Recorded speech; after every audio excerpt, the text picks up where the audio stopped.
Hey folks, how you doing? Just a quick one. We know all about the beluga on Monday, okay? There's going to be people who come on in 5 minutes time, isn't there? Have you heard about the beluga on Monday? That's going to be happening all afternoon, isn't it? Anyway, yeah, thank you to all the thousands of people who sent us information. We have talked about it with British Airways. They actually contacted us. Hello to BA, thank you very much indeed for doing that. It's very courteous of you doing that. We're obviously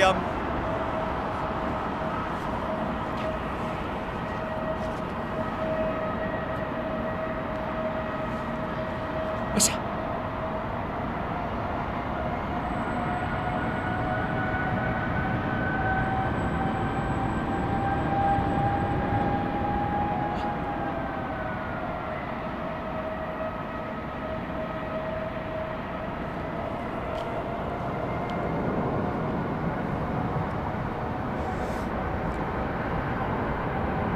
Oh, look at that first aircraft, Chile, Chicago.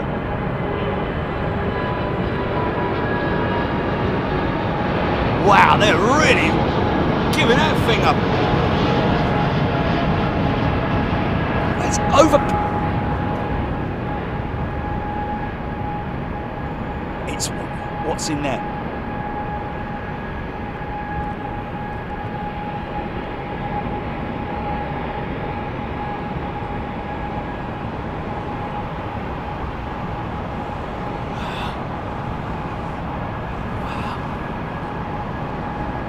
Look at the heat coming up out of the top of it.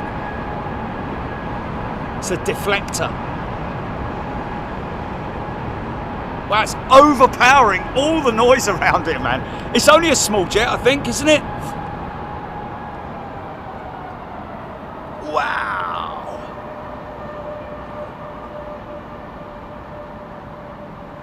Sounds like a Neo. Sounds like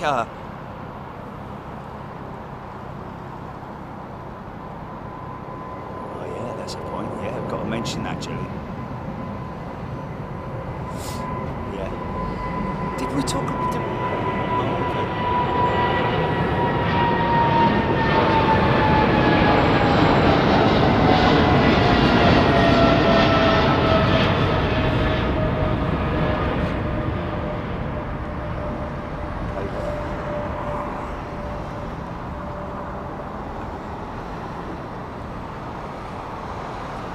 Play what out, GP? GP, play what out?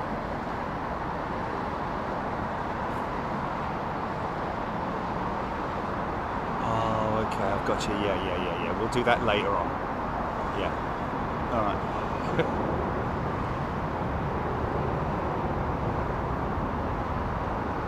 Get people to screen record it, Chile. Get people to screen record it.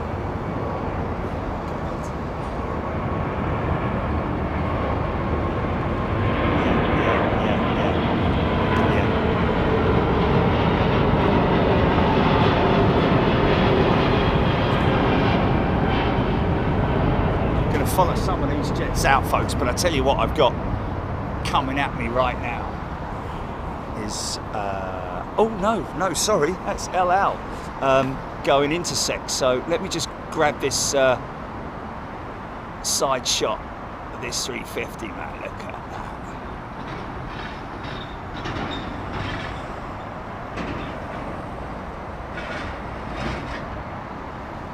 that, folks. Yeah, we're going to be live, and we're going to be live for the Beluga on Monday, folks. Expected around mid-morning, sort of like something like that. But we'll obviously, you know, you just got to be vigilant and look out for your notifications and blah blah. You know, because obviously it's a non-show day, so there's no official timing or anything like that. Just go with the flow like us, and we won't miss a thing, folks, trust me.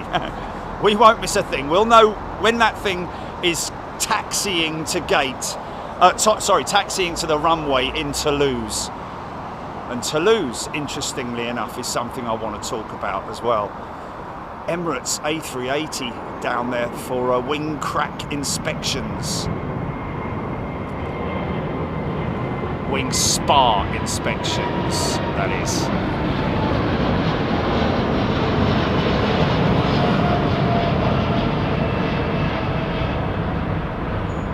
Anybody got any info? Anybody got any info on the... Oh, it's gone. Oh no, it hasn't. It's around the other side. Any info on... yeah, not a big fan of the new Emirates livery with the yellow cows. I don't know. Yeah, no, not really. Yeah, look at this beautiful aeroplane, man. Watch the undercarriage straighten up.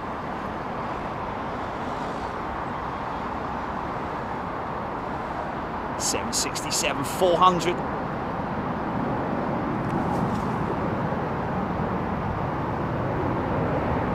Yeah. It's interesting, isn't it? Well, okay, yeah, but you know, fair enough, man. We've got thousands and thousands and thousands of members, haven't we?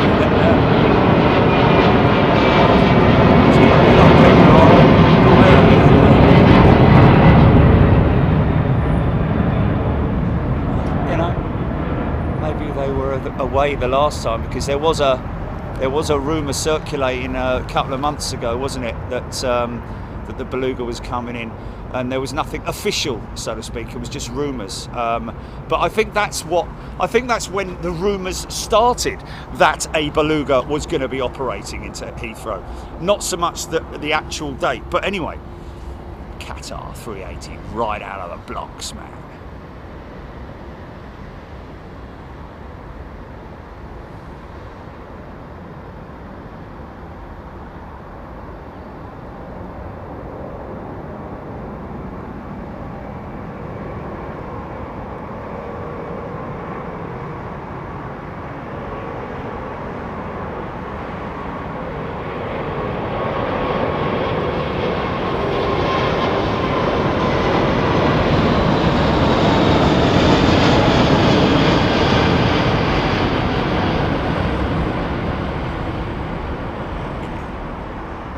Straighten her up.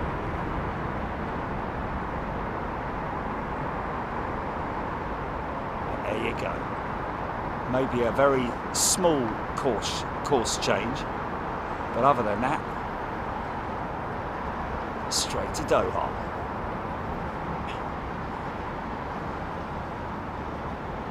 Wrap it, stamp it, send it. What's the what? Okay, folks. Okay, folks. I'm just gonna give you a little bit of let you folks know. The Beluga, okay, is a specialist piece of equipment that Airbus use exclusively to transport their aircraft parts all around the world, literally, from different manufacturing plants, or manufacturing to assembly. There's a lot of them flying all around the world. They have the old Belugas, originally started with the Guppy, look it up, the Beluga, and now the Beluga XL, which there are 6 of, Gilly, is that right? I understand that this Beluga, and it's a front-loading thing. If you search, where can I send them to, Gilly, on as far as a video, Big Jet TV, Toulouse, I'm guessing, Beluga or something like that. We must have put a Beluga piece up in the past. But anyway, it's a freighter, and it's very, very big and fat. And looks much like a beluga whale as well. And the way they've painted the XLs as well, with a big smiley face on it, really, and an eye as well, it really does give the impression that it is a very cute aeroplane.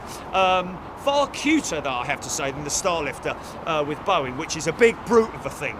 And we love it. We love the Starlifter. I saw that in Anchorage, I think it was last time we were there. Yeah, the Beluga, anyway.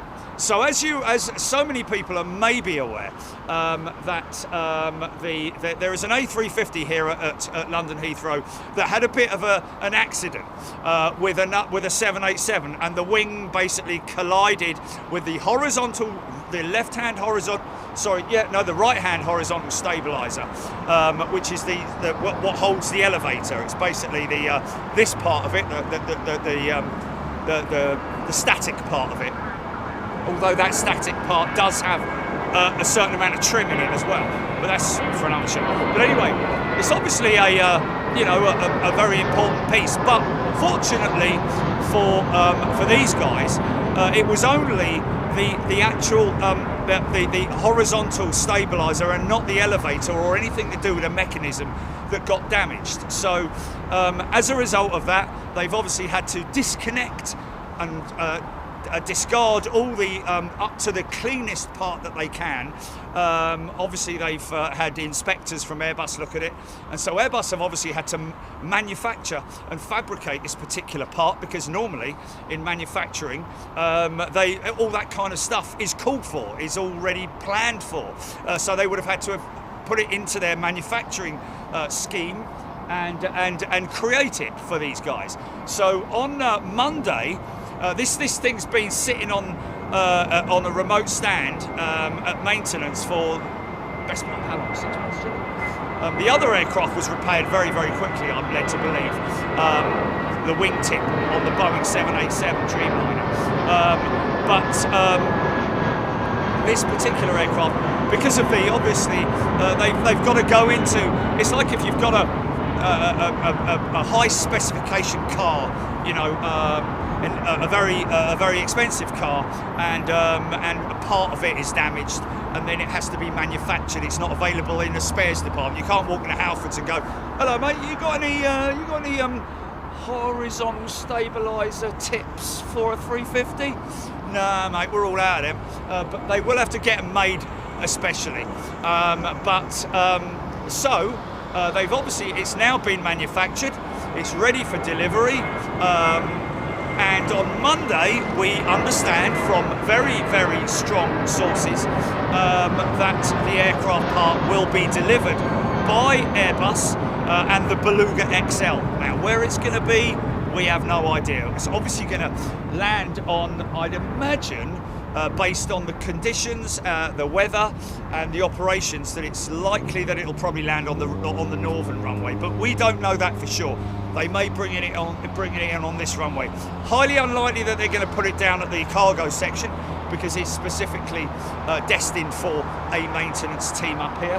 So the likelihood is that they'll taxi it, they'll bring it in on runway 27 right, they'll taxi it in up there, around the back of the bike sheds, as I call it, and then from where they'll go, we don't know. Whether it's going to go all the way around the back, whether it's going to go halfway through, because there's a sort of closed off section there.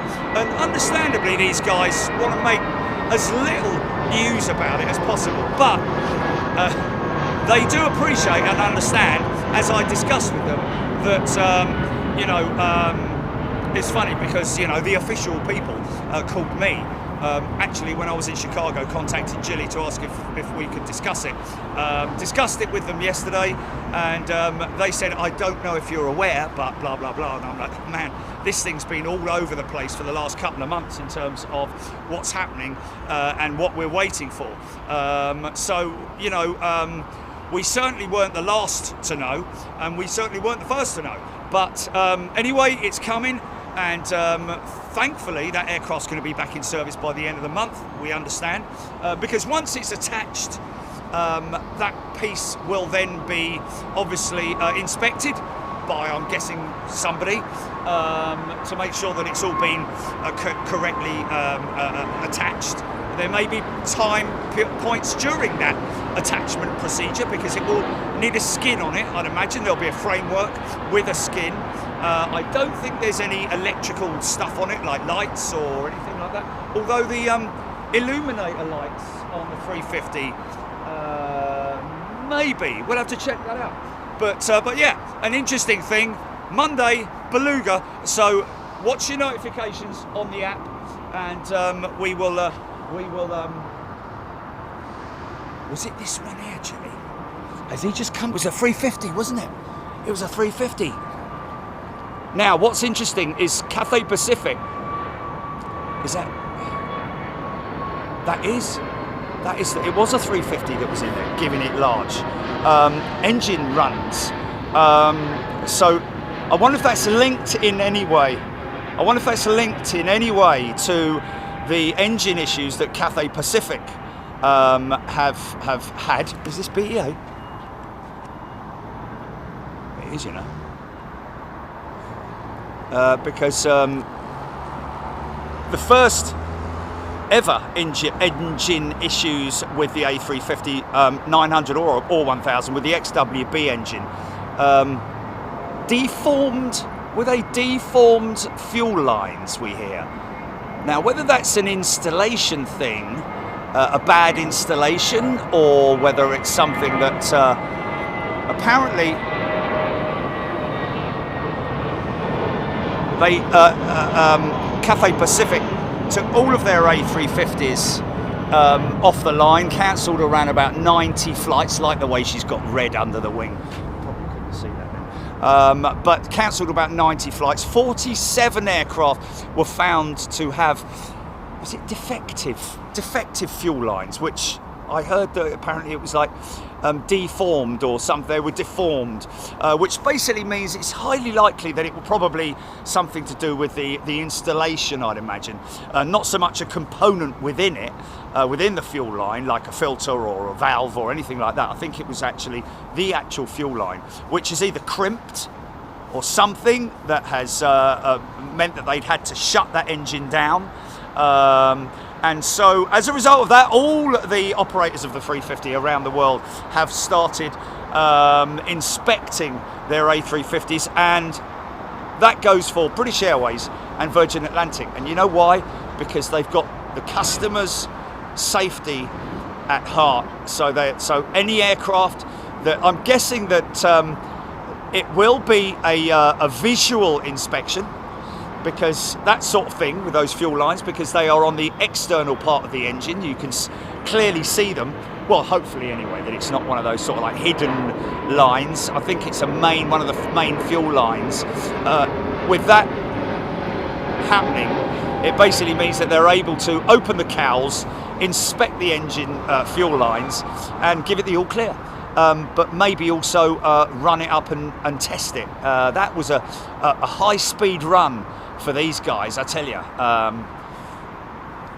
And when I drove past there about half an hour ago, when we were too early, that engineer was on the flight deck.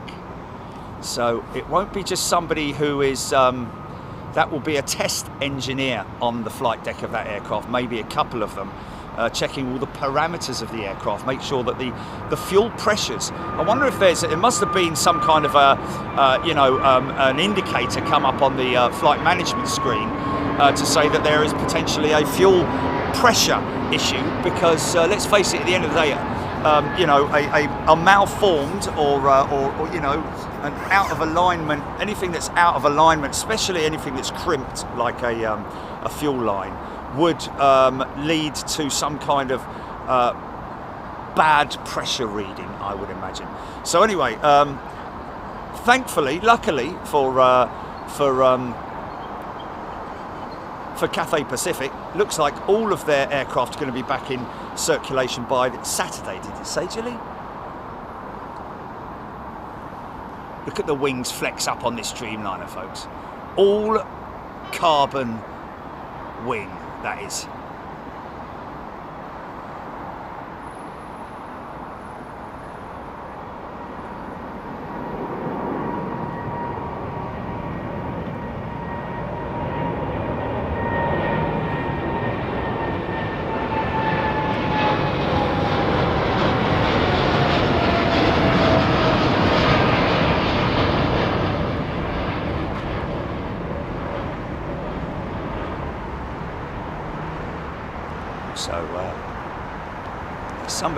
Somebody put a post up on Twitter yesterday.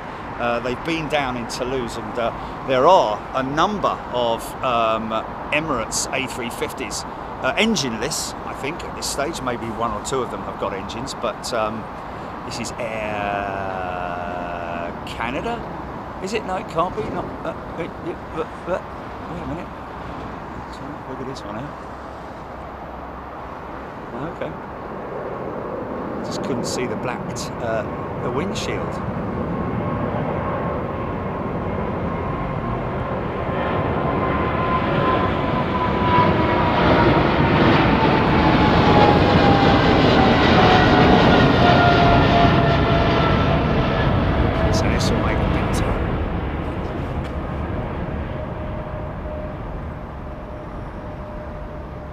Beeline base.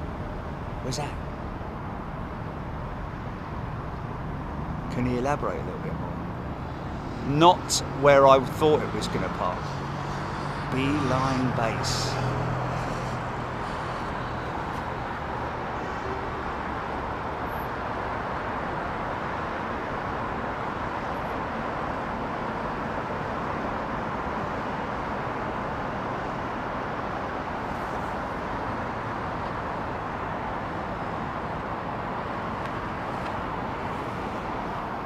We've also got something that we're going to bring you folks about War Child. There's going to be a lot of people on here who are aware of the War Child Foundation.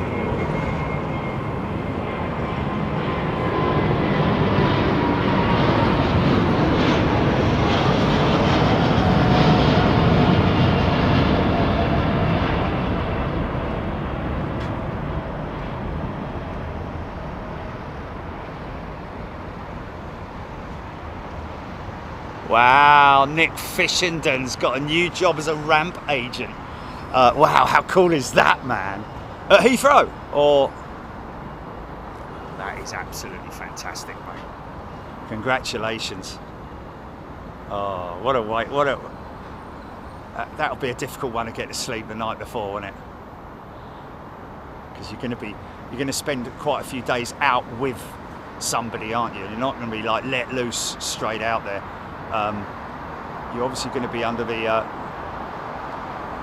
supervision of your team and be able to see the whole operation as it unfolds and hear all those. Oh, it's going to be difficult to concentrate in it. All that noise going on. Listen to this old 200.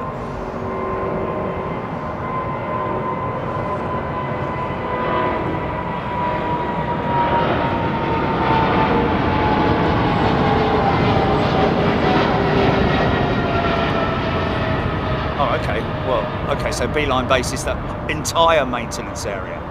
What did he say the other one was not somewhere?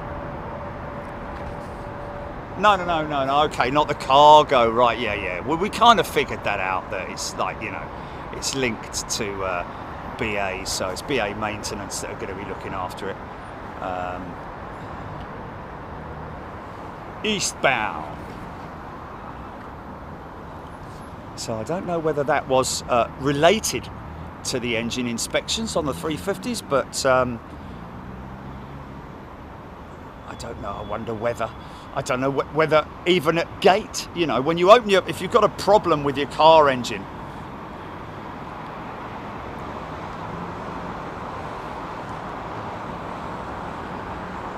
okay, so you're a little bit confused. Beeline base.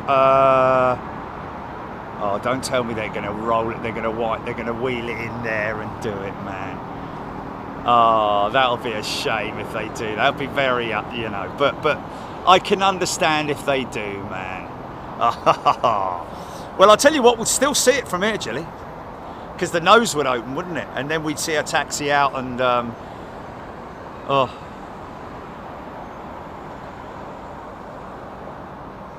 Okay, so not there then. Golden Bennett. Oh, Nick Fazy knows his stuff. He totally knows his stuff. He's a BA maintenance, isn't he? He's in the engine shop.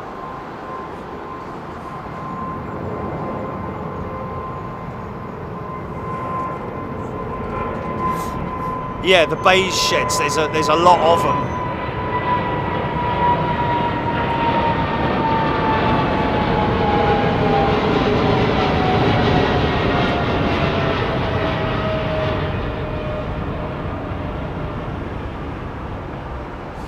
I don't know if Nick's listening, but because of the amount of equipment and that particular framework that is around behind me to my right, more a sandy coloured shed, but this is the one shed to the right of me that does not have an extension on the front of it, but inside that shed is an apparatus that looks very similar to a horizontal stabilizer, almost like a jig.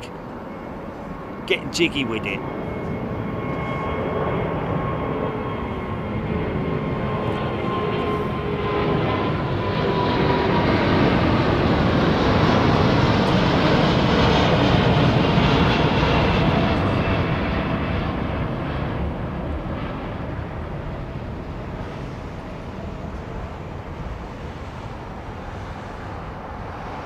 Hey, you know what? You remember when I came back on that American carrier and I got bites on my ankles, Jilly? Mites. Dust mites, aren't they? It's from dust mites. Mustites. Well, yeah, but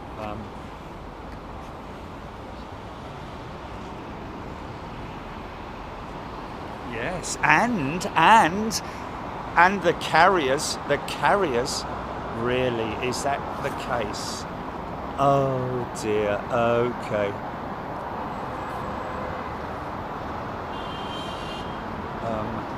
Well, yeah, but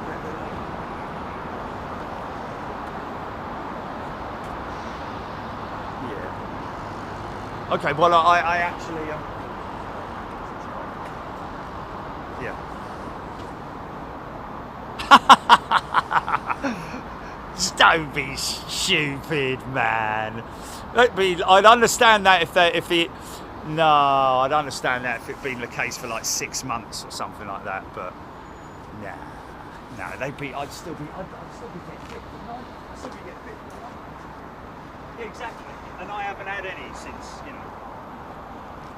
I've got some anti-itchy stuff and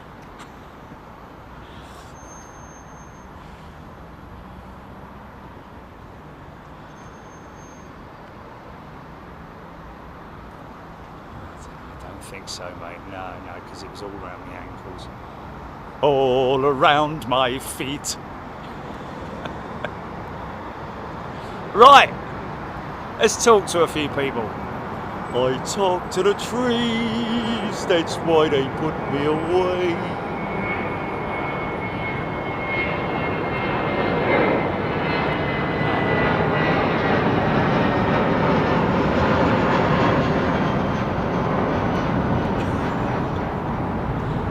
So, I'm all screechy, I'm all like itchy now, man.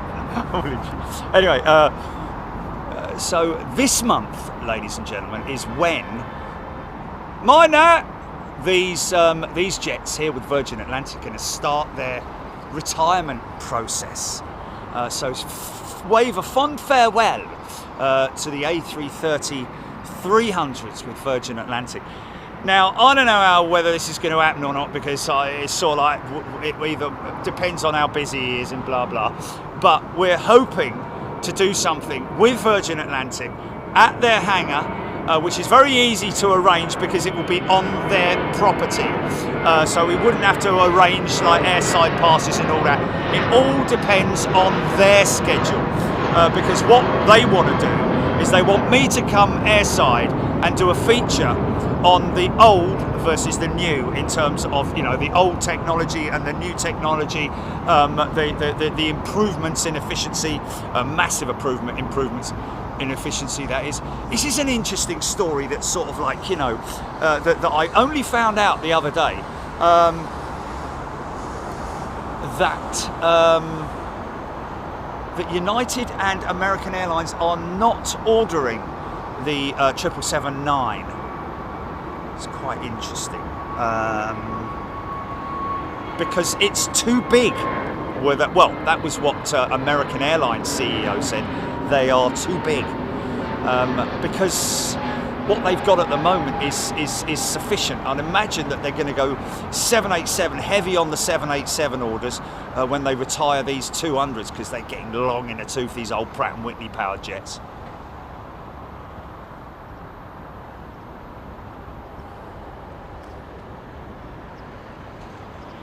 Aaron Thomas also this month, where the KC-10 may be withdrawn. Completely? As KC-46s, have they got enough of those in operation? Oh, it'd be a shame though. Listen to this old girl.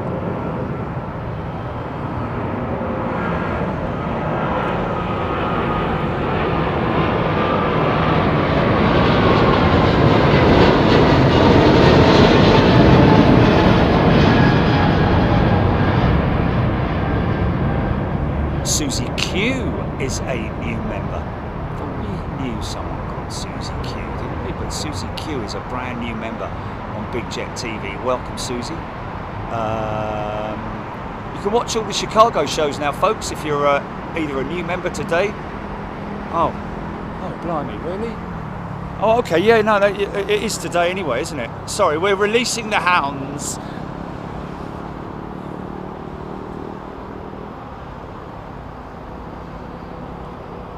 Steve Batty, that's exactly what American Airlines said. The 777-9, sorry, the 777-9, yes, is too big. Because what you've got to figure out, right, you know, when we talk about aircraft design and development,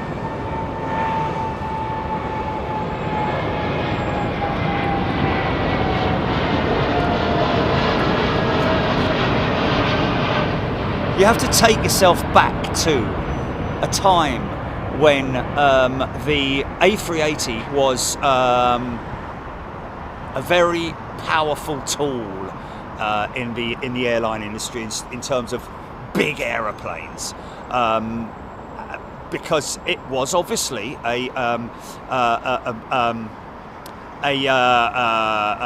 contender against the 747-8 Intercontinental. But at the same time, with the A350 and all those sort of like things in the pipeline in terms of, you know, prototypes on the drawing board, Boeing obviously had to counteract it.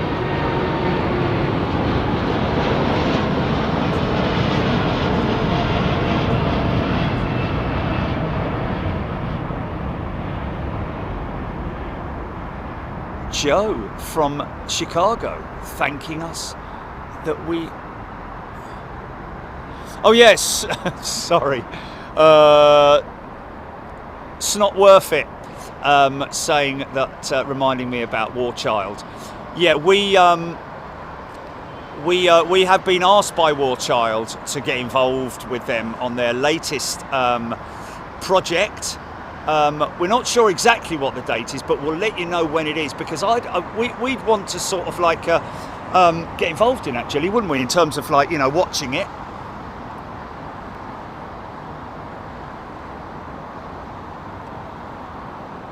Okay. And I'd love everybody else to, if they can, if they've got time, join in with that as well, because obviously, you know, it's a great foundation. But basically, it's if you look up War Child, but these guys, what's the name of them, Jilly? What? Blogcast. Yogcast. The Yogcast. YOGCAST, I'm guessing. But anyway, these guys are obviously very popular, very well known. Not to everybody, understandably, you know, so I wasn't aware of them. But they're on YouTube, and a bunch of guys there are going to be flying a simulator from London Heathrow to Kiev. It's a sort of like, you know, a progressive live stream, I'm guessing.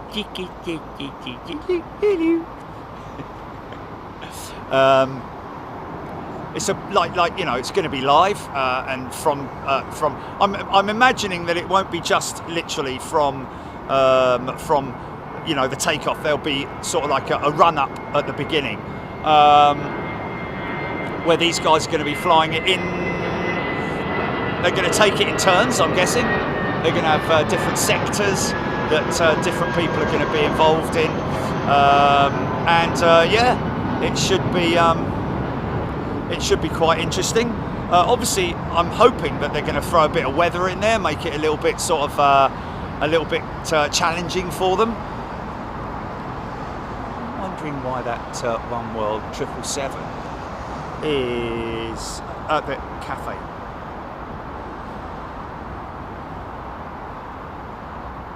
Oh, okay.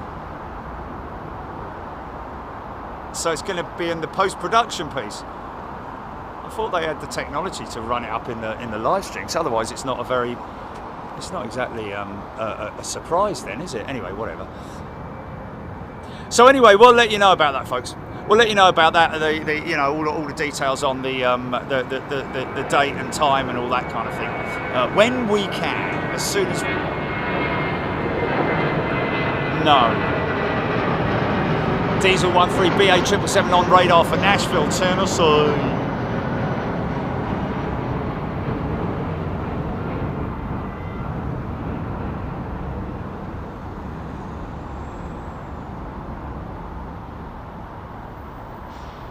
Oh, on the stream and post event. Yeah, there we go.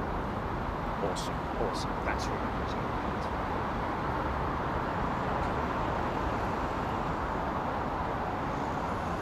Okay, so it's not on YouTube, no?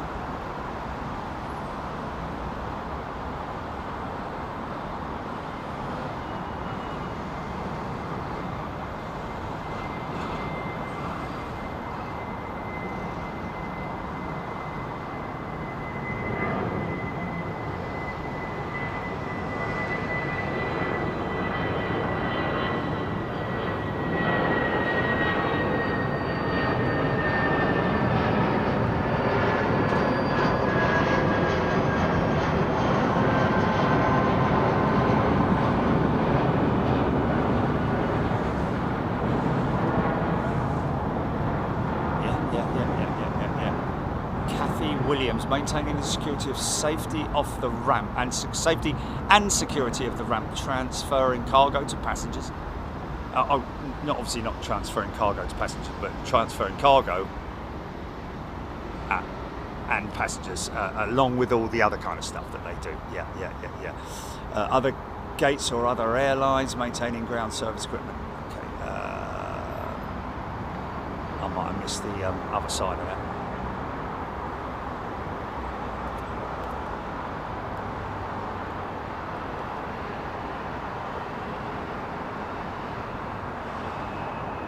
No, okay, well let me mark that in the diary then. David Mead, Chatham Dockyards, with my reputation. Neil Lorimer tuning in from Palmerston, Northern New Zealand, sorry.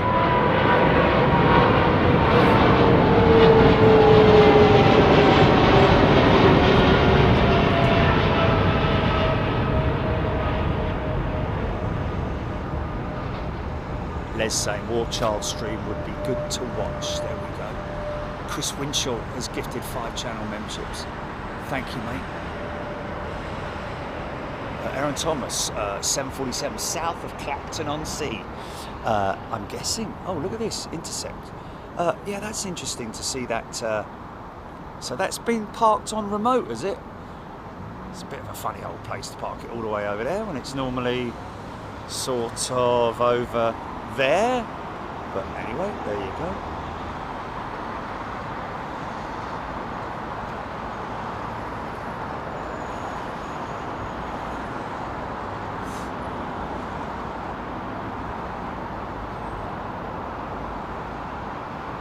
Oh, Arjun Vermeulen. I don't know which channel you saw that on, mate, but it's not going to happen. It's not going to happen. Obviously, the individual, whoever they are, who've put that video about the UltraFan on the 747 option, it's you know what? I'll say one thing.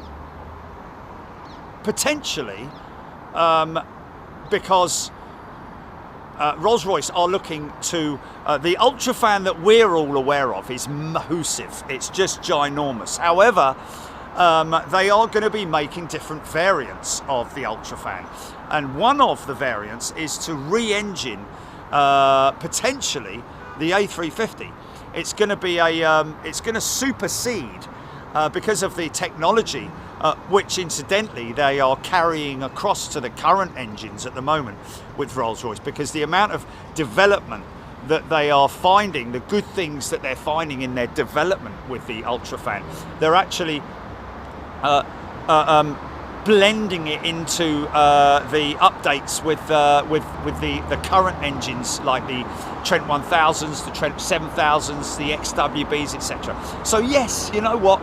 If when they develop that engine, which will be the size of the the XWB engine as an example, there's every possibility that that could be used as a re-engine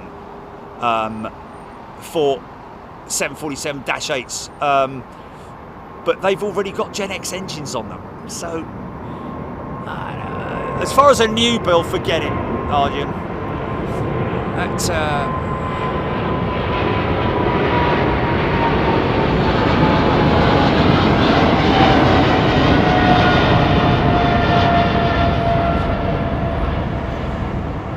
There's a lot of clickbait out there, folks, and you know, so many people are easily misled by people who know nothing about aviation, are just writing stuff as clickbait for views and therefore for income. Literally, that's what it's all about at the end of the day. Most of the guys out there. But you know, and if that's the way they want to do it, then that's the way they want to do it. But misleading people is not a good thing. Boeing will not start the 747 production again. All of that production facility is now taken up by the 777-9. That's their you know, they're banking on that airliner, although they're I think their shares tanked, didn't they, overnight or something like that. I think Wells Fargo have downgraded them.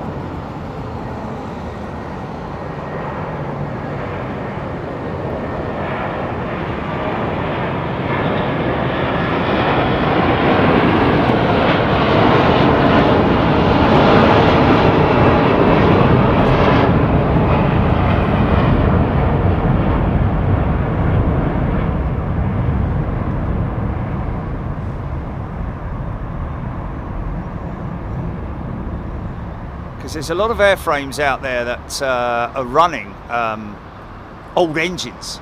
You know, potentially the 767-400, for example, could be an option for a re-engine.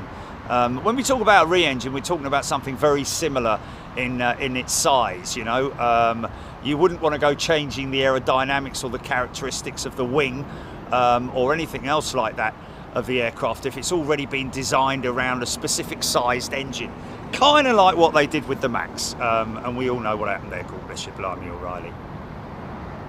767. See the ground clearance on the 767. That could be re-engined without having to raise the engine up or push it forward or anything like that, because there's a lot of ground clearance there. But these airframes are getting way they'll be, you know, potentially converted to freighters in the future. Because it's obviously the 787-8 that's the replacement for the 767.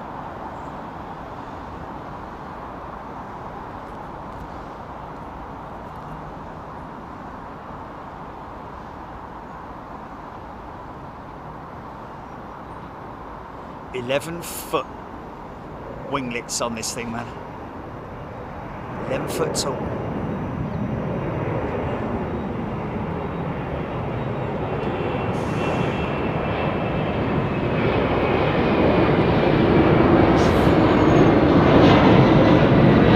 Yeah,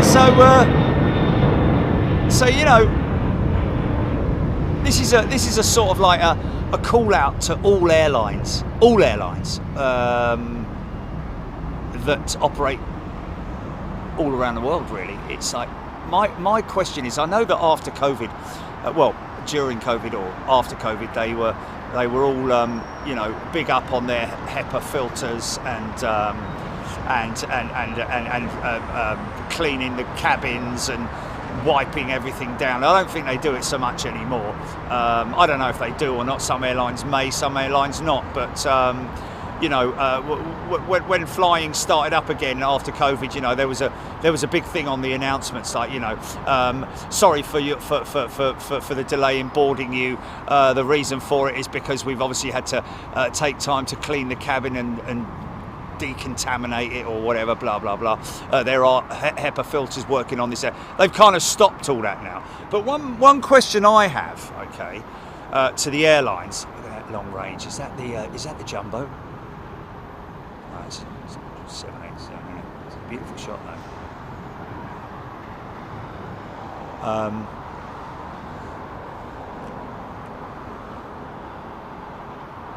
the question I have is, what do airlines do about maintaining carpets, especially around the leg area where people put their feet? What do they do about that? I know they use hoovers. Oh, look, gear problem. That's interesting. So that's more likely a wheel that's continuing to spin. One that's...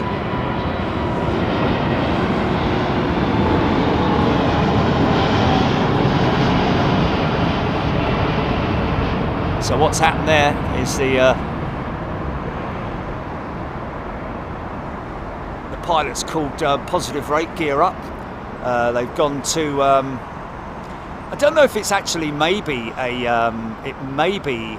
something that's already pre-warned to the pilots before they actually select gear up. Maybe it's maybe they don't go for it until they've been told that there is a faulty brake on one of those wheels, which means that the wheel is not stopping when it's supposed to, which means that they have to leave the gear extended and then recycle it around about 2 minutes after takeoff. Because obviously you don't want a wheel that's spinning at 2,000 RPM. Obviously it slowly, the motion of the aircraft will slow that wheel down almost to a stop over those 2 minutes. And then I think the system may automatically, like it is now, there come the gear doors. No, okay, fair enough, I thought they did. But that's very draggy. It's like having a big ball and chain behind you, a lot of weight, a lot of aerodynamic drag that's being, and that's burning a lot of fuel as well. But in a very short space of time, the landing gear will be, here it goes now.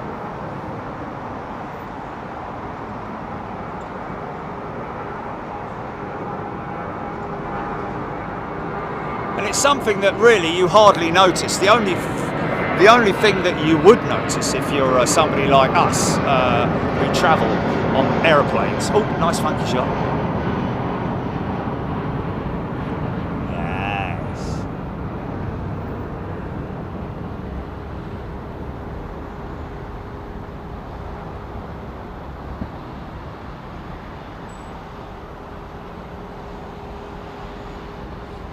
Highly unlikely that it was a hot brake issue. It was more likely a failure because they're electrical systems. They're not hydraulically powered, the brakes on the Dreamliner. They don't even have a redundancy system. Obviously they wouldn't do that because that would just be pointless. So they rely on electrical feed. And that sometimes, quite often actually, there is a power failure on one or more of the brakes. As a result of that, the wheel braking system doesn't work efficiently enough. The wheel does not stop turning on the main landing gear, on one of the main landing gear wheel sets. And as a result of that, they have to leave the gear extended until the wheel stops spinning. Sometimes you might get a case where in a particularly large airport where there's a long taxi and a big queue of jets where you're constantly braking, coming off, the brakes coming off, because braking on an airplane creates a hell of a lot of heat, and there is a certain temperature at which you can take off in an aircraft. So if you've got a particularly hot brake, or your brakes in general are too hot, then you can't take off because you're outside of those limitations. However, if there is one particular brake that is, the sensors show that it's hot during the gear up procedure, I think the sensors overrule that command and leave the gear extended until the airflow of the aircraft, you know, the literal airflow through the air of the aircraft will cool the brake down before the systems that are monitoring the temperature of those brakes allow it to retract.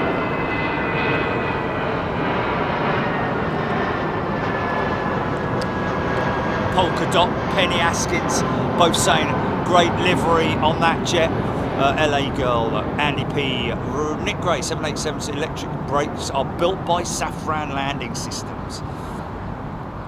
Safran do a hell of a lot in the, I think Safran also do quite a lot of engine things as well, and interiors as well. They do cabin interiors. They got their hands in a lot of pies of the guys at Safran.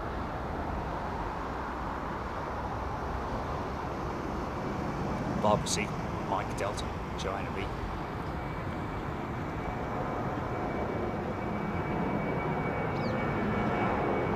Yes, right, yeah, that's.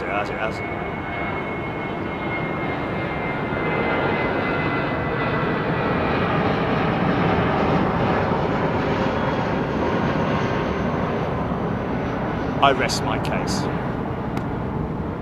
I rest my case. We knew about that years ago, man. There's things that we know that would twitch so many curtains around the world. Raise so many eyebrows, but we don't want to do that because we don't want to, you know, there are some very sort of like dodgy people out there. But we let them carry on, and you guys have to sort of figure it out for yourselves. You're all adults, so we'll leave it up to you. But but just be very wary of what you click, who you listen to. There's you know, if you want to learn about real news of aviation, go to the genuine aviation channels, the genuine news aviation channels, and you'll get all your information. I get my daily news, credible channels, that is. Simple Flying, you know, being one of them. I get a daily. It's like reading the newspaper in the morning, and I know that news that I'm reading is legitimate. There's a lot of clickbait video stuff that's made by people from all around the world, from different countries, and.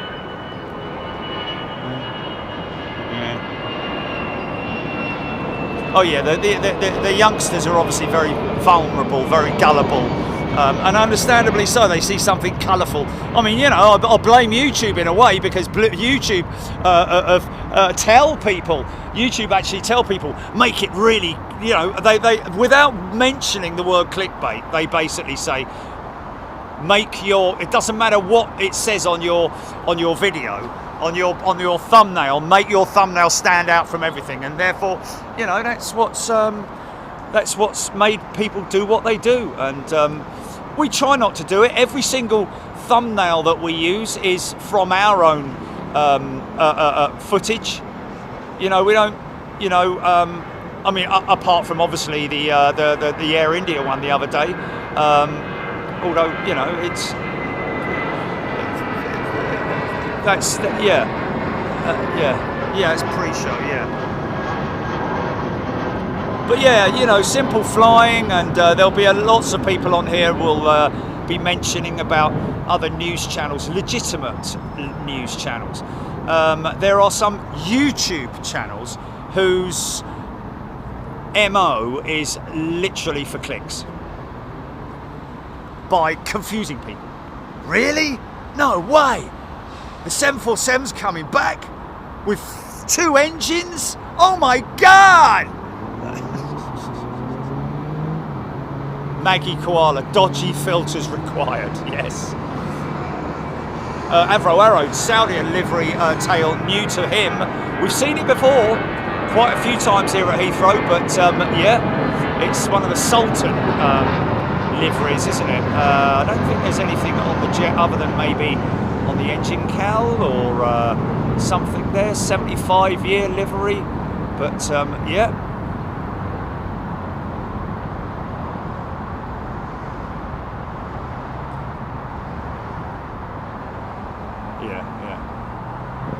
I love it when people say that to us as well. Oh, Jerry, have you heard that there's going to be a 747 with 2 engines?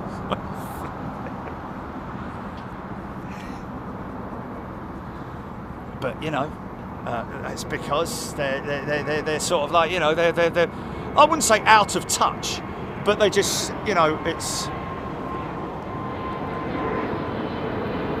Blue Sky. I'll be honest with you, there are really only 2 that I watch. You know, there are only 2 that I watch. I mean, there are obviously reputable ones out there. You know, the Flight Radar 24 is a good one as well. I mean, look, at the end of the day, it's channels that have got a base behind them. Do you know what I mean? Like, you know, editors and staffers.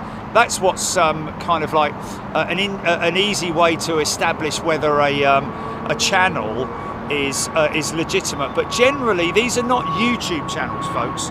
These are website channels. Like, you know, Airfleet as well have got stuff, or is just Airfleet just about? I think, yeah, Simple Flying is one of my main ones that I what I do is every morning I get up out of bed, I go downstairs, I feed the cat, meow. But yes, and then I just read my you know, so there we are on my Google feed. BBC News: aircraft engine failure leads to emergency landing. Okay, so I would read up on that because that was at Bournemouth. I don't know what that's about. It's the first I've heard of it. But anyway, so I go back out of that, and I always go to my. I always generally go to my trusted channels, which, to be honest with you, because I read them so much, they are the only ones that come up on my feed. I don't get crap, basically. Sorry, rubbish.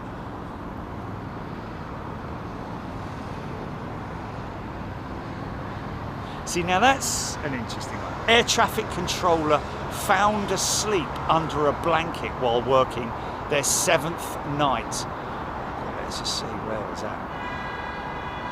On minor 7th night shift in 9 days. Okay, interesting. Australian airport.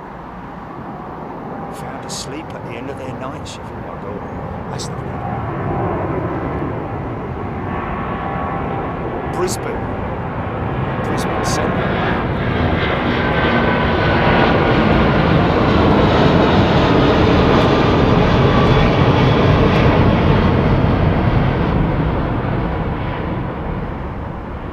You see, there's somebody who just doesn't, you know, yeah. Because they don't know any better. Understandably so.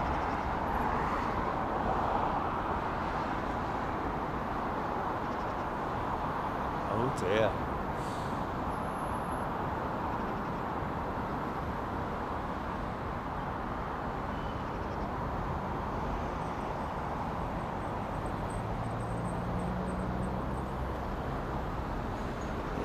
If you want real news, then go to your. Don't go to YouTube channels per se, folks. Go to an actual news like Simple Flying. You know, they Flight Global as well, folks. Yeah, I'm not sponsored by Simple Flying or anything, folks. Flight Global is another one as well. So you know, those 2 channels, they're not YouTube channels. They are bona fide news channels. So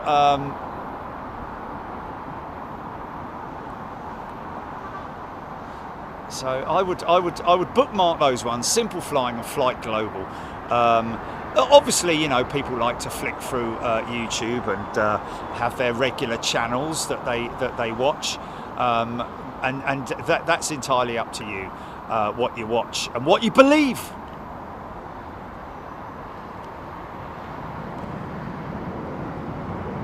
Virgin's new A339s.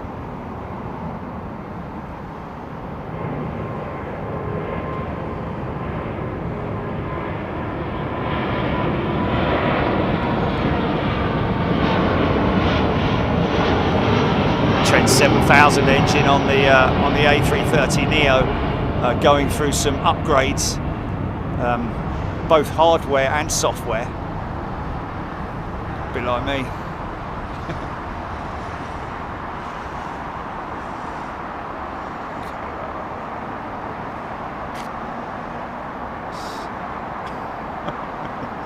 You're never going to please everyone, are you?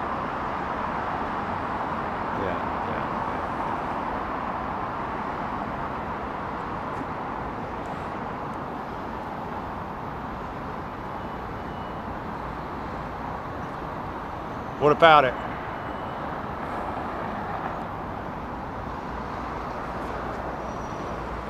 Are too heavy? Oh my goodness me, really? That's wow. So that's interesting because of weights and balance. Unless they've got enough.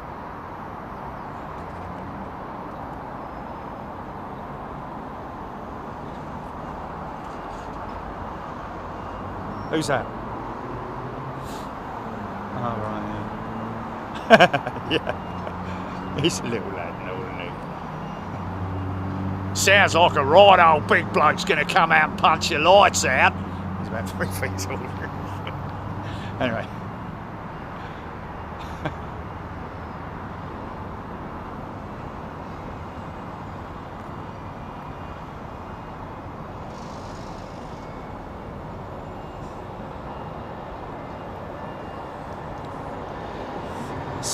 Samantha.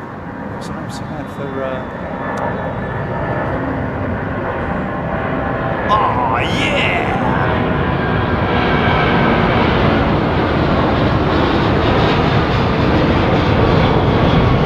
Sam Fox abused police after being removed from a BA plane. Oh dear. Oh dear. BBC News. It's on my Google filter. Former model and singer.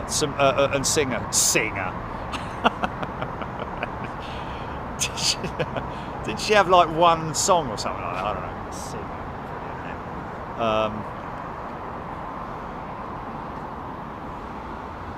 Got no idea.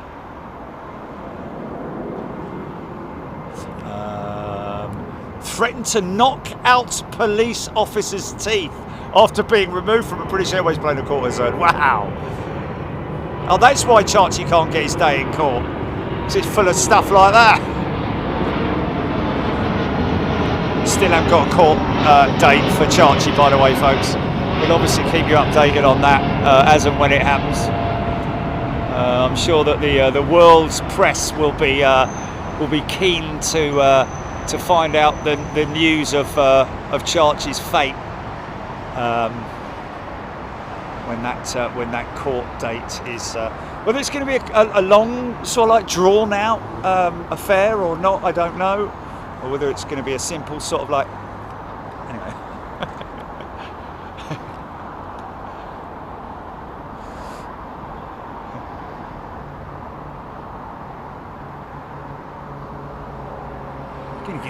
Getting some great shots here, man. Some beautiful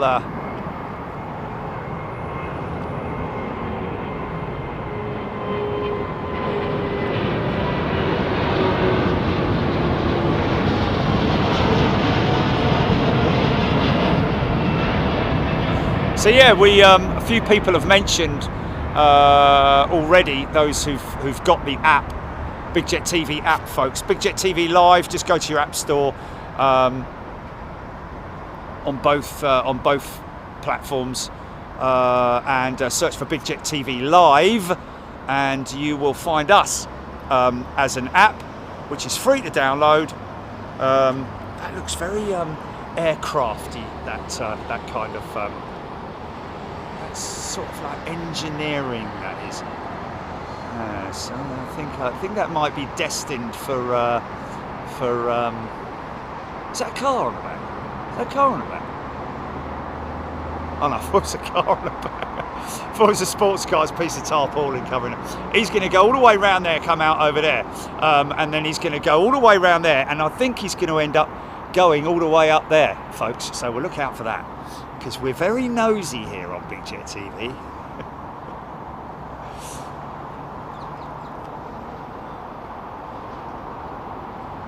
Yes, Maureen, he has. We have got him a new suit, although it's black and white, same as what his phone. Oh yeah, back to the app. Sorry, Jilly. We actually got a bit of feedback from one of our members the other day about whether or not it would be possible for us to put some kind of a calendar or planner so that they can plan their membership around Big Jet TV. I mean, there's thousands and thousands of people who love to come overseas with us every month without fail, whether it's the USA or wherever it might be. But there are some folks who sort of like dip in and out of their membership, which is the beauty of what we do and what we offer in terms of the membership here on Big Jet TV. You can dip in and out of it. There's no contractual obligation or anything like that. Stand by, GP.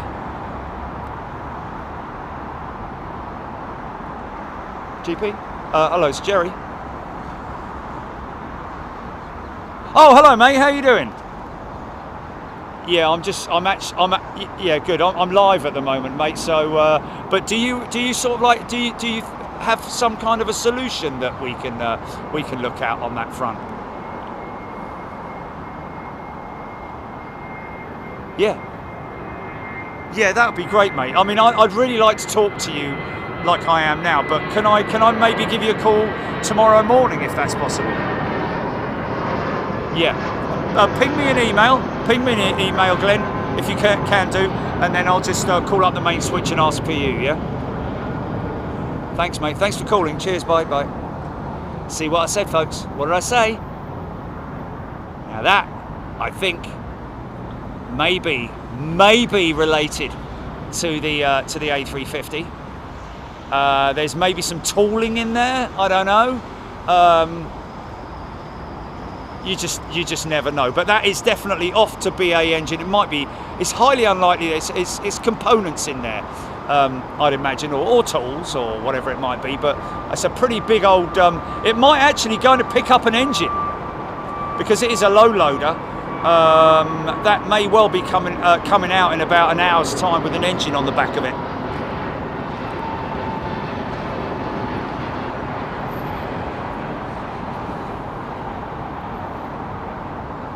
So 747-8 Intercontinental making its way over to Terminal 4, and the plan is to get that. Hopefully she'll be on time and we'll get that going out a little bit later on.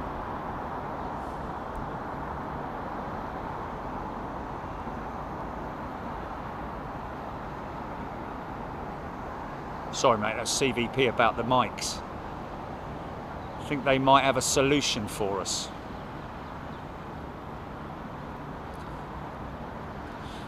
So that we can have, yeah, down at the Western, so that we can have a mic with me and a mic further down so you can get the engine spool up noise and all that malarkey from a separate transmitter, blah, blah, blah. See what we do for you folks? Always trying to better ourselves. Arrow, where are the engines picked up from around Heathrow? Well, generally from the engine shed, I would imagine, or from the actual. They just pull up outside the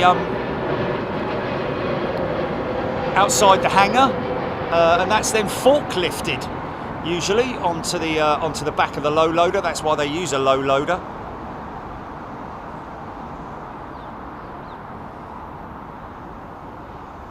Mark C74, fabulous idea. Yes, we have now got. So Jilly and I went to work. Well, Jilly mainly, but we went to work and created a planner. And so on the app now, there is an additional on the drop down. You will see. Does it say planner or schedule, Jilly? Show schedule, and where we can, we will obviously every Wednesday and Sunday it's the same unless something special's going on. Actually, Jilly,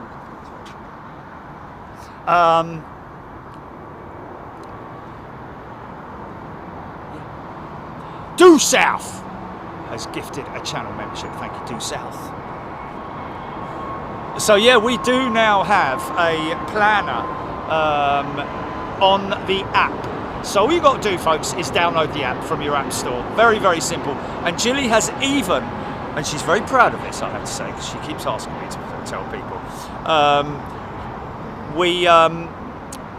We've got a how-to on the. Oh, Jilly's just played it out. Apparently, okay. Well, tell me you're doing it at least. Oh, okay. Deborah Davies, take care.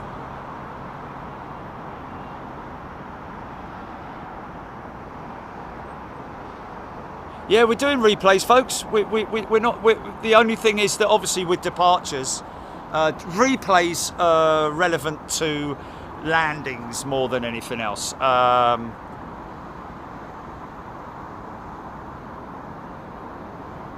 Unless I get unless I've got good light underneath it and I've got a real tight shot of the gear closing or something like that.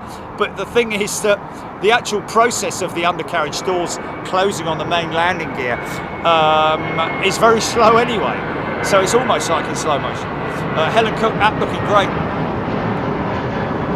Blue sky. Bob Shalvoy's gifted 20 memberships, mate. Bob, thank you, mate. Wow, thank you, sir. And seeing a lot of new members getting gifted there. That's always good. I love seeing the single liners. Lewis, seeing Kenneth Bowles, Zoheb is a new channel member. Joel Spencer, a new Heavy Flow. Martin Myhill. Lots of people being gifted there. Thank you so much to Bob Shalvoy, Crispy, Rob K, CRF 1000L, Australia has been gifted a channel membership. Translucent, Martin Weller, Camille, Zemek was gifted a channel membership. Andrew Riggs, Giannis, Mario, E. So that's the Trent 1000 engine there, folks. Oh look, there's the special livery. The Trent. The Gen X engine there, folks. Sorry, my apologies. That's the GENX engine, which is an exclusive engine to the 747-8i. Same as the.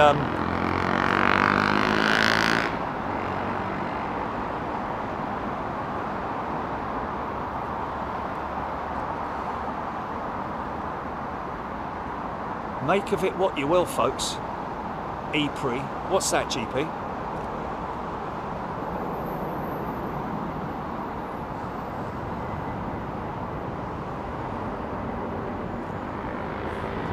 Viewers or views?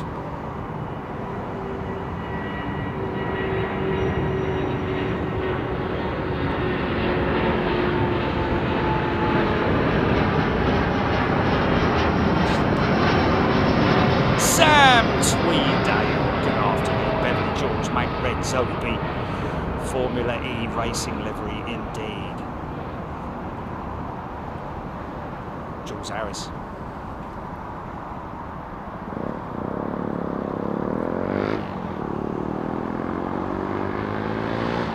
And if you get one person in 20,000, shut up! Like, I wish I was a policeman sometimes. Or somebody who governed the noises on the road. That's a bloody nuisance, that is. Sorry. Listen, still hear it.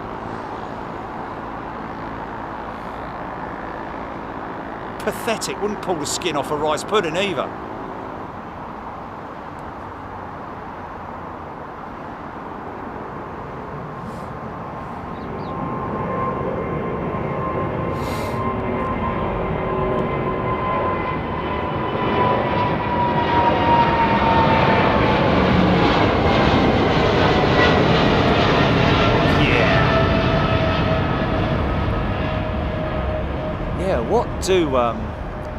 what do airlines do about controlling dust mites and fleas and stuff like that on their aeroplanes? What do they do about that? Do they regularly spray under the seats? Because that's quite a big operation. It's not something that the cleaners can do. Obviously the cleaners hoover, but you know, they're under such a time constraint.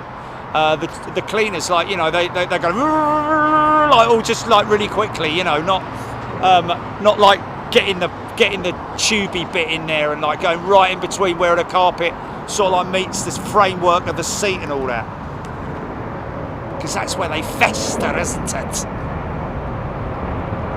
XWB engines, man.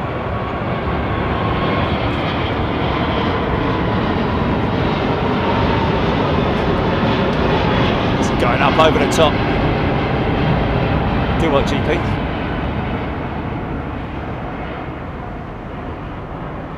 That's because his car. That's because of his car.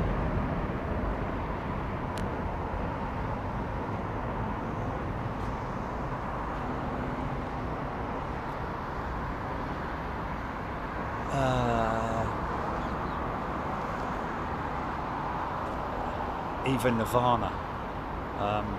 Is that right? Eva Nirvana? Have you been filming in America during one of our storms? My cat's trying to like this. You get some big ones, hurricanes, tornadoes. Yeah, you certainly do, Eva. But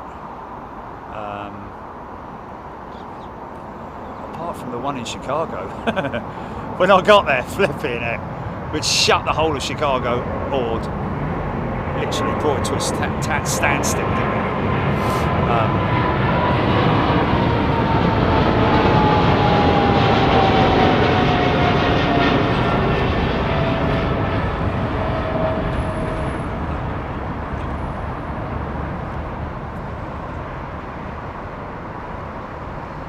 JF Bryce and the KLM cabin crew come through before landing, spraying something through the cabin. Yeah, I've seen that. I've seen the fumigation stuff that they spray. I've experienced that. What was that for? I can't remember. But they did it on my last KLM flight. Came through the cabin with an aerosol. Oh, hello. What's going on here? Has he got a poorly engine? Oh look. Oh dear. Okay, so the cowl's been taken off that engine,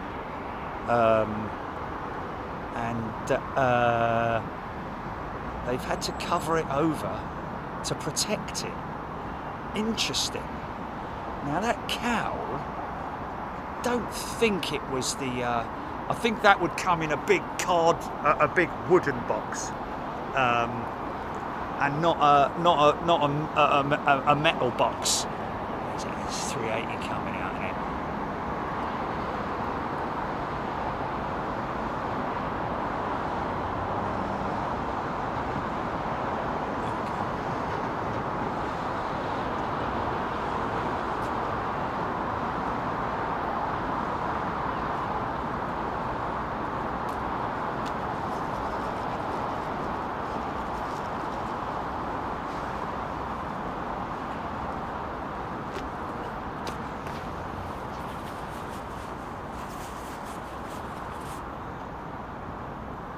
Ghost 147, do you remember that dodgy Iberia takeoff?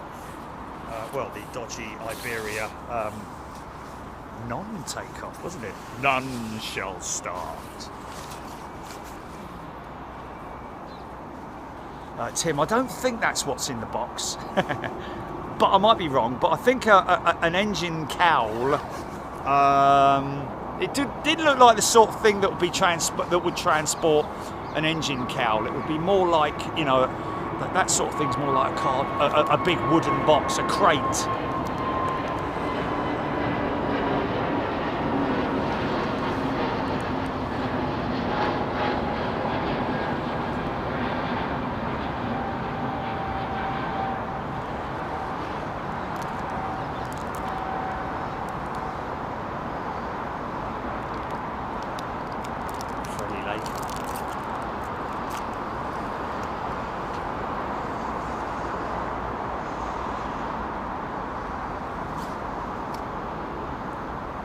John Thane liking the up updated app. David Hogan is a new member. Welcome, David. And Domino, welcome back with your lovely emoji there. Or profile picture.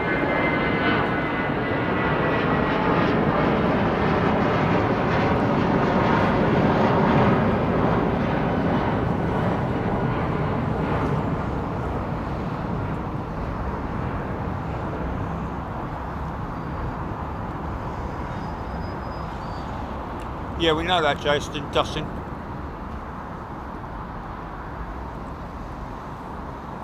I think Emirates could have done something a little bit more funky for the kids.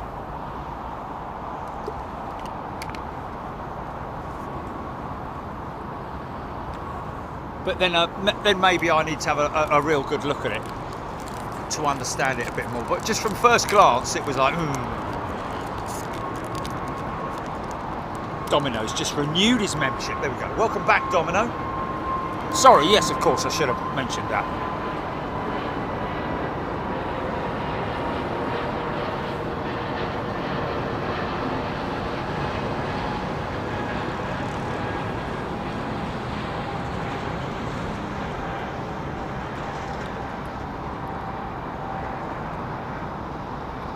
So that's the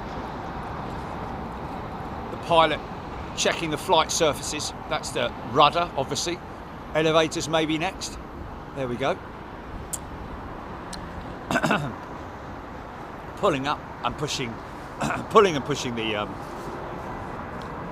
speed brakes on the wings there, which are ground spoilers, which are very important to use, obviously, in the case of a rejected takeoff.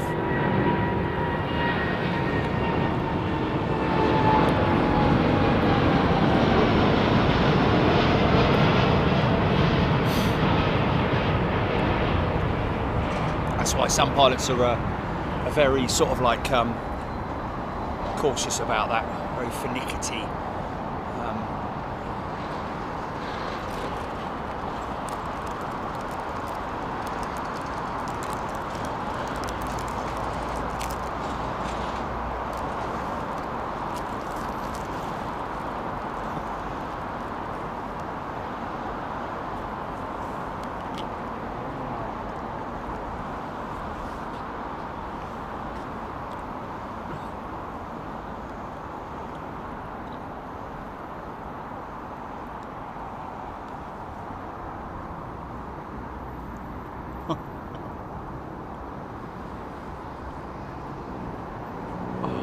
Got any? Go round the mine, mate. Go round the mine. I've got a load. Why don't you do that now?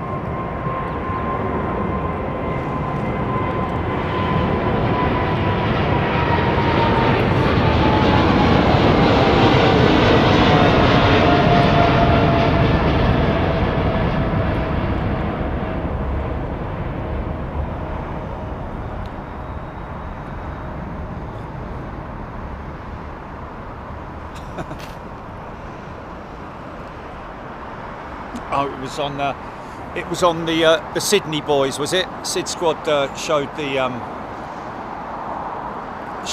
it was the Emirates new livery was on. Well, not new livery, the special livery. Nick Fazy loving the retro. Aaron Thomas, lots of special liveries in today.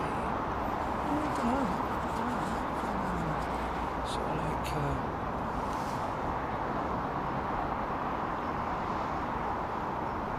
KC Rally and Planes also loving that retro livery.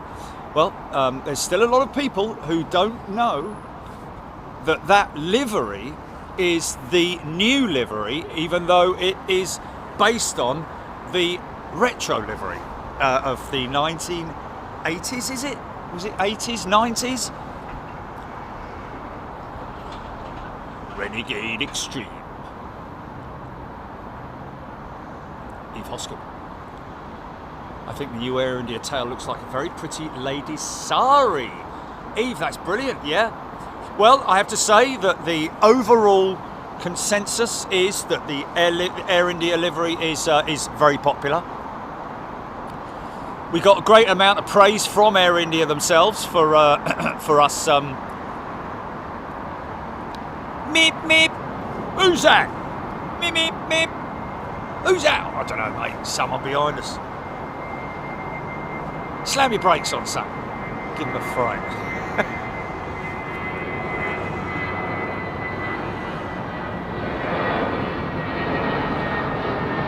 Now this is interesting. One thing I have noticed, or is it? No, I think it's still closed, isn't it? That full-length runway entry point.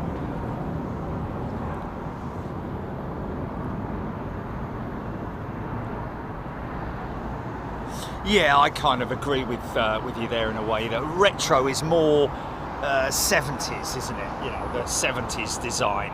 Certainly, well, if you're lucky, sort of like very early 80s. But you know, retro is.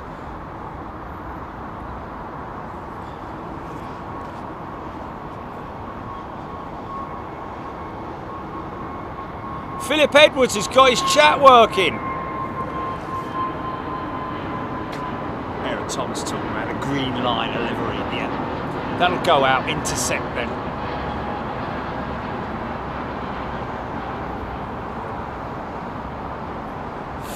Renegade Extreme wide load on the back of that 380. Yeah.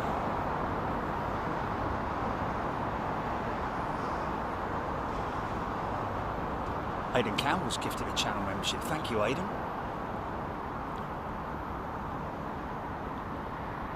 Yeah, anybody got any news on that Kenya Airways 787 Dreamliner that's been parked here since the 19th of August? On remote. Must be a engine thing, I think.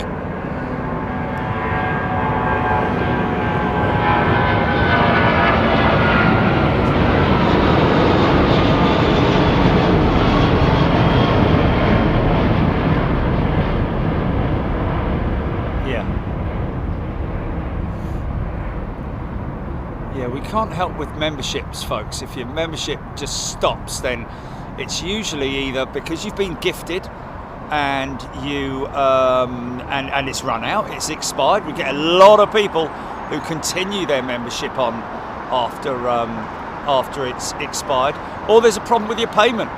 But either way, I think you still retain your main membership status in terms of your stripes and all that kind of. Wow, this is a long run, man. Look how long this run is.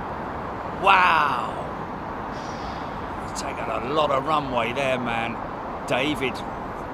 Thank you, David Mead. He's gifted a channel membership.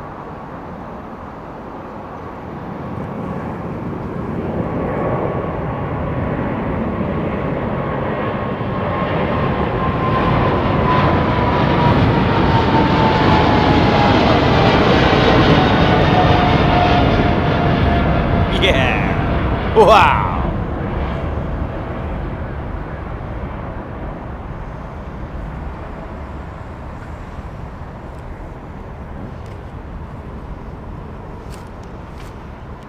Lowlander. Virgin Atlantic adding 3 new destinations for summer 25.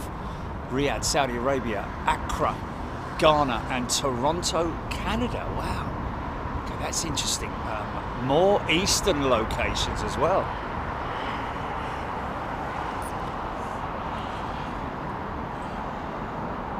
There's your Greenliner livery lining up for departure down there, folks.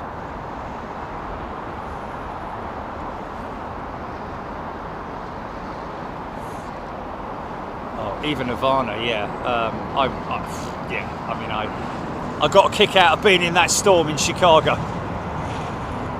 And if I was fully protected, you know, I'd certainly, you know, love to. I love clouds. I love, you know, cloud formation. I'm a bit of a cloud geek. I do.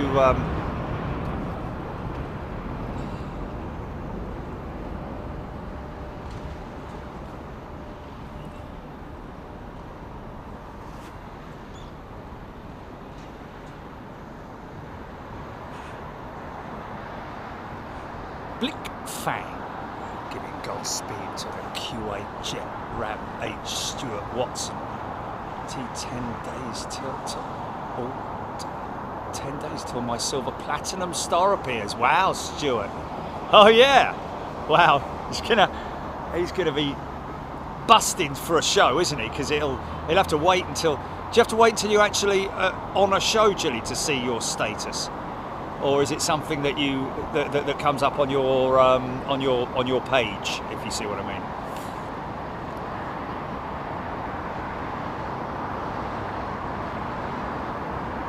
Jilly, come in, Jilly. Oh, sorry. Do you know what I mean? No. Okay, it's all right. It's all right. Don't worry.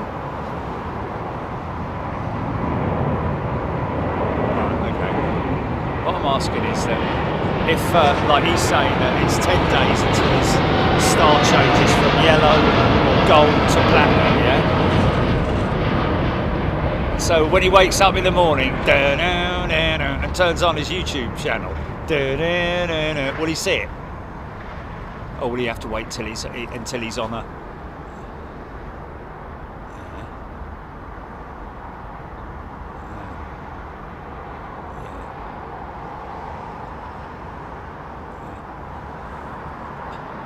Okay.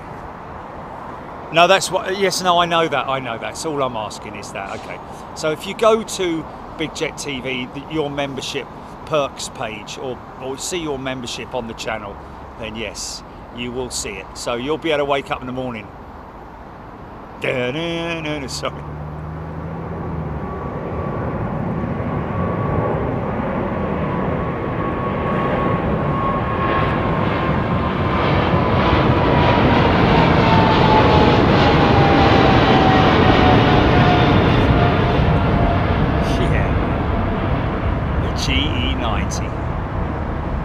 The mighty GE90.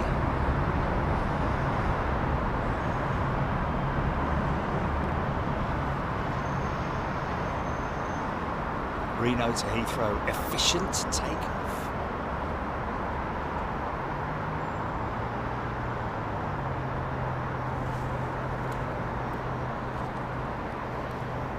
Apologies if I miss any of your comments, folks. It's always obviously very difficult for me to monitor all of the comments. I think this is Royal Jordanian.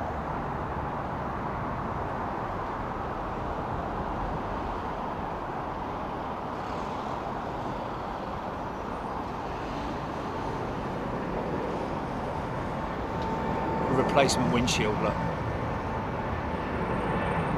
So it's got a monocle on.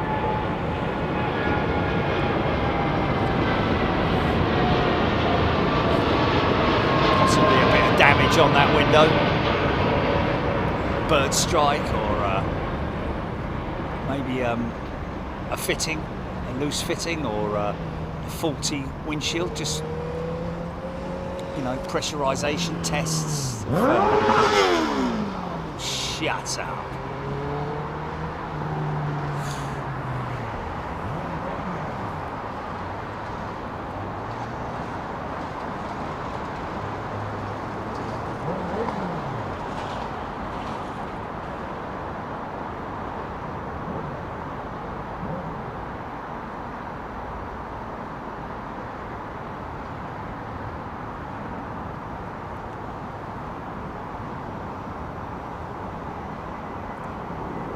Fastest of all the gear retractions is the Boeing, has to be said. And I think the fastest of all gear retractions is the Boeing 717. Check it out, folks. Where did we see that? Oh, it was Honolulu, wasn't it? Where we noticed how quick. 6 seconds, I think it was. Less than that, wasn't it? No, it was about 3 seconds, wasn't it?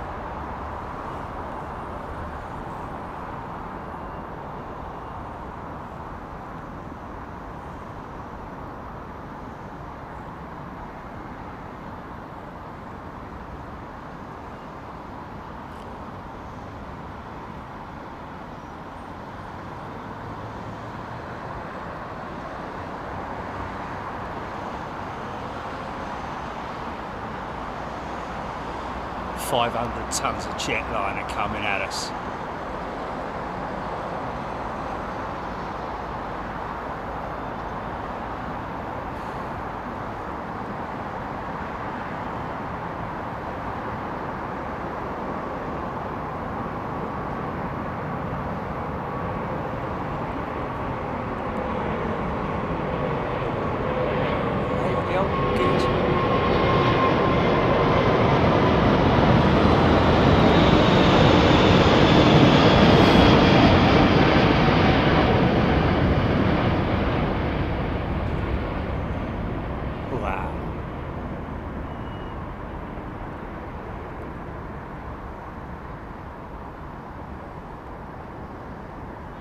Wow, look at that big old set of elevators on her, man, just keeping her at nice pitch.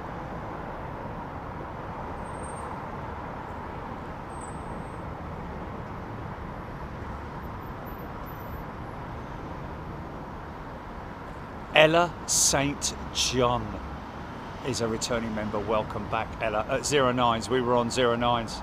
Yeah. The smoke, you can only see the smoke. Yeah.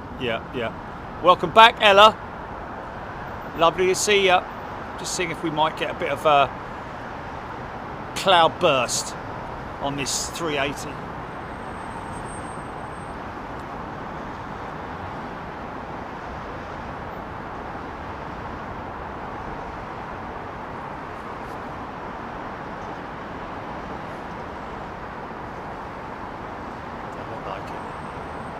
Tell you what I will do though, I will come back to that just in case.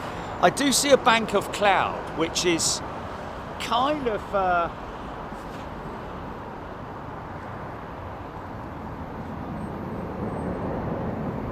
Stuart Watson talking about the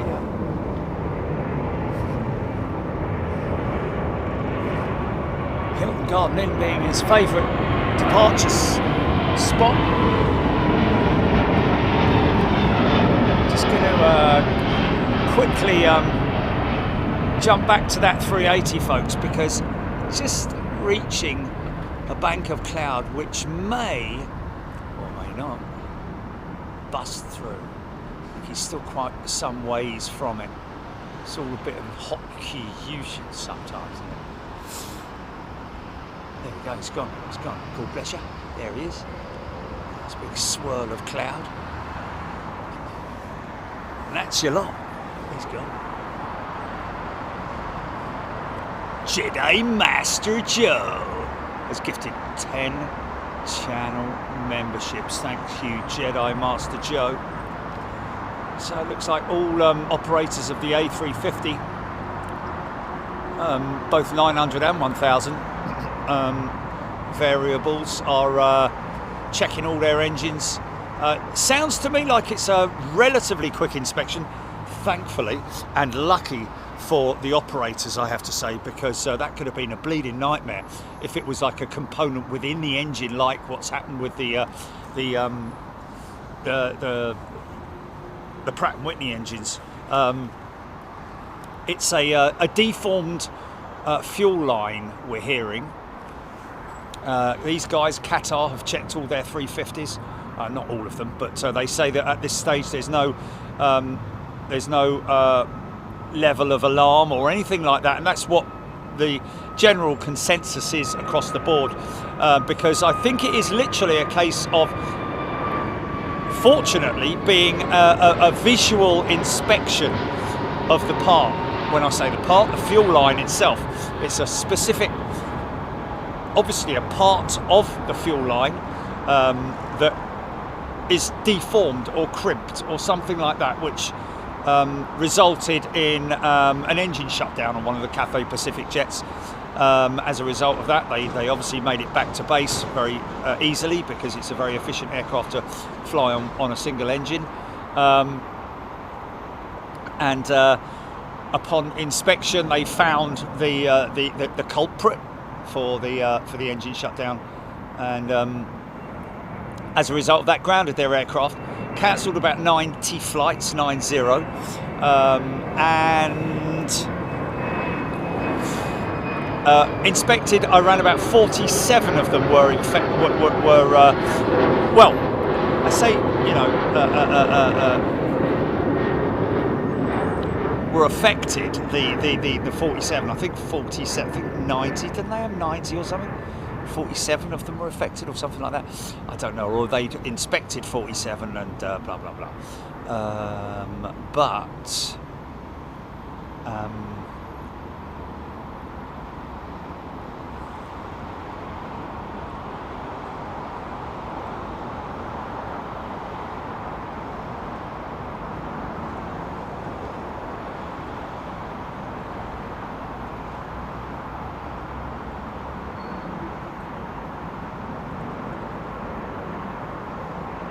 Thanks, Murphy. Thanks, everybody. A big shout out to all those non-members who are watching right now. Subscriber chat as well is on, as obviously my members are all highlighted in green, so it's very easy for me to see all of my members. I do read comments from non-members, from subscribers, because we are grateful for you, for subscribing. The more you watch, of course, the more you learn, and it's great to see you here. But I do read out, I do read your comments, folks, and from time to time I read out comments from subscribers because it's a worthy question. Renegade Extreme, do you think there's been a drop in maintenance standards, or are we just hearing more about issues because there is a larger spotlight on these things nowadays? Well, I don't know. You see, the thing is that, for instance, each issue is unique, is it not? You know, the Pratt & Whitney engine issue, that's a manufacturing issue, it's not maintenance. Very seldomly is it a maintenance issue, as in like, you know, at base or on wing sort of thing. Generally, it is usually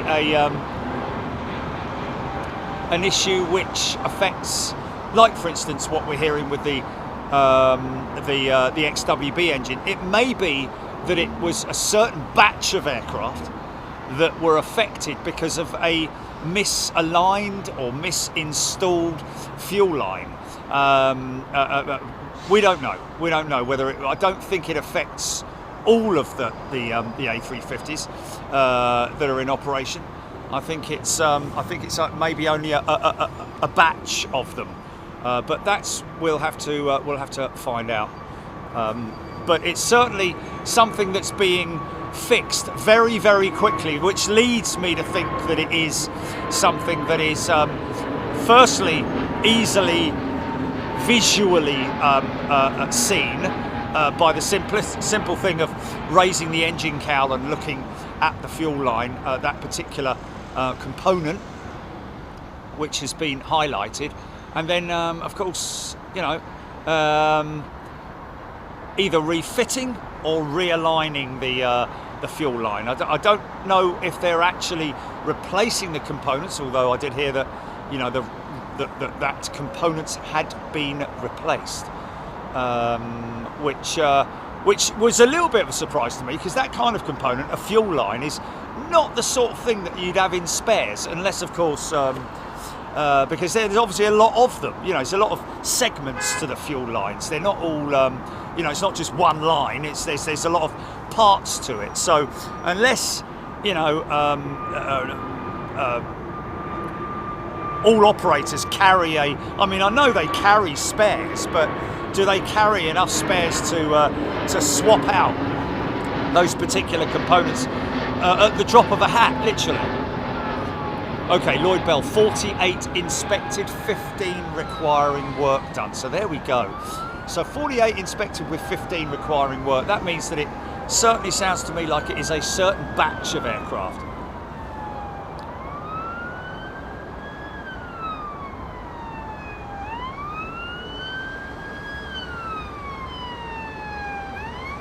And here is one of Cathay Pacific's 350s. So as you can see, briefly affected, although it cost them 90 flights. It was relatively brief, because obviously they appreciate they can't afford any time out of service. It's a 220 going up, I think it is, isn't it? Yeah. Swiss 220. Pardon me.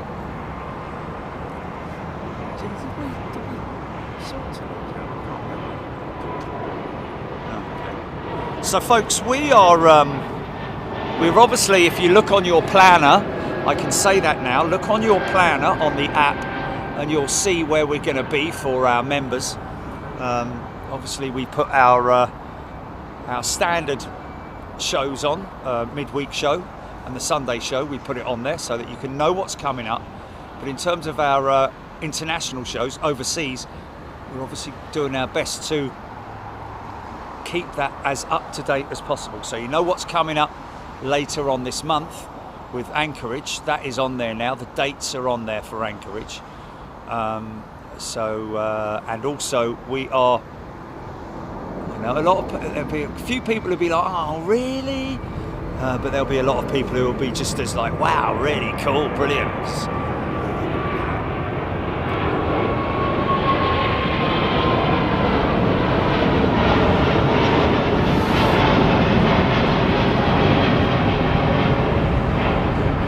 I don't think the affected aircraft actually had an engine fire. I think it was a warning that one of the sensors picked up, maybe a fuel pressure build up, which could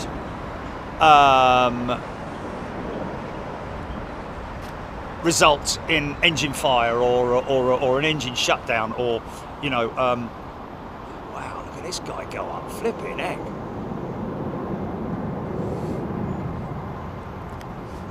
DHL A300.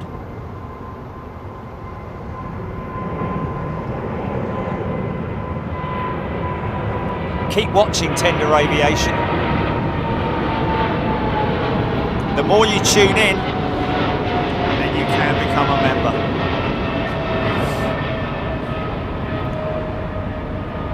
You know, if we had the capability and option of being able to give all our elderly viewers a free membership, then you know, or when I say elderly, you know,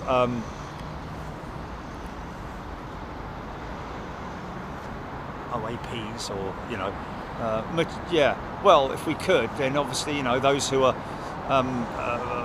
if we could have a senior citizens, yeah, but we can't. We have no control over people's age, so we'd have like 13-year-olds saying, I'm 95, so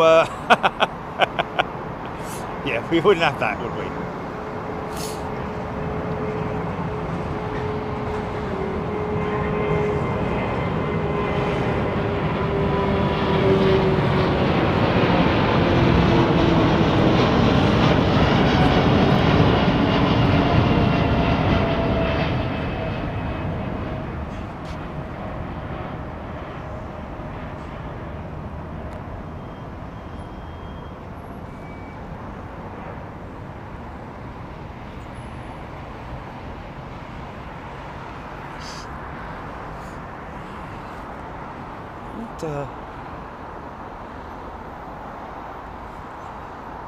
Pistol 9. Look at this thing float, man.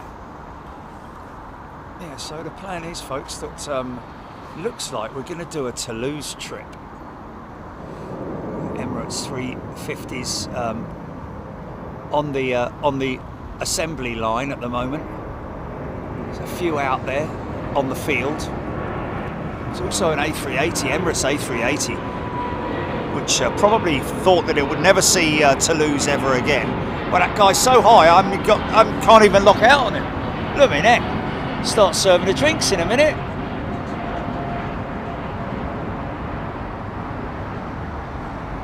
It's a Turkish's 350, isn't it? Wow.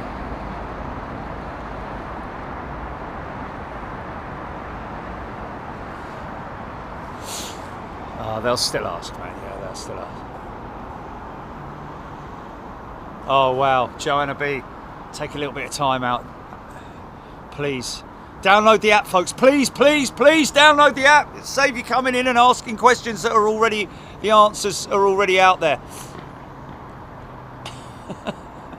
It's just...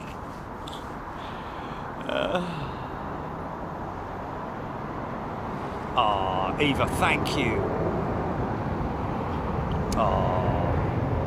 Lovely to have you with us, Eva. That's a lovely thing to say, isn't it? Oh, it's cheap compared to other channels as well.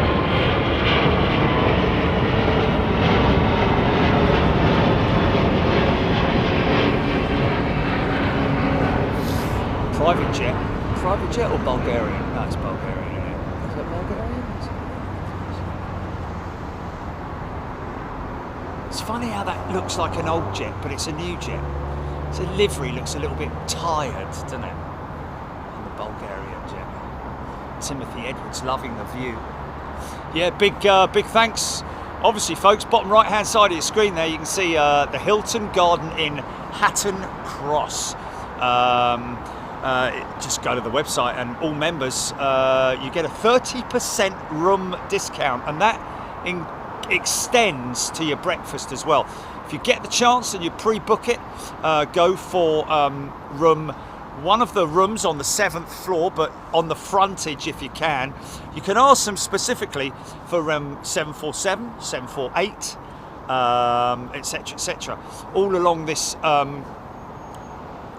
western front of the hotel.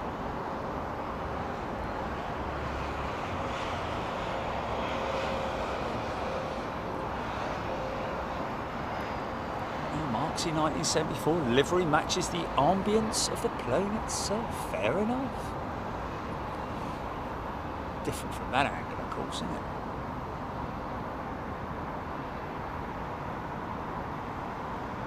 Liz Robinson not going to miss Anchorage.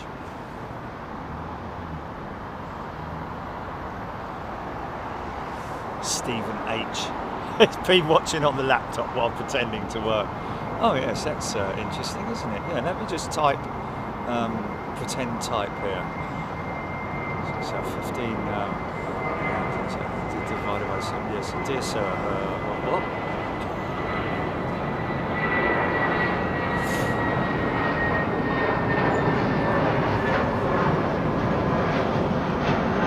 In Camel, sorry. Yeah, quite a few people have stayed here at the Hilton Garden Inn, folks, and we continue to get a steady stream of people. Good thing with this one, I have to say, is that, you know, obviously it's a very short walk down to oh,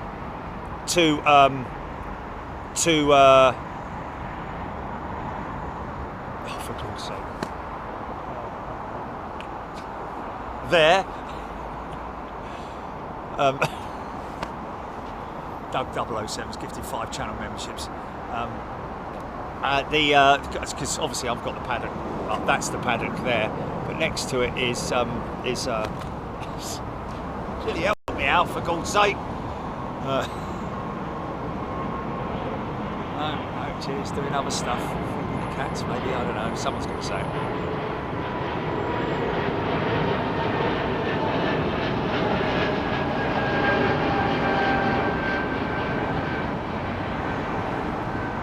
Aidan Campbell, very funny. Yeah, Myrtle Avenue down there, folks.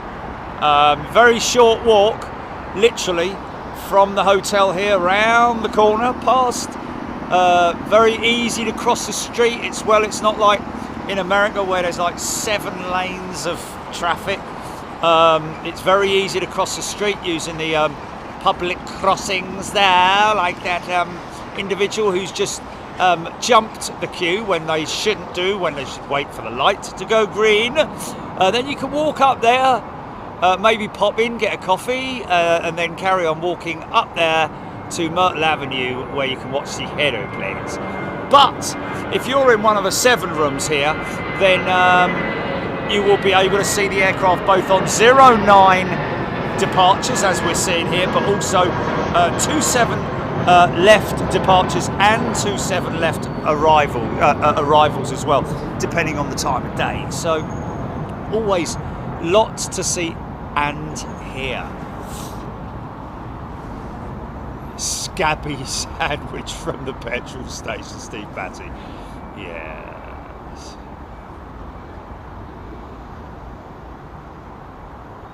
Oh, Liz. Oh, okay, yeah, sorry. So that's Liz from Fink Planes up in Manchester. Thanks, Liz. Yeah, my apologies, man. There's just so much stuff going on so quick.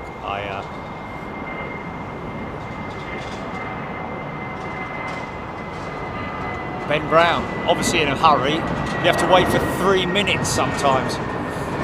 It's a long time, isn't it? 3 minutes, let's face it, flipping heck. Come on, hurry up!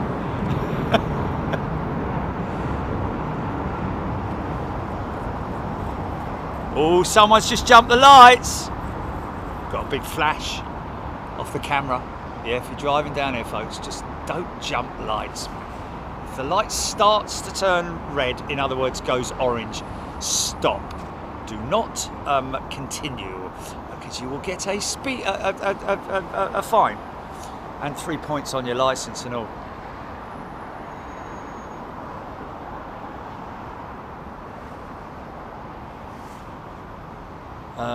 Miriam Baines, I stayed in one of them. They said was better than 747. Okay.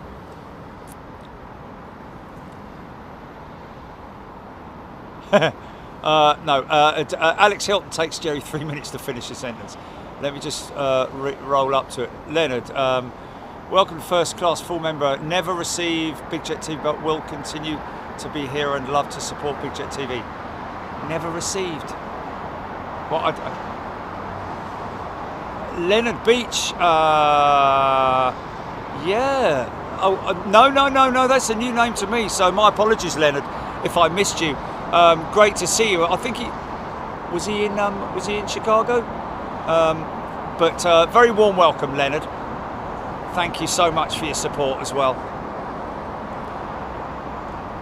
Yeah, that's a point. Yeah, Jilly's just mentioned it to me. If you join whilst we're overseas, it doesn't come up as a new member. So apologies to anybody who I've missed. Leonard being one of them. Welcome, Leonard. Rolls Royce.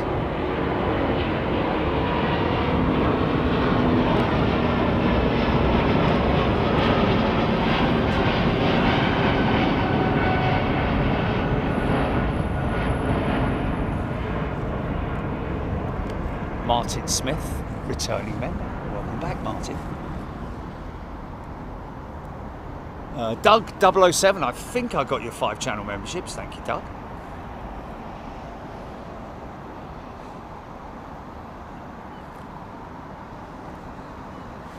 Angry Pirate is a returning member. Welcome, Angry Pirate. Come on there, sea laddies. Vast me shipmates. Raskas. Steph, Rabbits, Big Up Pal.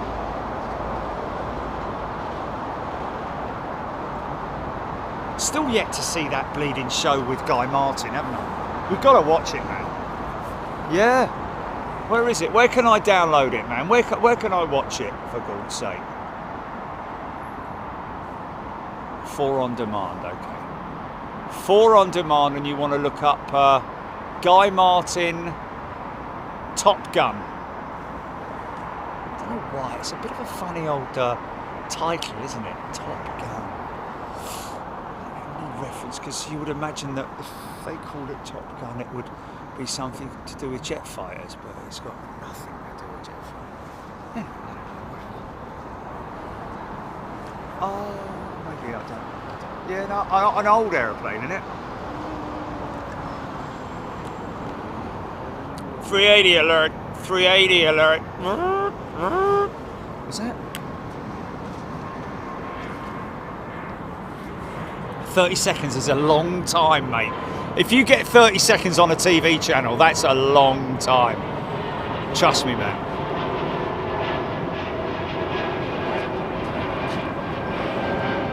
Oh, it's on their YouTube channel. What, YouTube? On whose YouTube channel? What, channel 4?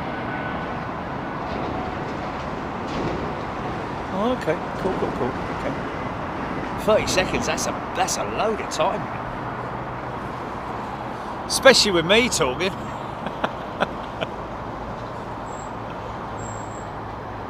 can't get a lot in the 20 seconds, 30 seconds.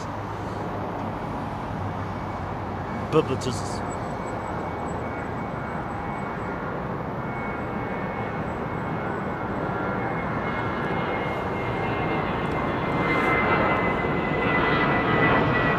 Stuart Scale Models watched it. Oh, by the way, folks, it's funny, isn't it? Before Air India's new 350 Vista livery came into London Heathrow,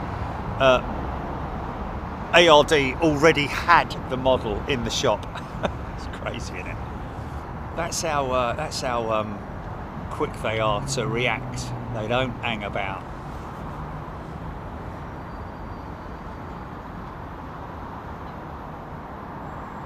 Nick Gray tried filming planes with an iPhone and a spotting scope. I think that was one of the first things that I tried to upgrade from, was my iPhone to a spotting scope. Absolutely bleeding use. It's only good for, like, you know, if you're doing like insects or something like that, and it's very close by.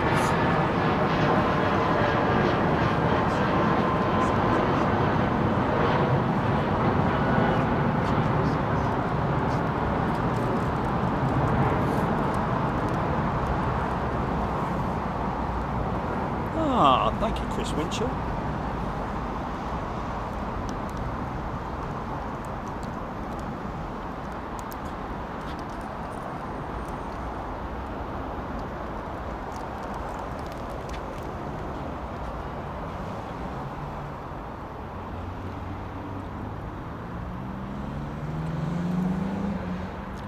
Russell, Gemini working on some new stuff too. Gemini being one of the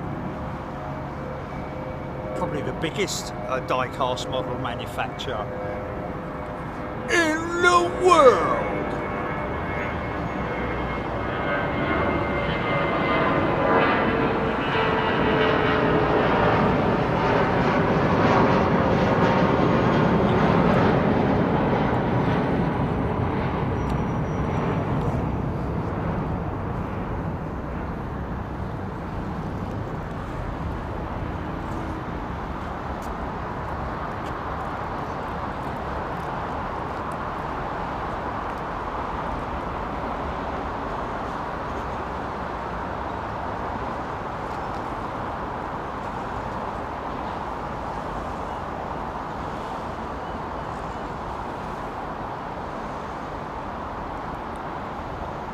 Wow.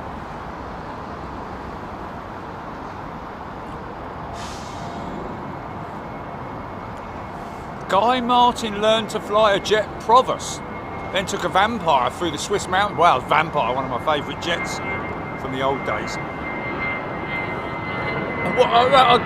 Obviously that wasn't solo, was it?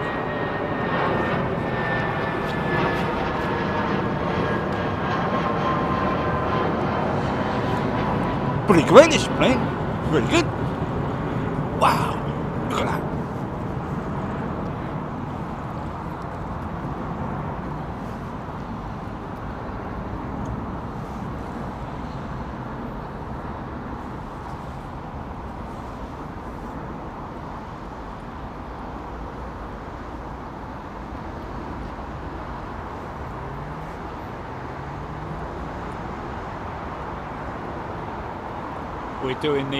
We're doing this Seattle thing for Anchorage. Oh, yeah, that's right.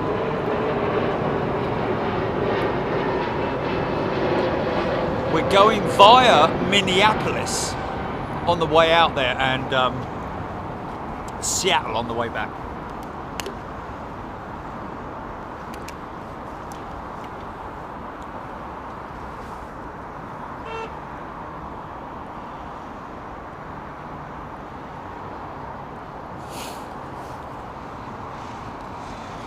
Seagull, pointy nose.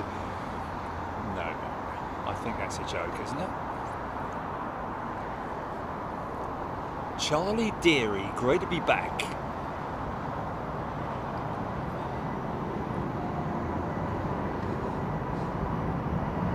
This is one of Delta's many A339s. Delta going all Airbus eventually. Obviously, as we know, still operating the 7576.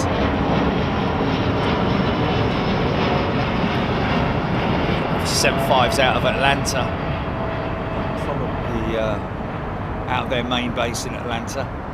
Of course, operating the 767-400s into London Heathrow. The occasional A330-200 CEO. No, sorry, 200 CEO. And these beautiful new A330-9neos. Karen Nothnagul has gifted a channel membership. Thank you, Karen. How very kind of you.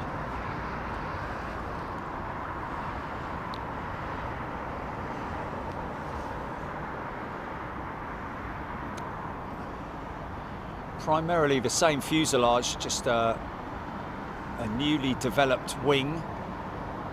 Wing tip, of course, all carbon wing tip. Still a conventional alloy wing, but obviously the engine itself weighs more than the old Trent engines, and also additional weight has to be taken into consideration for the engine pylon as well, because it's carrying significantly more weight.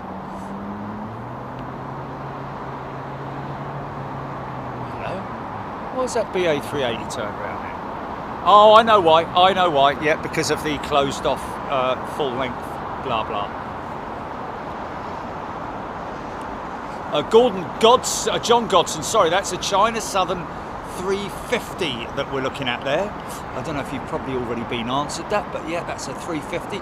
777, I can understand you thinking that may be because it has got the looks. The first thing you'll notice there, that's a 900 350. She's only got 4 wheels either side on the main landing gear, but look at the wingtip. That's the way to, that's the unmistakable blended wingtip of the A350. 777, of course, has the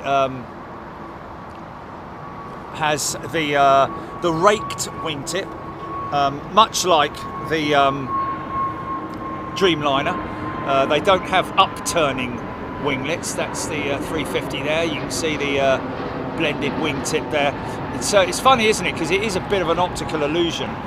From different angles, the wing tip looks more curved than, like for instance, that side compared to that side.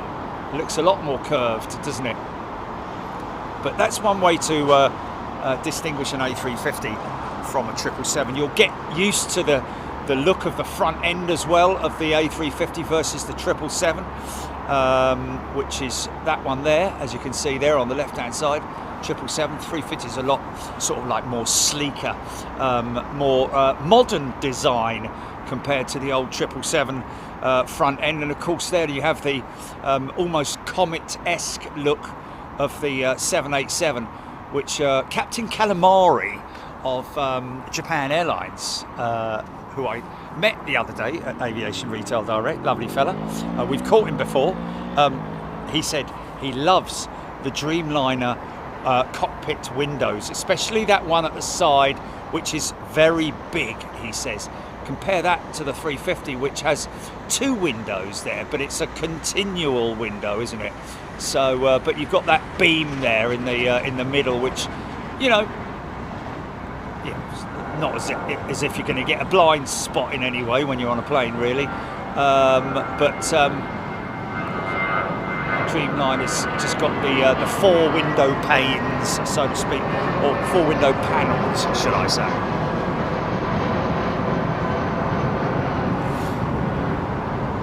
Apparently all the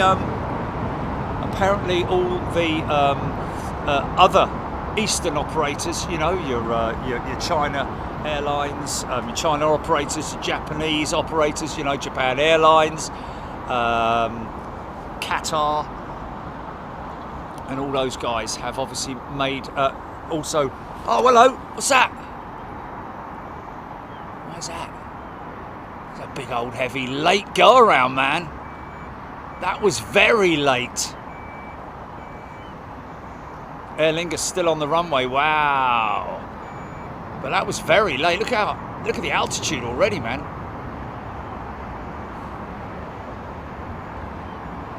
China Eastern, is it? And there's the raked wingtip on the 777, you see. It's very easy to spot that now. And she's belly up at us.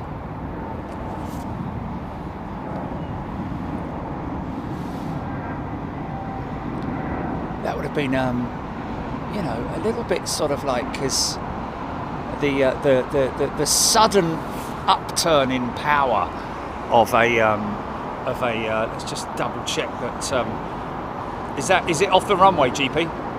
Is the Aer Lingus jet off the runway? Okay.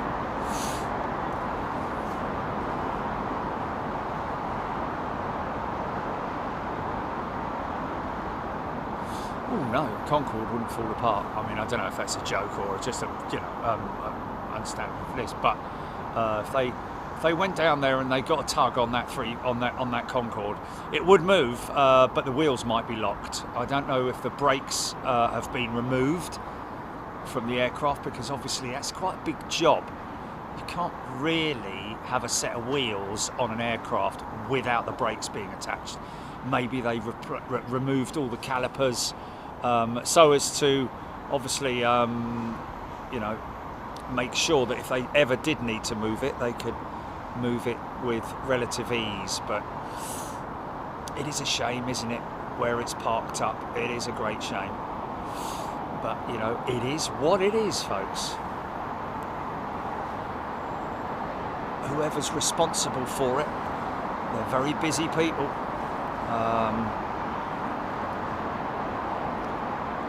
However, if it was up to me, I would put a budget towards it. David Ace has gifted 5 channel memberships. Thanks, David. Wow, look at this thing. How beautiful is that?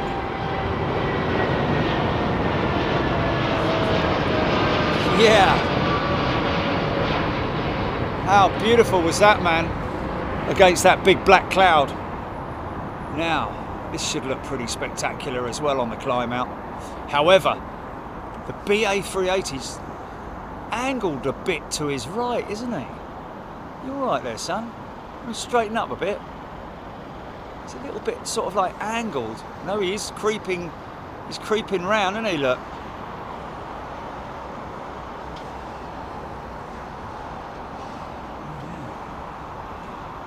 We're going to do that just before anchorage.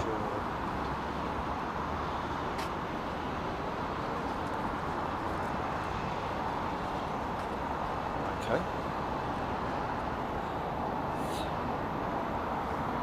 Okay, let's do it Sunday, yeah?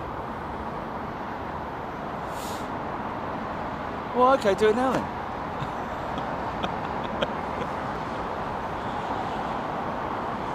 Michael G. Kelly, that was low, must be heavy. We'll talk about low. This could be low and loud. Watch this.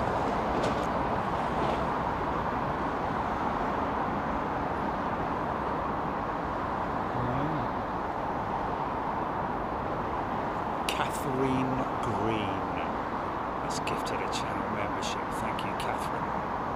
Wow, she's low, man. Yeah, look at this.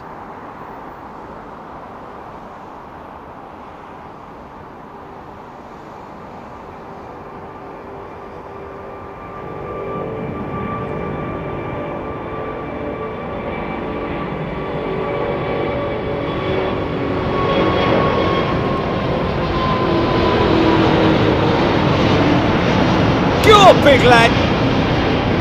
Yeah. It's western bound. Is this westbound or? Wow, nice. Oh no, that looks like it's going straight out. I was going to Washington, is it? It's going to go long, and that might come over your house, GP.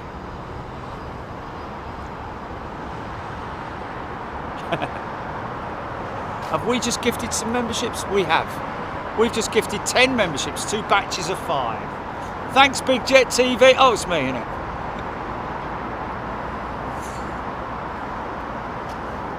Rolls-Royce engines, Philip Lowry. Indeed, Philip. All of the British Airways fleet on their 380s, powered by the Rolls-Royce Trent 900 engine. Wow, she's gone long, man. That's going to be a late turn.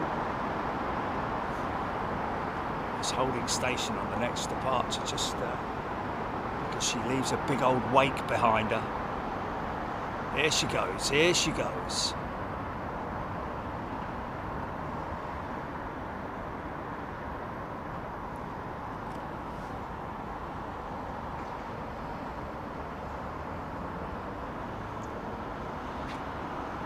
Remember if I've ever done a 09 departure westbound where I've gone right and not left.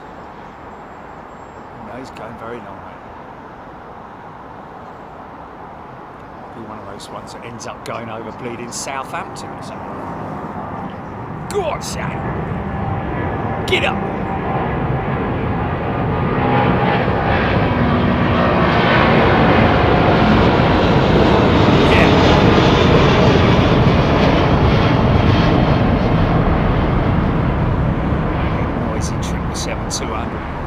Packed with Trent 8s.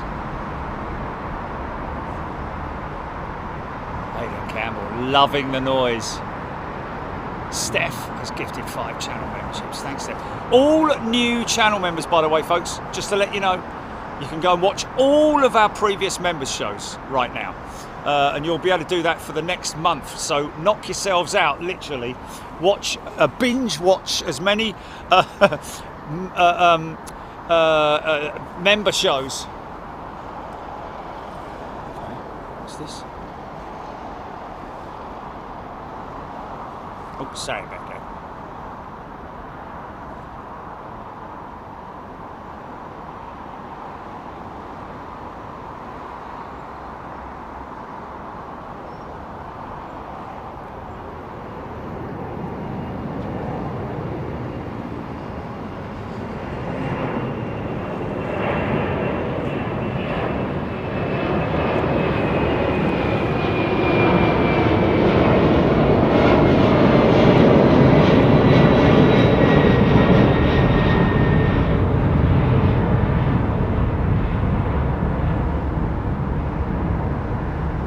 Smoky old 7.6, man. Look at those old Pratt & Whitneys. Wow.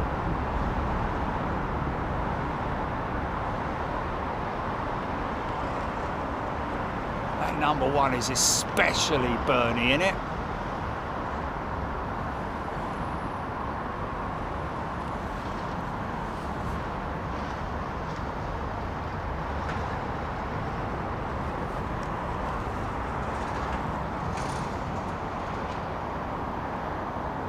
The hell?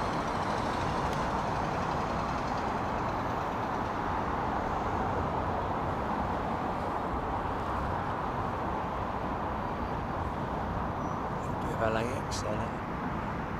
A little bit of LAX. From the other side of the airfield, of course. Not from the mixing desk side of the airfield.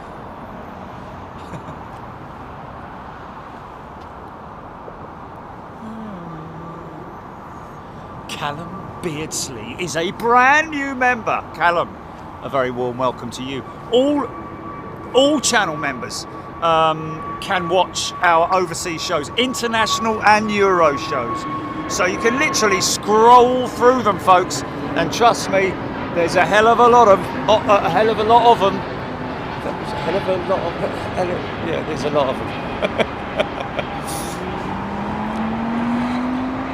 Old Dave SAS pilot sent me a video from where he was earlier. Big storms in, where did he say? Mind you, when he sent me his storm video, Jilly, I sent him one back and I showed him. I said, mate, I think this sort of like trumps your storm. Steph gifted 5 channel memberships. Thanks, Steph. Electric Mike, 380 didn't turn west until it was over Guildford. Wow. Yeah.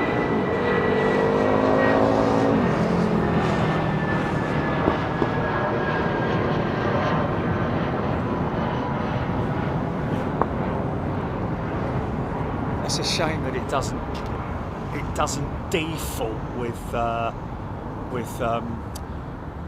2 lines.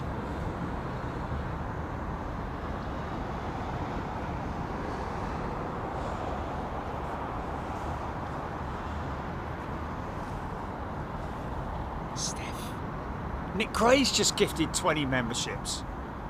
Blimey, thanks Nick. Thank you everybody for your very generous gifting. Raptor X, take care, goodbye. See you Sunday. Is that right? Yeah, Sunday, yeah.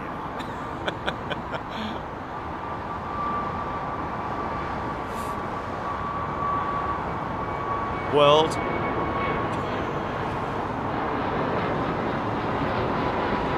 Oh, I've only got 1 line. Oh, yeah. All right. It's not that flipping big.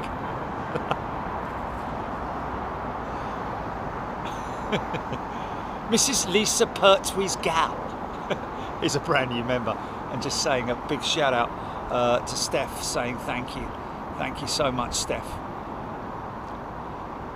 Is Trish on today, GP? Is Trish on today?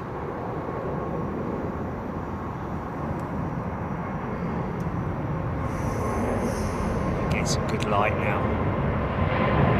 Good old 7 GEs on her.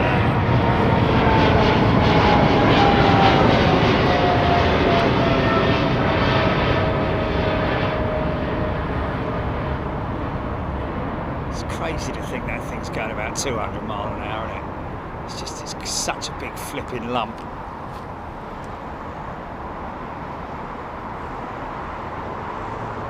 Jono Godley has gifted a channel membership. Thanks, Jono.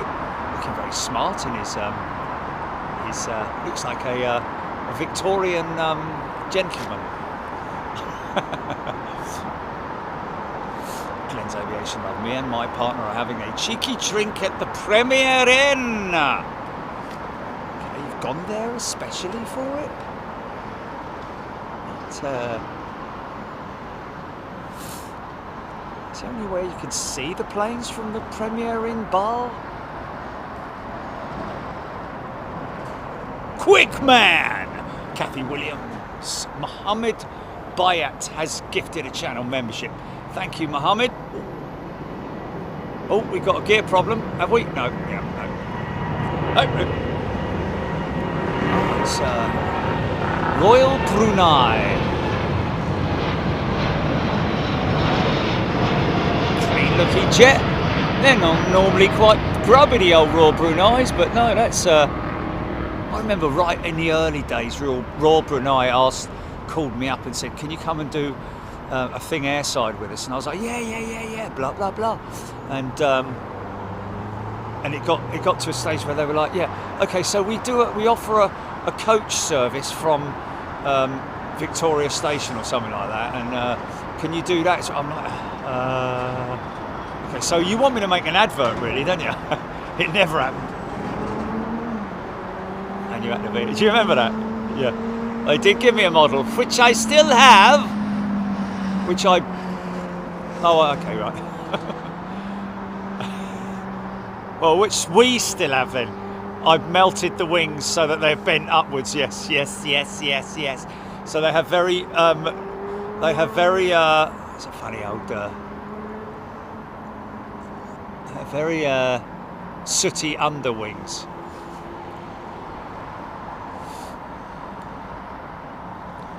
Getting old, some of these Dreamliners now, aren't they? Are they getting into their 20s yet? No, I wouldn't imagine. 15s? Simply Planes with Henry, loving the wing flex, yes. The built-in wing flex. Interestingly, talking about wing flex, folks,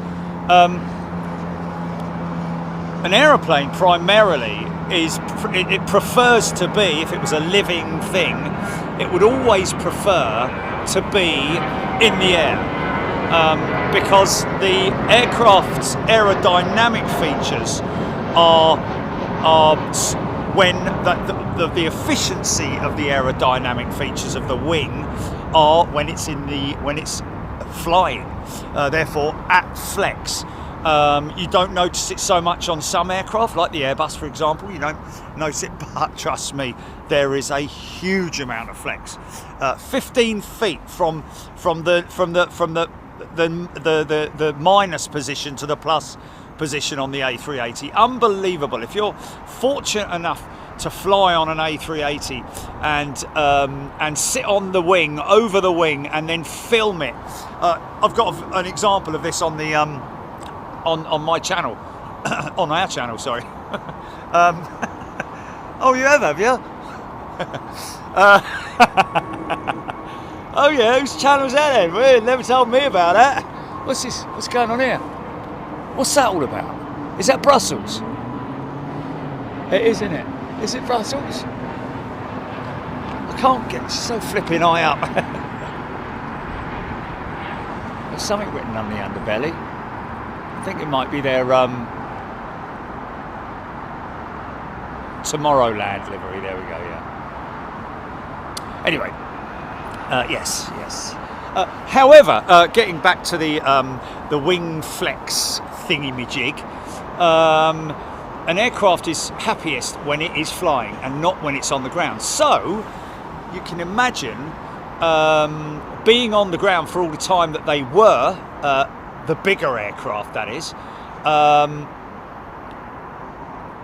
the wings were flexed downwards, but purely down to weight more than anything else. Not you know, aerodynamically, but when they sit on the ground, the wings are at the negative, and that's why Emirates have discovered wing spar cracking.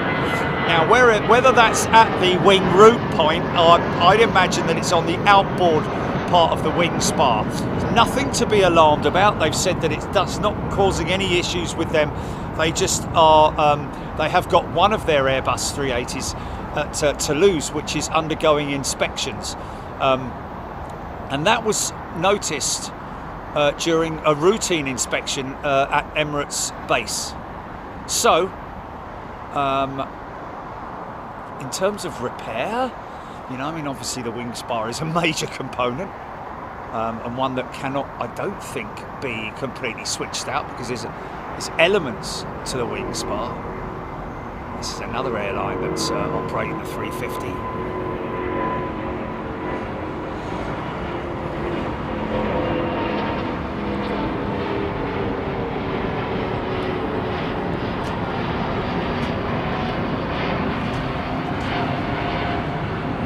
So, yeah, interesting that we don't know exactly what part of the wing is affected in terms of the wing spar. I mean, we're talking about hairline cracks here, folks. We're talking about and it was just something that normally they spray a liquid and use an infrared or whatever it is, a lighting system. What is it they did?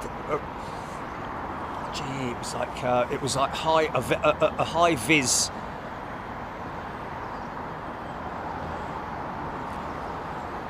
Paint that they spray on the part, and then they put it under an ultraviolet light. That's it, and that then.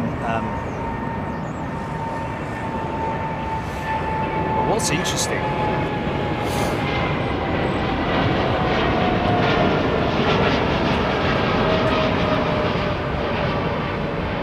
What is interesting?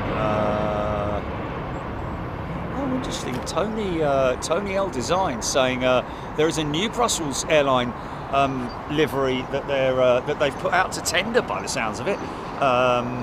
One of the Icon jets, I'm guessing, that's another addition to the Icon family, I'm guessing. Severa Sneap, thank you. UV dye penetrant inspection. There we go. That's what I was trying to think of. But there's your go around jet. So yeah, where they will basically during, they have to put it in sort of like almost like a dark room, or create a dark area for them to inspect. But also it's done with electromagnetic instruments or something like that as well, where they check the it's almost like a piece of china. If you've got a china bowl or something like that, and it's got a hairline crack in it, and you knock it, it's got like a thud to it. Whereas if it doesn't have any cracking in it, it will be like a bing, bing. Whereas if it's got a crack in it, it'll be like doom, doom, doom. So there's ways of checking it with sound waves and stuff like that. Very sophisticated. But yeah. So obviously Emirates are inspecting all of their A380s during their time off the main line. Whether Airbus are going to suggest to them that they inspect all of their A380s based on initial sort of like tests and results. Lots max.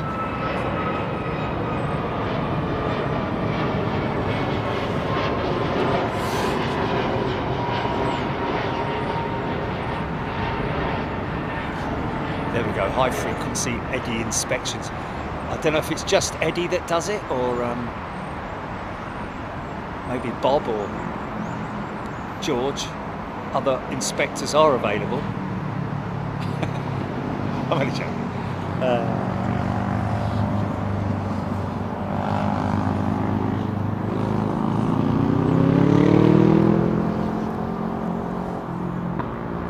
Sanjeev Bagga liking the 350 with Finnair.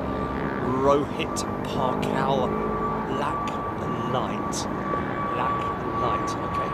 JB trip reports, landing at Heathrow Monday 5:40.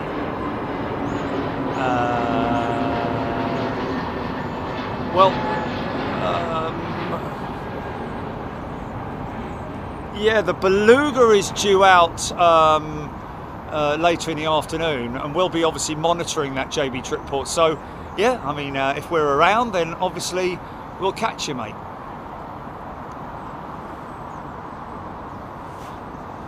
Eva saying your camera work is outstanding. Did you do it professionally prior to the channel? No. Everything is self-taught. Yeah, I mean, I'll be honest with you, man. It is literally, I'm just using a toggle for my zoom. That's all I'm doing, and finding the subject matter as best I can. So it's almost like being a bit of an artist, isn't it?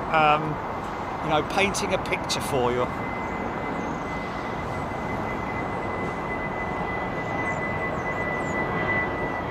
And yes, Eva, it is just practice makes perfect. But and yeah, I was a little bit jittery when I first started using the camera. I was a little bit, fast on it. But now I prefer to be a little bit smoother in terms of the operation of the camera. KC Rallying Planes, first 787 entered service with all Nippon 2011. So 787's 13 years old. Thank you, KC Rallying Planes. So nowhere near the 20 years, but 13 years, it's a fair old time, isn't it? Yeah, all Nippon. Wasn't it a 787-8 that all Nippon started with? You remember the 787 that caught fire here at Heathrow? And I mean, I was only, it was only brought to my attention by Mark at Aviation Retail Direct, or somebody down there, because we do have regular discussions down at Aviation Retail Direct, which are really cool things that I learned from a lot of people.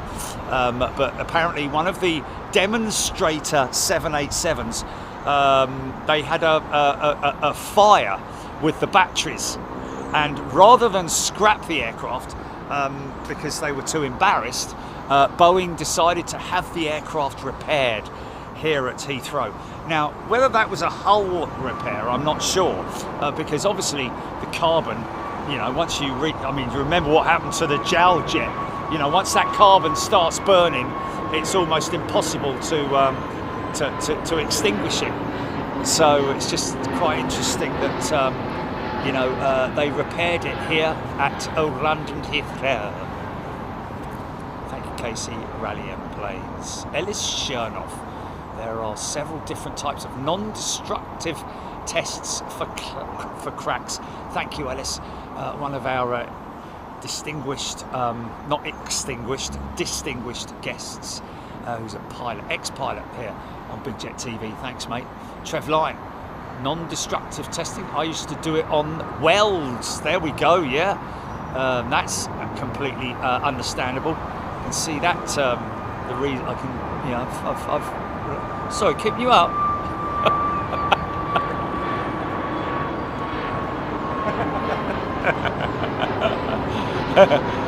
You're right there.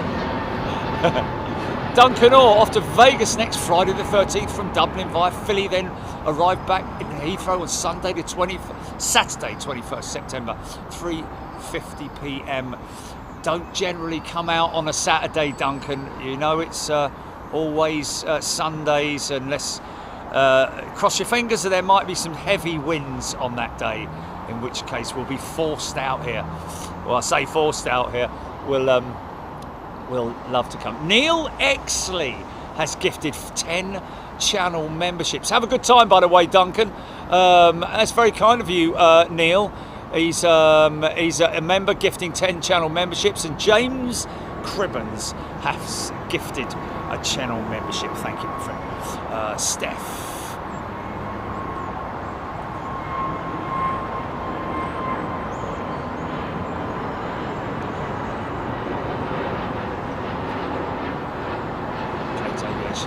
I was hoping for a 2-7 takeoff tomorrow. Okay. Oh.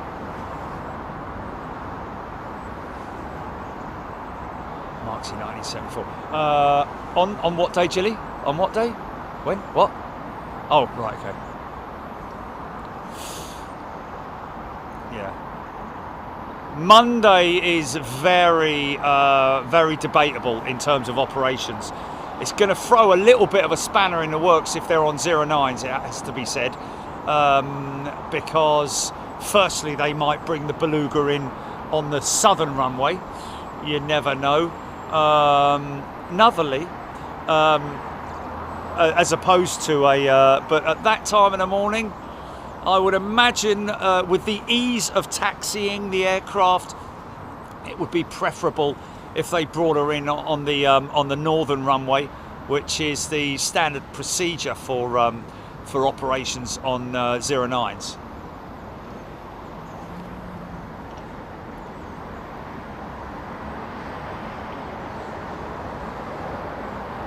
Oh, somebody on Twitter has corrected me.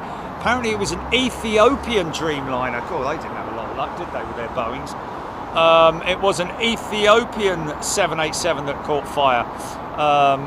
Wow. Thank you, Andy.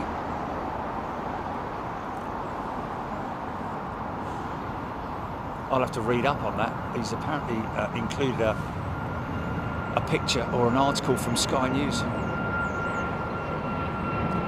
Dorset, yes, we have done arrivals from the Hilton Garden Inn many, many times.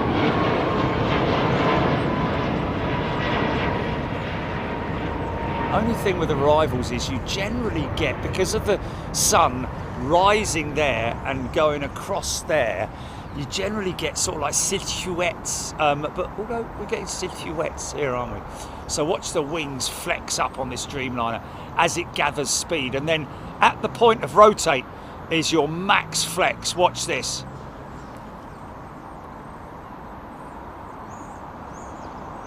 Look at that.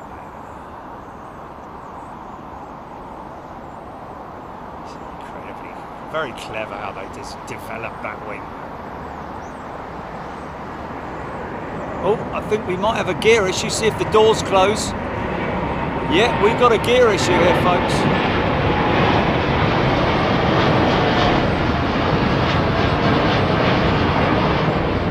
So that's the auto systems doing. Oh no, he's keeping the doors down. That's very interesting.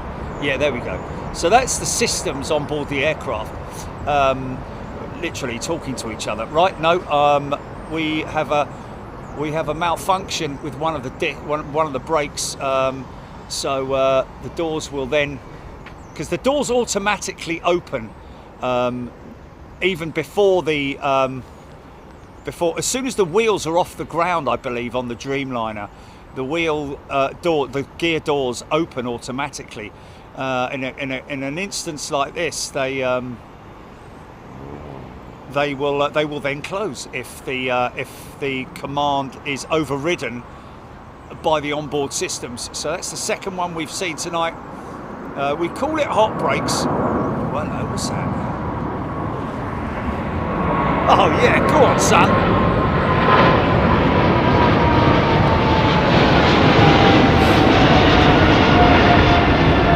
Yeah.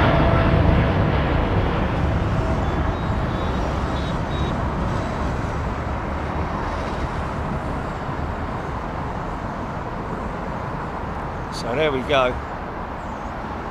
Not long now, probably about another 30 seconds to give that wheel time to stop spinning.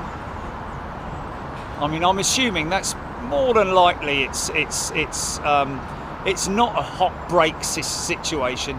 It could be, because that has taxied out from T4 and down Sierra, there we go, up they go. So it may be hot brakes, you never know. We got a t-shirt for that anyway. We called it hot brakes because, in fact, we've even got a...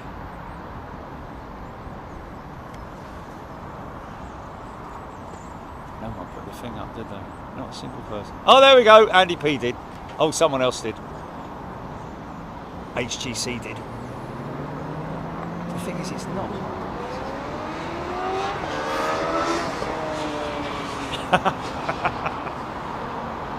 Sorry about that. Oh.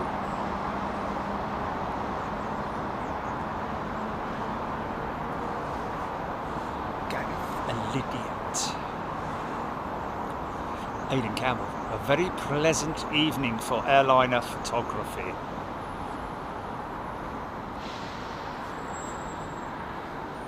James Cribbins. Heathrow, an amazing place. Greatly appreciate and grateful of the times I've flown to and from London Heathrow. Well, it's like any airport, isn't it? It's like a city, really. I mean, even small airports are still, you know, in terms of the infrastructure and the... Simon Heath has gone with the hot brakes.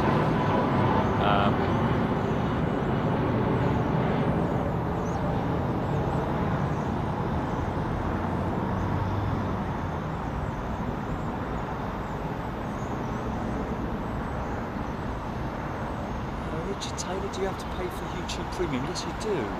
But that basically premium means that you don't get any ads. Is that right, Jilly? Premium, YouTube Premium. You have to pay for it, don't you? And it means that you don't get any ads. Is it worth it? If you're a regular viewer of, if you use YouTube like. Oh, okay, so you get more, there's a few more positives to premium, apparently. Anyway, look at it and find out. Rab H, I don't recall seeing any Airbus aircraft keeping their gear down after takeoff. Well, Rab, you've been with us long enough. You must have seen the odd A330 or two. I've certainly filmed a few, mainly Virgin Atlantic. Did go through a spate of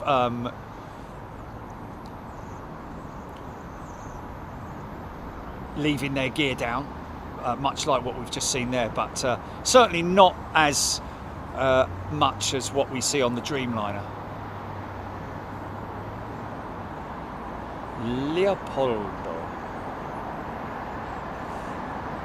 This is the Neo 330.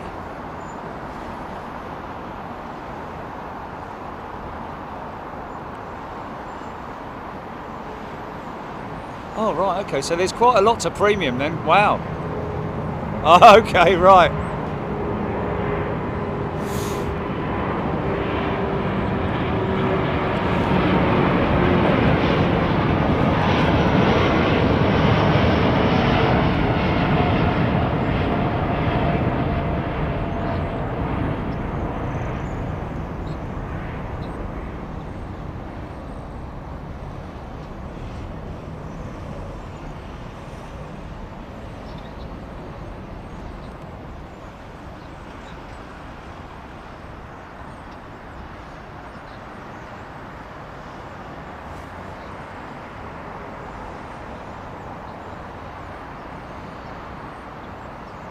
Yeah, discount codes on your perks, isn't it?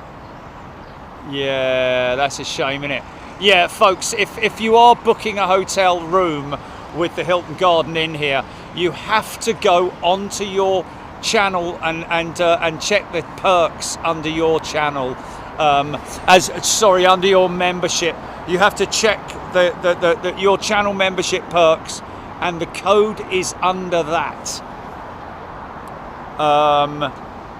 Yeah, and that will see perks on your channel, and that will then give you all the, not your channel, but our channel, your membership on our channel. And then look under all see perks, and then you will see the code, the discount code on for the Hilton Garden Inn, and then you have to obviously give them the discount code. Unfortunately, I think I may have not mentioned that enough times.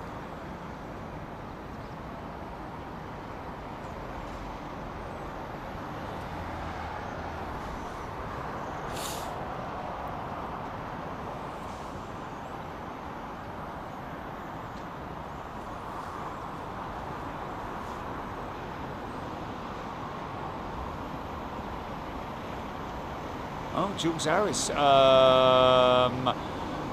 Certain mobile phone contracts with Vodafone include an entertainment perk. So I got YouTube Premium with my contract for free. Is that every year? Wow, that's pretty cool. Why don't they mention that on their adverts then? I've never seen that. Come on, Vodafone. Get with the program, because that's a big saving, man.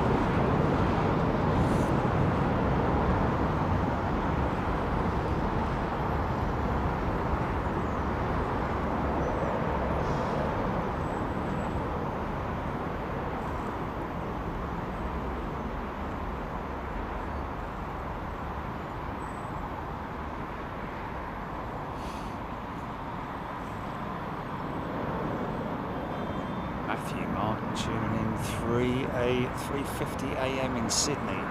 G'day. Wow. What are you doing up at 3:50 a.m, mate? Obviously, maybe doing the night shift. I don't know. It's good to have you with us, mate.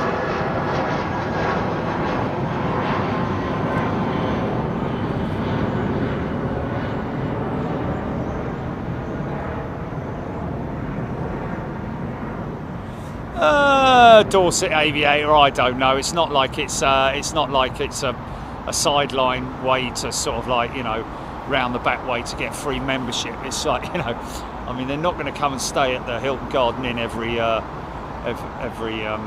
week, are they? And if they do, good luck to them, because yeah, I don't think it's a flaw per se. Yeah, I know what you're saying.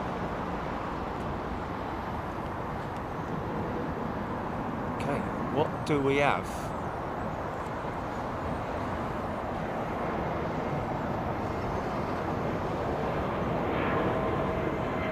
Jez White, I only watch one YouTube channel, unfortunately. You don't play ads?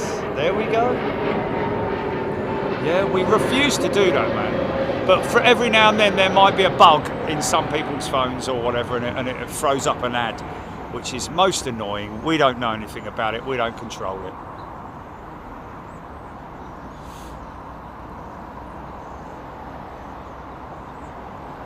No, we don't use mid-rolls, but what on videos? Yeah, not live though. Oh, okay, all right, okay, yeah. All right.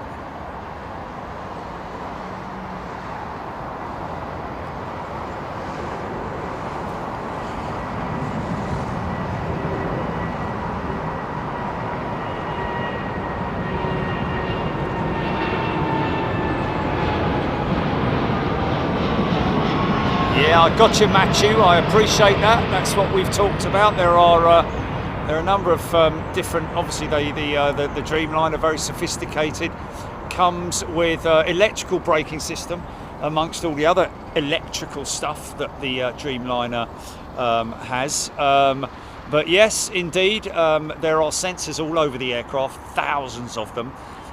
One or two of them are the ones that sense the heat of the brakes. There is also a sensor that's inside the main landing gear bay, which is also a detector for heat.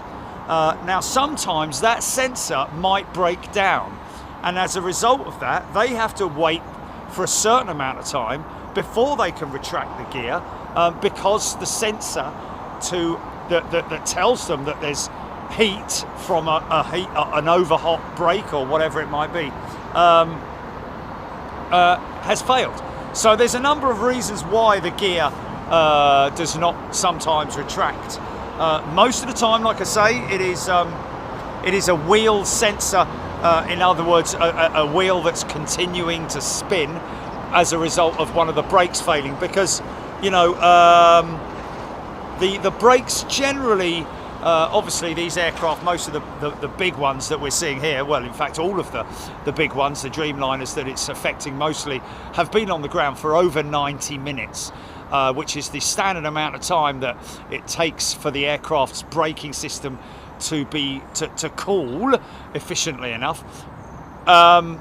But there may be a case of a dragging brake, for example. There may be a brake that's dragging, which means it's not seized, but it's semi-seized. So in other words, it's sort of like dragging on the disc, and therefore it's causing heat to build up, and therefore that will obviously set the sensors off. There's a number of different ways that these things can happen.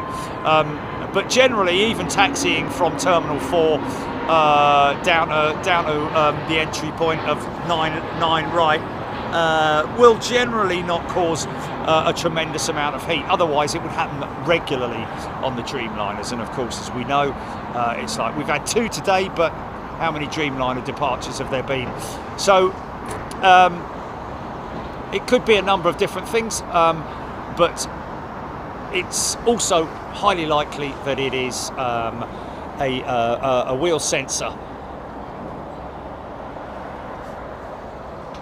I blame me dad. Has gifted a channel membership. Thank you. I blame me dad.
Steep. What's that being towed over there? What's that being towed over there? What's that? Oh, that's interesting. Now, why is that interesting, folks? I've been being quite nosy today and seeing any specialist moving parts that are going anywhere, but that is what's commonly known as a K-lift, folks. Now let's see if they go past that point there, which means that they're going down to the BA. Now that is not the maintenance area where they repair those K-lifts. That'll be in another place. So, and that is the type of vehicle that is used for loading and unloading cargo on aircraft, or specialist equipment and stuff like that. It's you know, you commonly see it when they're offloading belly cargo or anything specialist. But it is on I think that's a K-lift, is it?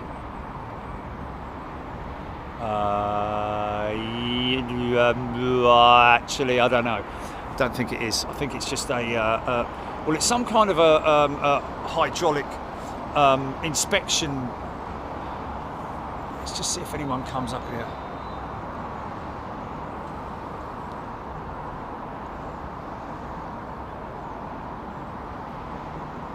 It's most definitely a piece of loading equipment.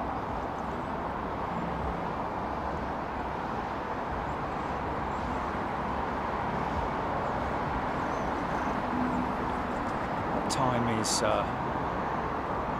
Oh, this isn't our RTO jet, is it?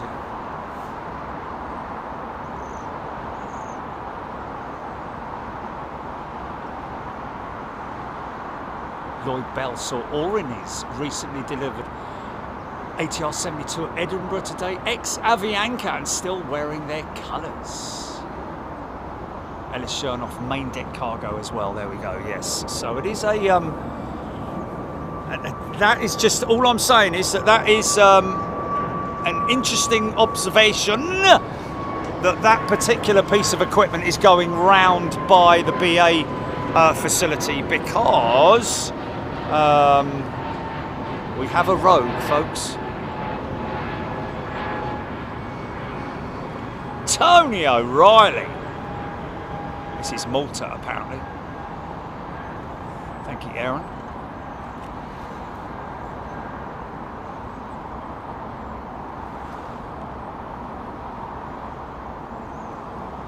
I just want to wish you both good luck.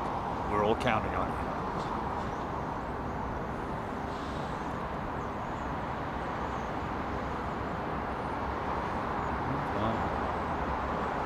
Scrotal. Well, good job we're in the southeast then, isn't it? Mr. Rigsby, yes sir.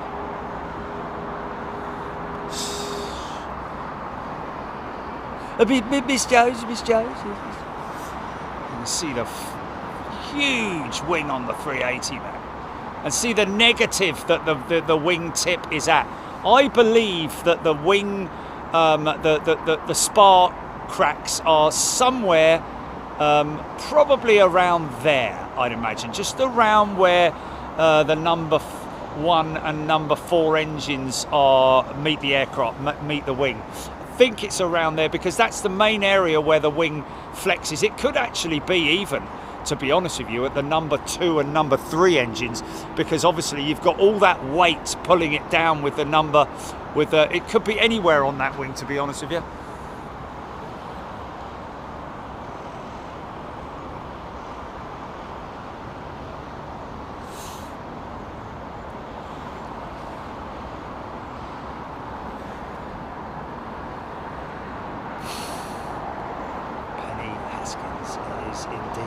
Big airplane.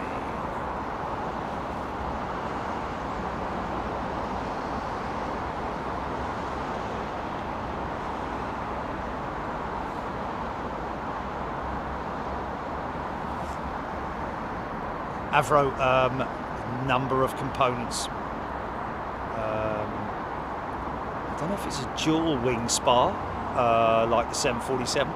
Peter Lowe is a brand new member. Welcome, Peter. I think the 350 wing obviously is assembled as a number of different components, but the main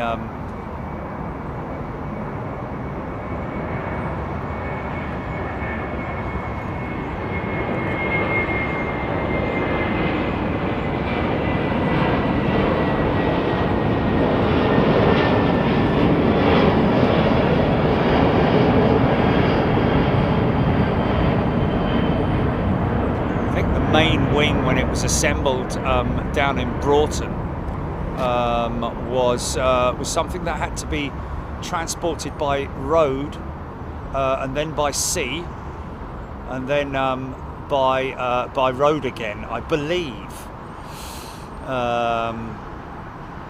because it's just such a big component. The wing itself, once it was assembled, of course, has the rib assembly, much like a standard wing. The wing ribs and all the other components that go with it. Obviously, it wasn't shipped with the engines on it. It would have been engines would have been attached at the assembly lines, the FAL.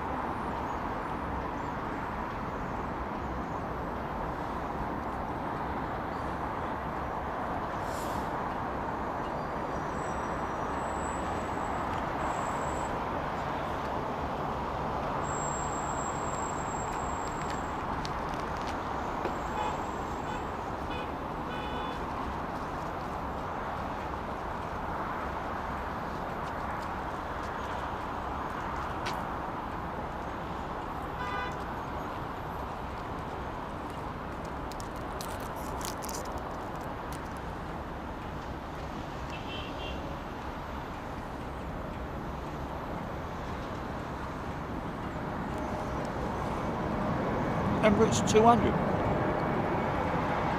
or 300.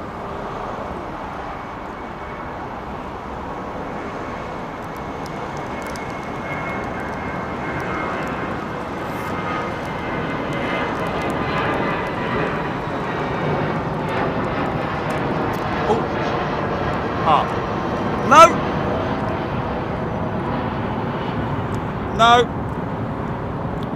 That's the destination for that piece of equipment. Coming in that gate there.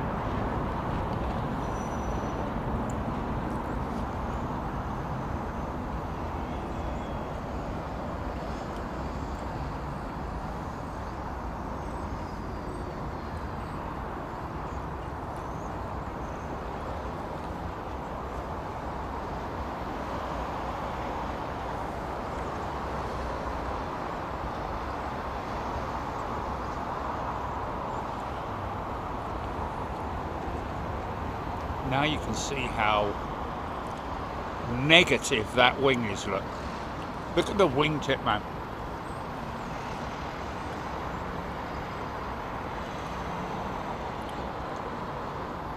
So you can imagine all the negative pressure that's being put on that wing. I'm guessing that the wing spar issues would maybe be around about the number 2 and 3 engine points. But that's just a guess, man. That's just a guess.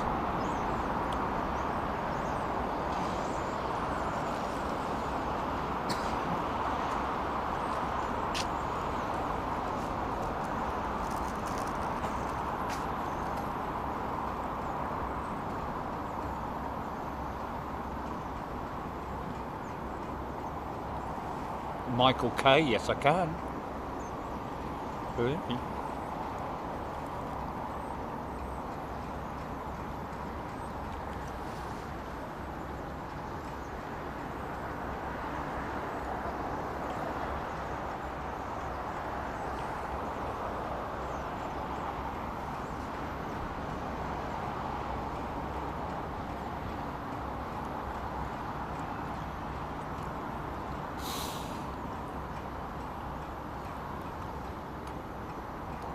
Well, it does. Courtyard. Well, I mean, yeah, but you know, that's, yeah, I mean, that's your... It has a terrace. Cathay, the Courtyard Terrace is where we go, and where a lot of people go.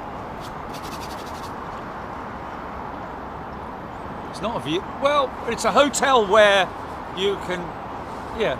Well, yeah, but you know they do slate it like that as well. You know they do.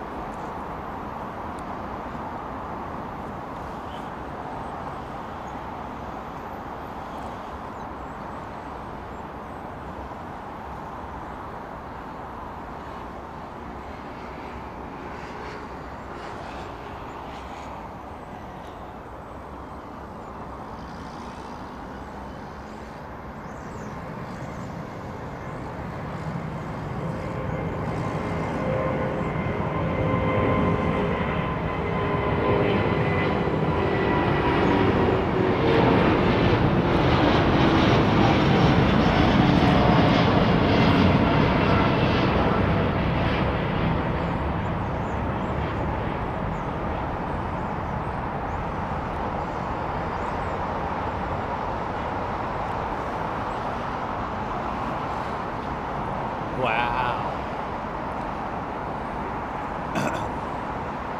What's that?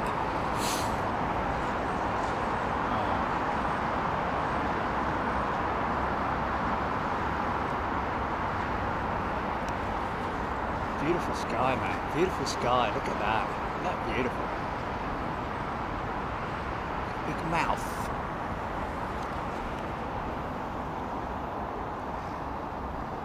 We're starting to see this kind of stuff now as well. Let's go to that one, shall we?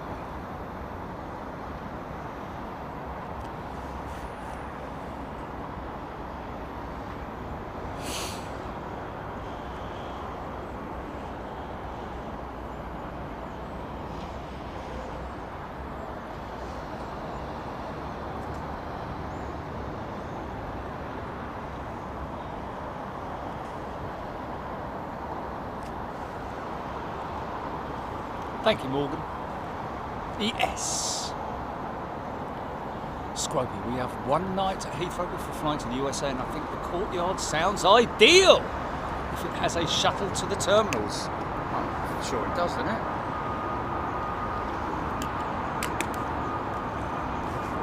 Google it.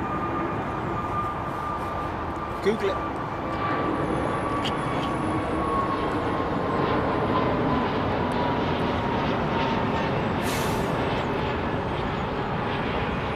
Let us know, Scrope, if we're around. We'll bungle you in the back of the van and just take you down there, don't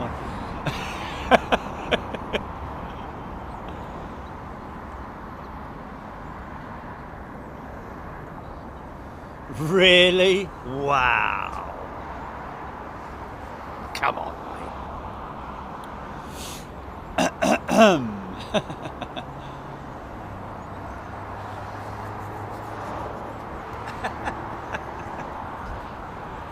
Well, you know, people don't know, do they? People just don't know, genuinely don't know. So we want to give people the benefit of the doubt.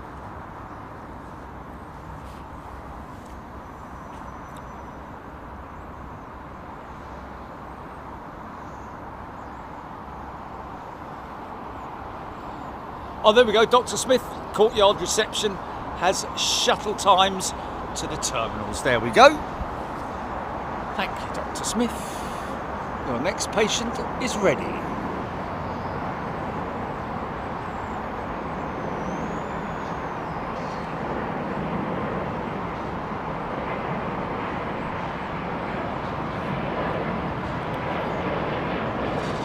Make sure you tell them about us, Scropey. Don's the courtyard. Can we get a discount the courtyard? I can't remember.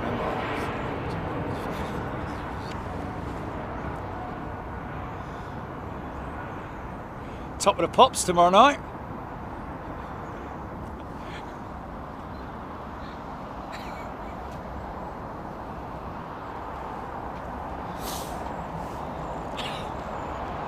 W419, very peculiar thing to ask. And the answer is no. Bob Shalvoy, Golden Hour starts 1855 and it says to 2000. Love the lighting at this time of day. Oh yeah.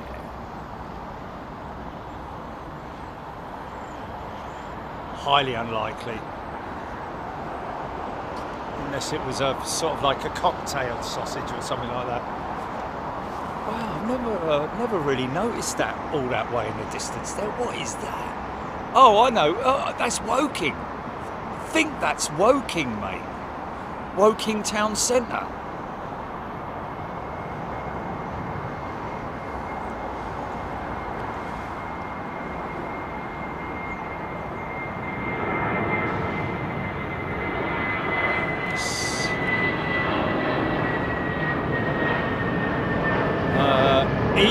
Asking, I wanted to ask again, when do airlines decide to retire a plane? Is there a time frame they follow, or is it based on plane condition? More on the airframe, Eva, really. There is, you know, I mean, obviously, you know, aircraft are returned to their lease companies. A perfect example being what Virgin Atlantic are doing with these older A330ceos now that they've reached the end of the line for them, for Virgin Atlantic.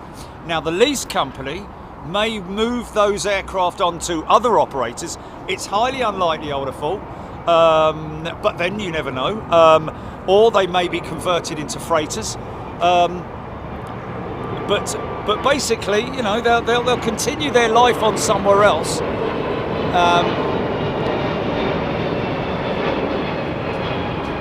But yes, airliners do reach their life expectancy, so to speak. But at the same time, there are aircraft that you see on the like these 777s down here. Some of these are 27 years old and counting. You know, which is a big testament to the strength of the airframe, and also the fact is that the ANA triple starting up.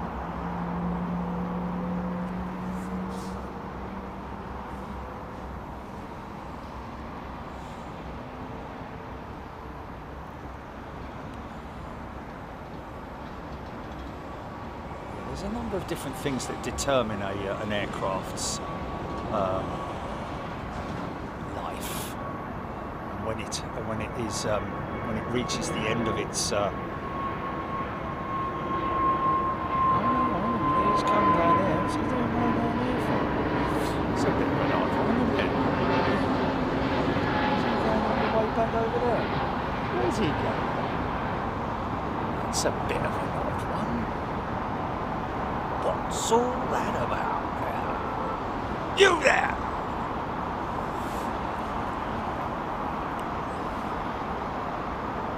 Ellis Chernoff, the life expectancy of an airliner is more economic than physical. Absolutely. If it's reached its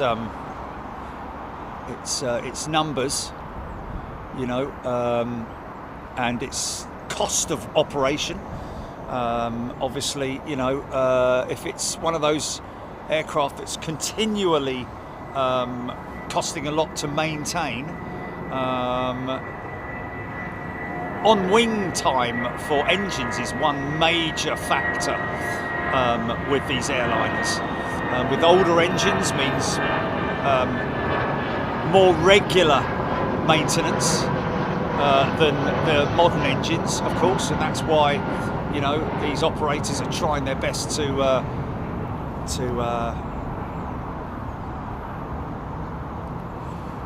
improve the efficiency of the aircraft. Improve the efficiency of their fleet. I think once the A330ceos have gone from Virgin Atlantic, they will be the youngest UK fleet of operators, I believe.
I was going to say, it looked from a distance like all the lights on that 350. Yeah, they'll be there.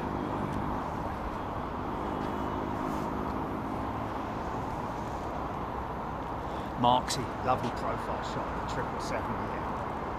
Yeah. She's got a great rear profile as the 777. Personally, I mean, I love the wing on the Dreamliner, don't get me wrong, but personally, I think the 777's got a better one. Just because it's got that sort of like natural wing profile. Obviously, the Dreamliner has got the most unbelievable wing profile in terms of its flex. I think Boeing have basically taken it to the limit, haven't they? Andy P. Kerry Fino tuning in from the United States. Minor of America.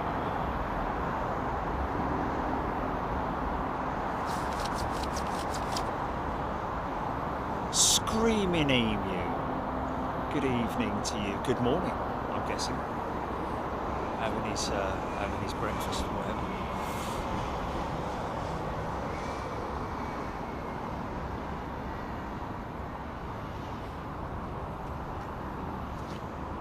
What's that?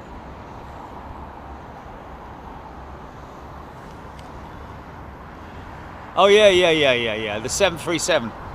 Yeah.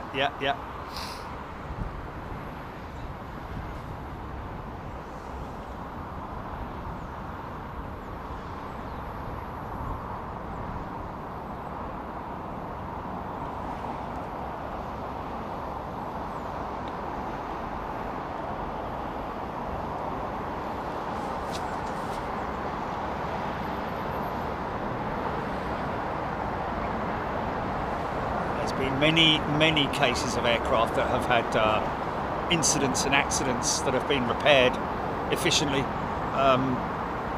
British Airways with their 777 that caught fire in Vegas being one of them, had a major repair. Flew back to London in primer, didn't it?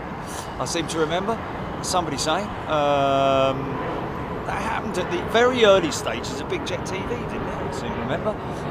But anyway. Yes, I mean the BA 350 that we're talking about earlier on, and the Virgin Atlantic 787 earlier on, the Ethiopian 787 that had a fire. There's been many instances of aircraft that have had. I mean, I guess you could say major incidents. You know, wow, look at this thing. How long's he going? I mean, it's the E190 jet with KLM. Good-looking aeroplane. This. Look at this aeroplane.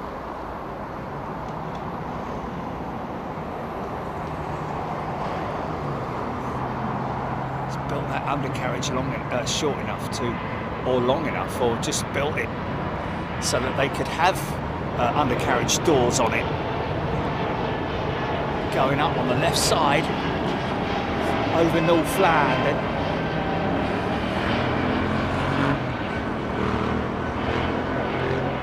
Great people to fly with KLM, man, I've got to tell you. Haven't flown any long haul routes with them, but on the short haul stuff that I've done, great. Flawless, absolutely flawless. Well, to be honest with you, they all are really. Oh, there's Bluebird that I thought was what that was just now. If you knows what it means. Oh yeah. There's a little bit of artistry for you, ladies and gentlemen.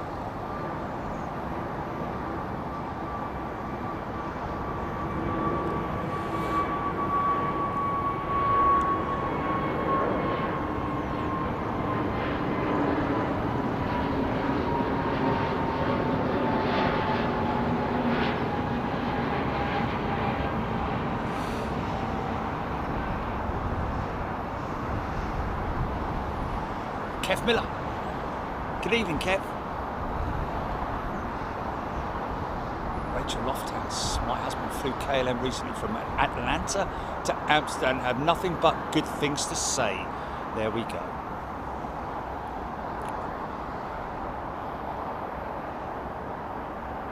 Big shout out to our friends up there at in the tower. National Air Traffic Services, NATS. Big shout out to you guys. Thank you for everything you do, keeping our skies safe and navigating everyone safely through everything.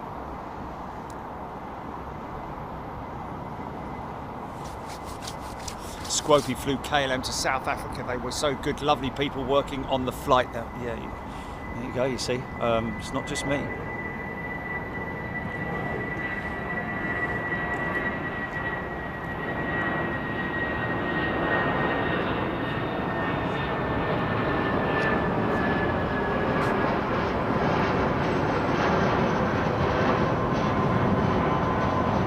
I blame my dad.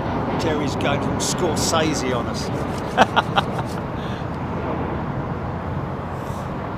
Nigel Armstrong, GXLE AB A380, briefly shown on Flight Radar 24 with no destination, moving at 1 knot over on the eastern side of the airport behind BA Learning Academy, now not showing.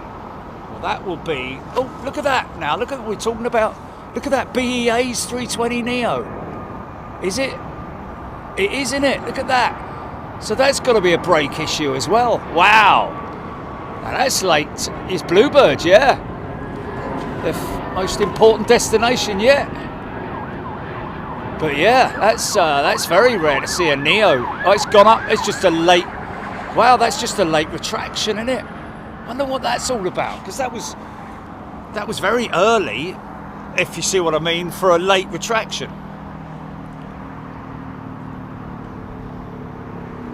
Oh, go around.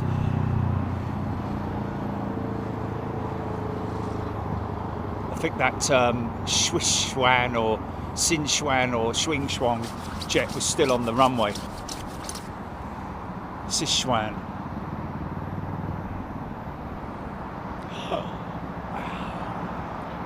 What a shot!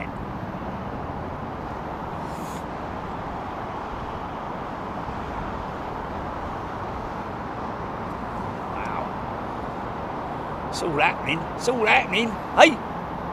Oh, mate, look at this.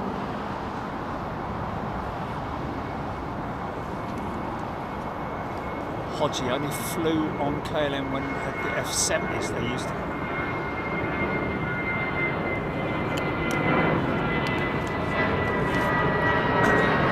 Fokker F70 that is, he's talking about, I think.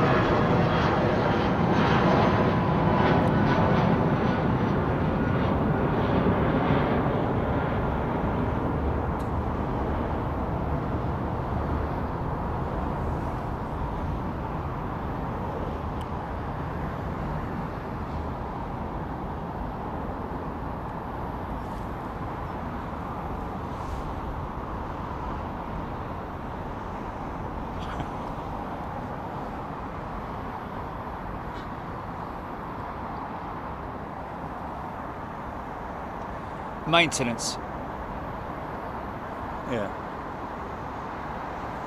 Yeah, the BA380 that's travelling at 1 knot is a maintenance aircraft.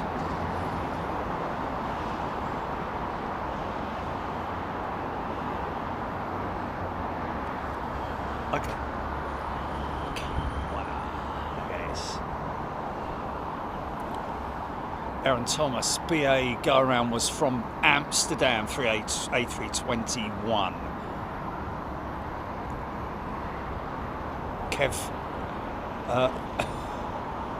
Kevlar Kev's in the middle of a late retraction.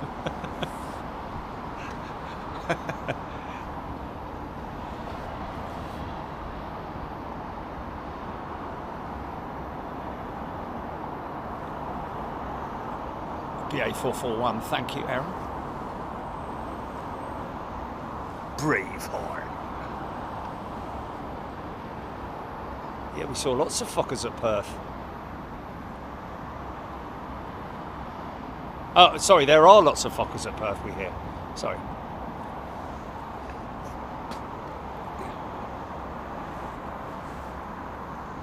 Dan!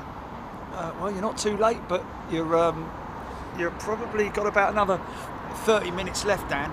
What's the ETD for Korean's Jumbo GP? We need a big one going through that shot. We need a big one going through that shot,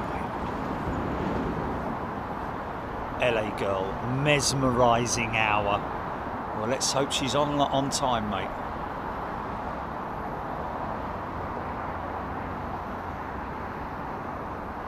Oh, okay. Okay.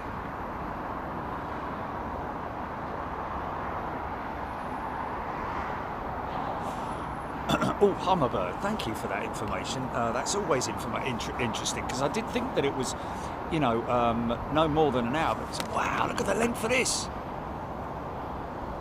This is the Vietnam jet, isn't it?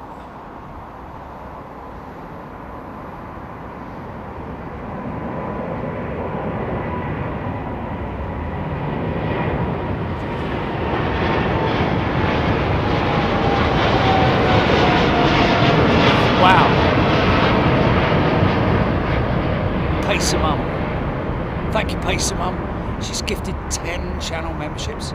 Don't forget, all new channel members and existing. If you didn't know already, you can flick through all of the members' shows, so you can go right back to the beginning. You can check out all our shows from all around the world where we filmed, in Japan, in Sydney, in America, multiple places in America, airside at Louisville, Memphis with me dressed up as Elvis.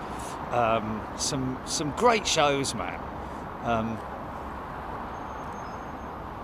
tell you what, you can do a proper binge watch on that lot. Vince Pauly, loving the skies on the landing jets. Yeah, oh, here comes a big one. That's good, that's good, that's good. Here we go, here we go. 777 by the looks of it. Is that 330? 777 possibly.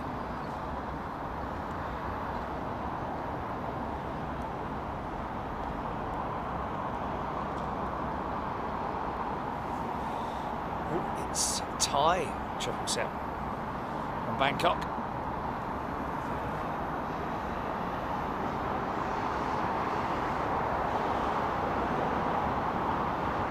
Ellis Chernoff, the Vietnam jet, starting an 11-hour 35 flight. Wow. Lamparton is a returning member. Welcome back, Lamparton. Mark Sanderson, you watch back as early as you like, mate. Unfortunately, the very, very, very first shows, I'm talking about on YouTube, but unfortunately the earliest shows, which were on Periscope, unfortunately gone from the archives, because I think all Periscope stuff, unless somebody recorded it, I don't know, but yeah, I mean, we're talking about very short shows as well, because right at the beginning I only had my iPhone. I literally had my phone, that was it. Nothing else. Didn't even have a tripod. Completely new to it, but I evolved very quickly once I was out of the water.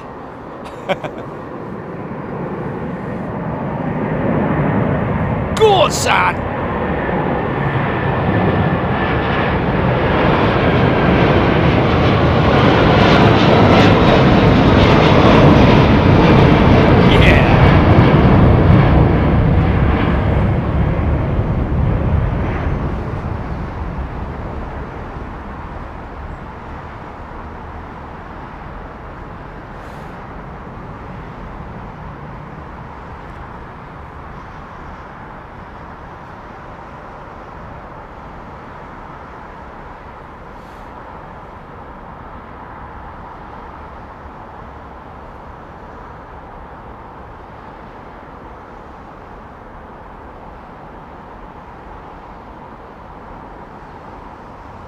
trust me, if I could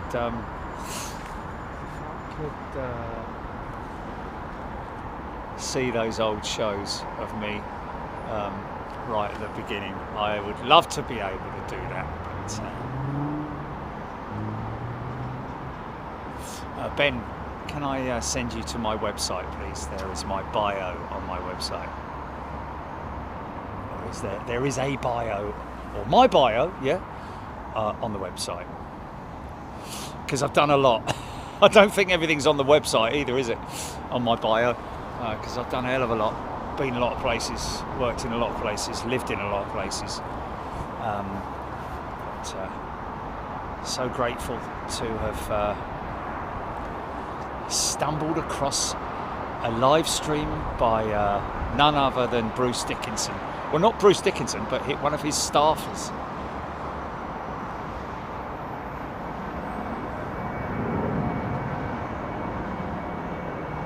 Arrow, yeah, Big Jet TV from home and the archives got him through the pandemic.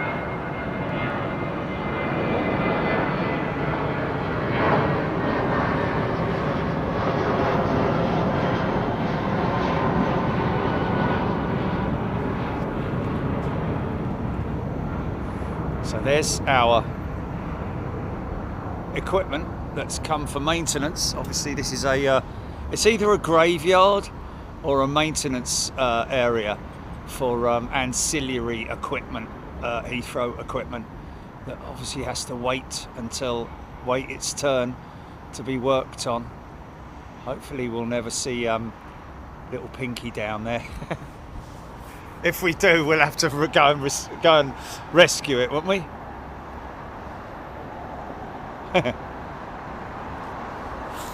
Like that red one at Chicago that was being towed behind the things. Ray, help me! Help me! They're taking me away!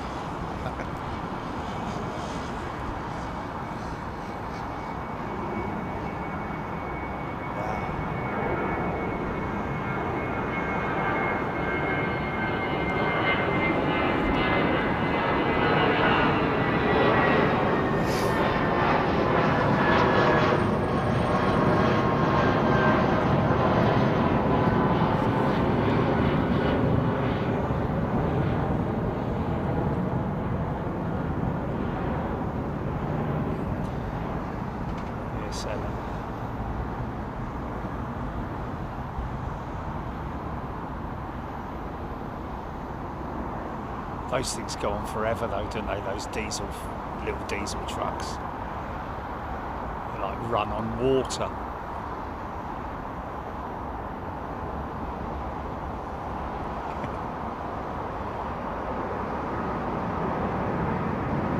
Take Pinky over, Bacon.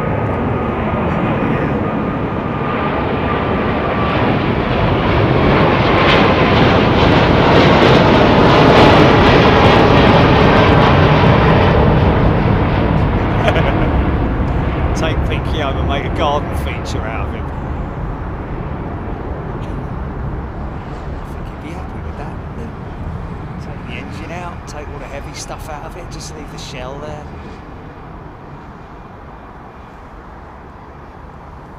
Beautiful. Beautiful. What a beautiful noise, man.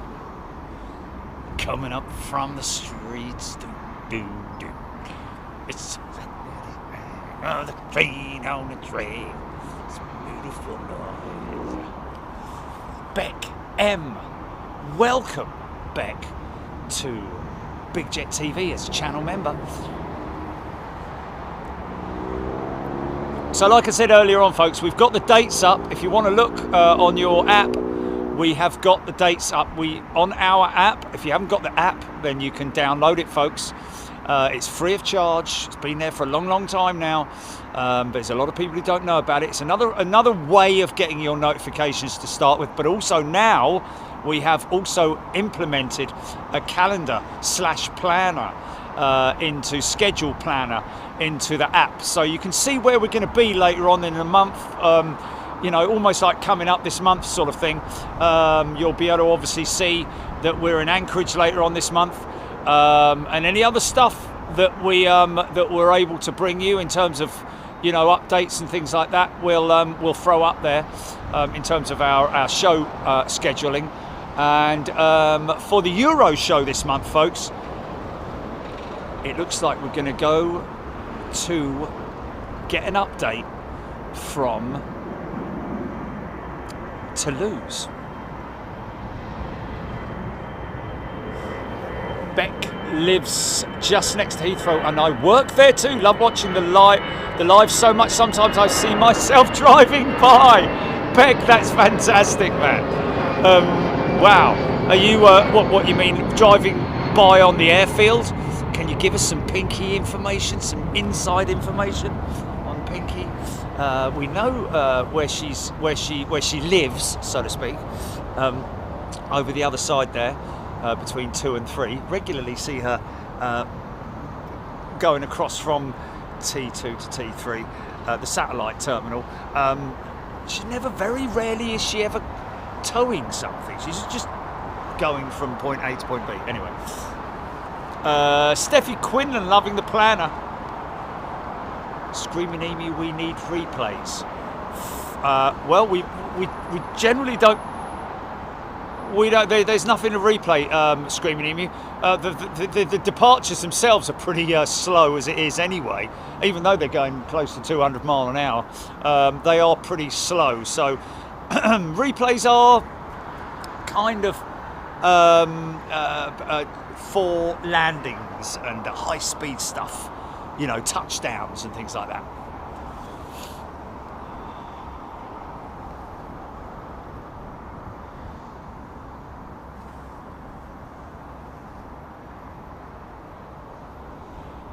Ever Pinky is above towing, she just is. Scheduled planner is a great idea. Jesper the cat. Thank you, Jesper the cat. Meow.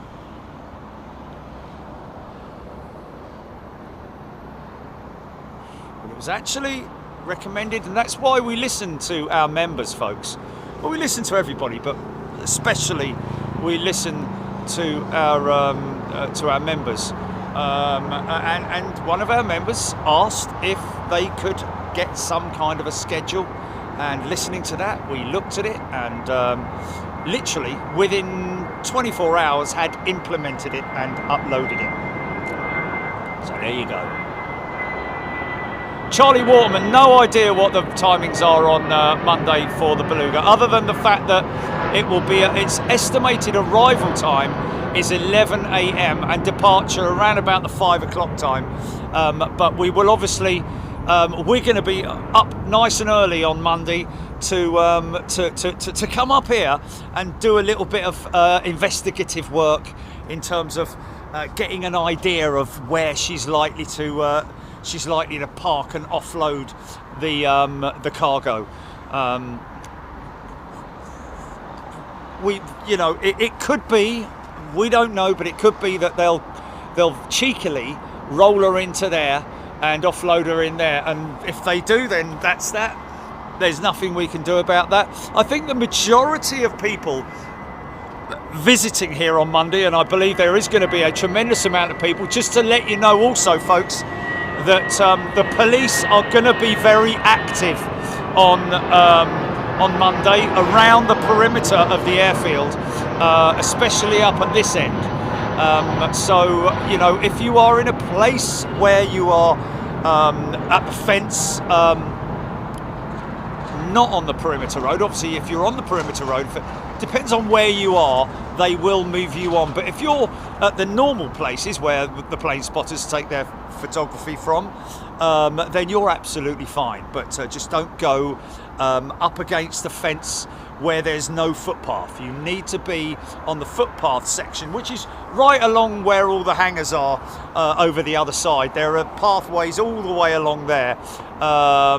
This side here, it will be on the other side. But, you know, obviously the police are a little bit concerned with what happened. Remember what was that gathering, Jilly? Remember that gathering? The meet and greet that happened, which caused, the TikTokers meet and greet, which caused a little bit of a stir for the security teams and for the police.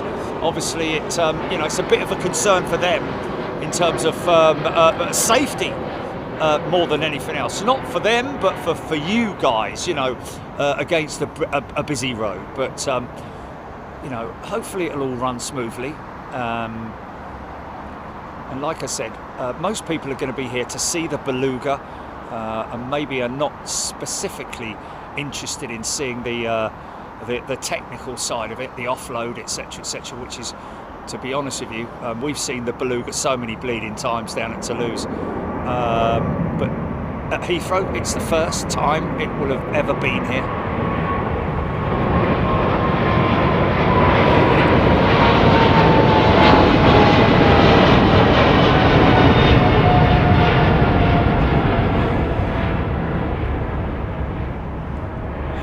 Talking about the Virgin 747 retirement, yeah. What an amazing wing wave, yeah. I mean, also don't forget we travelled all the way up to Manchester to catch the four wing waves that we got from Virgin Atlantic and their 747s, 3 or 4, with Carl and all his team. All a bit of a blur, innit? Air Action 2257 has gifted 5 channel memberships. Thanks, mate. Very kind of you.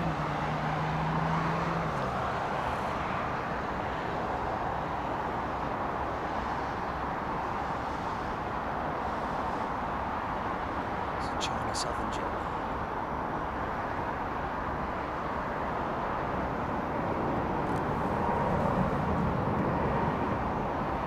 Welcome back, Gary. That's looking pretty special, isn't it?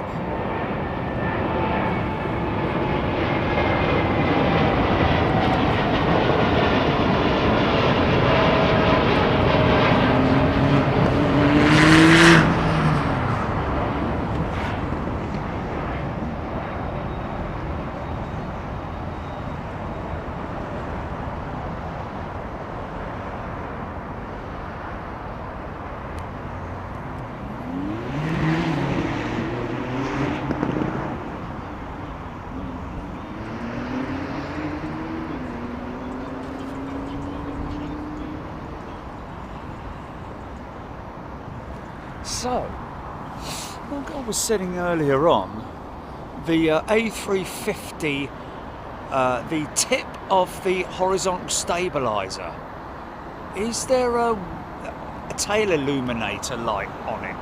Is it at the tip, or is it sort of like halfway along the stabiliser? Thank you, Deborah. It's very nice of you to join us. Thank you, Deborah Bell. Nigel Armstrong, can't see the Korean on departures anymore.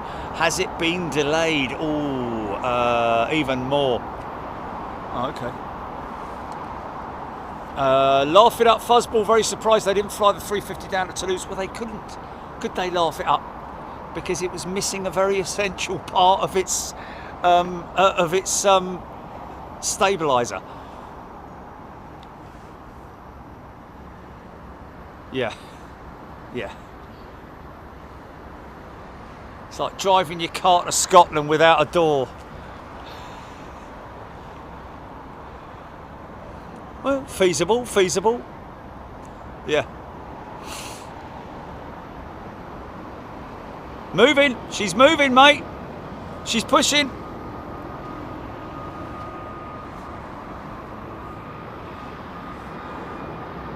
HGC. There we go, folks. This is the curtain call. Oh, Helen, stay around for the jumbo, man. You can't go now. Oh, Nandanraj, thank you. Air India lining up for arrivals now. Is that the Vista 350 or?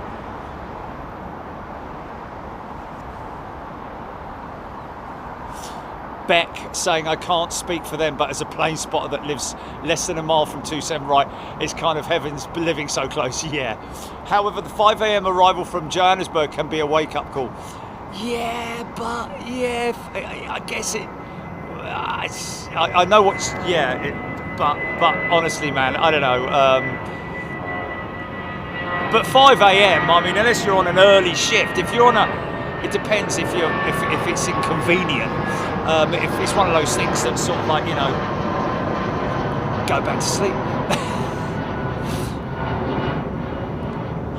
Yeah. I mean, blimey, I don't know if you're able to see them, Beck, but, you know, wow. Imagine just sitting out there. I mean, like we have come here before and watched the early morning stuff, like we did the other week, blimey. Got right good stuff in on and the early morning light and all that sort of thing. This is big. This is a Boeing.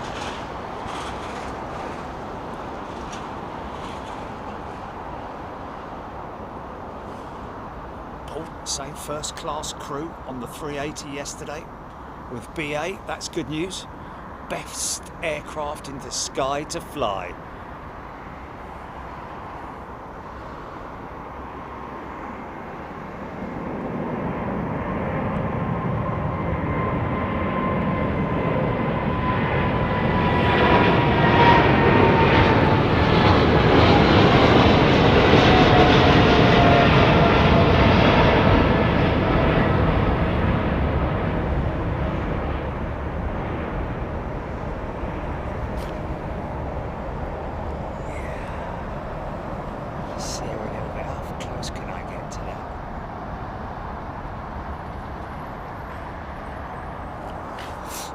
Oh, poor Mr. Rigsby. Now that's not fun, is it? Getting woken up at 2 o'clock in the morning with a Ryanair flight. Is that going into Stansted Luton or something like that, where it's lowering its flaps and it goes? Woo! You can hear the yeah. Ooh, we got some heavy stuff coming out. Okay, it's a race. The race is on between Emirates and Korean. Awesome.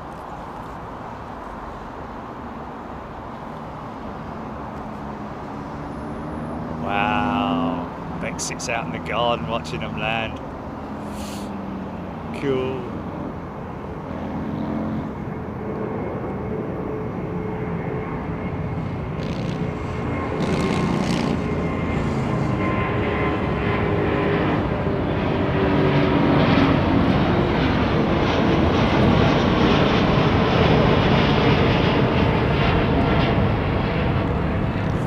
So the race is on, man. The race is on. I think Korean is just a little bit ahead. They've unlinked her now. Okay, that's engine start. 4 big Gen X engines got to be fired up.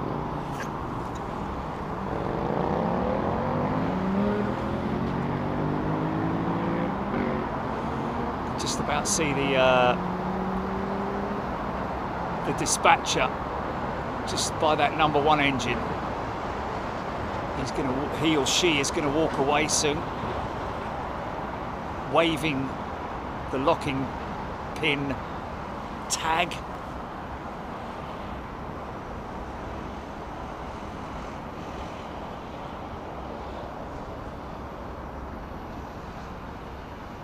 Nick Dark has gifted 5 channel memberships. Thank you, Nick. Wonderful thing to do. Here they come now, is it? Lucy Supertato, Bundy Road. Supertato. Supertato. Supertato, that's it, isn't it?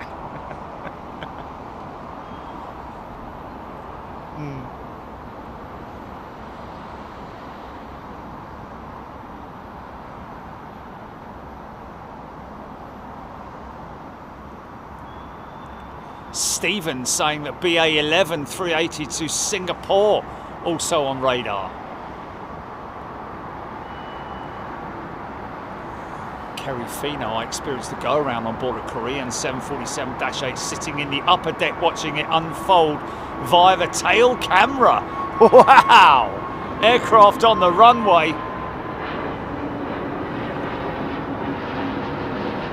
Taking a bit of time on this Korean jet, aren't they? Should get an update on the Emirates. Stand by. They've gone, mate. No, they're still there. They're still there. I see the tow vehicle's still there.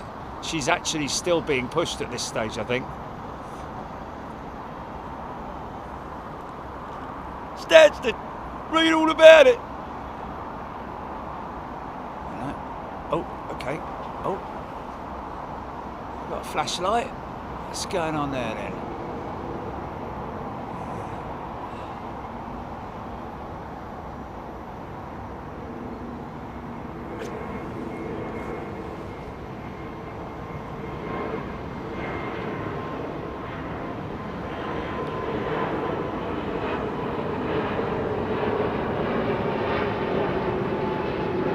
Car bike paradise. We mix it up. Car bike. We do departures, arrivals. Yeah, we've done a lot of departures recently. Yeah. So yeah. Keep an eye out.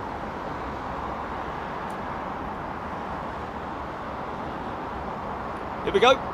Dispatcher is now moving away.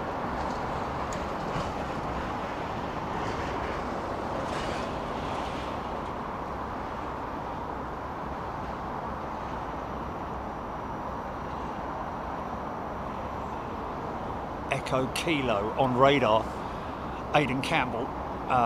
That's the BA380, so 3 heavies. So she's ready to move.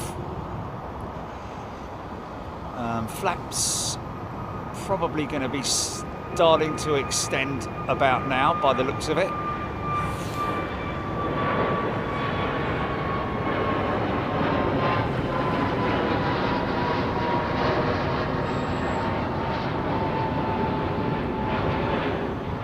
A380 just going through its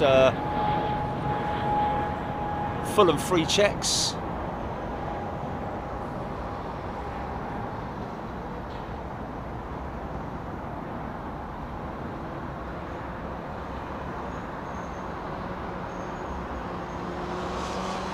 She's ready to move, mate. Mr. Rigsby had 2 go-arounds on a British Midland with 40 ILS into fog-bound Dublin. Wow. Got diverted to Shannon.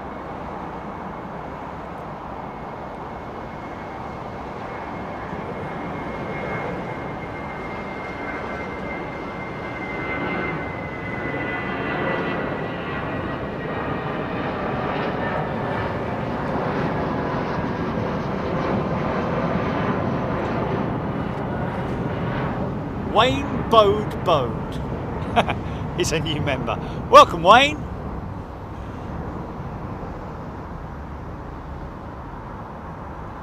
Jules Harris, this time of year also suits my inner thermostat. Well, there's a lot of things to the autumn, isn't there, that we can all embrace, isn't there? You know, Halloween, bonfire night, you know, cold crispy evenings, cold crispy mornings, short days. That's the only unfortunate thing. But yeah, all that kind of bubble baths and yeah.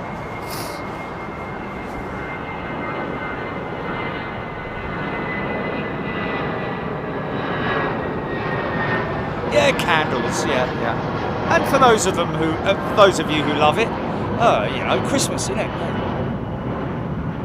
Oh, look at the old Air India livery. Don't it look old and tatty? No, I'm only joking.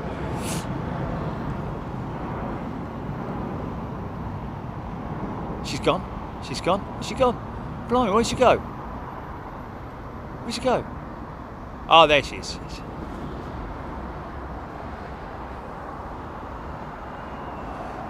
Yeah, don't forget, folks, we're going back out to Chicago. I'm going to be sitting down and writing a big. I've already done it, but a presentation to the guys in Chicago with Big Jet TV. Also on our side is that retired police detective from what was it?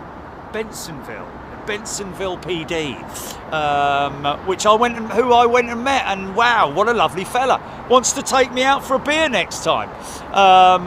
He's married, okay, don't get any funny ideas. Yeah, lovely fella. And likes to talk about his time coming to England, of course. But yeah. Mr. Rigsby, bring back the 1970s Air India livery. Well, that would be good if they did do a retro, wouldn't it? We've actually got a line in now with Air India. We always have done since we did Nivedita's retirement from Heathrow. Okay, so they're a little bit delayed on that jumbo. Looks like Emirates is going to beat them to the line easily because Korean's got to cross. Oh, are they?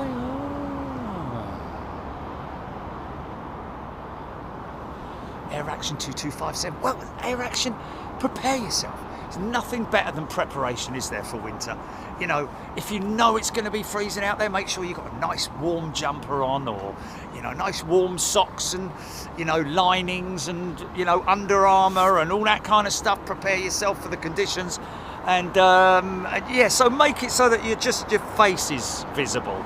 And even then, you can wear a sort of like a thing over your face to keep your face warm and all that. It depends on how brisk the wind is and all that kind of thing, doesn't it? But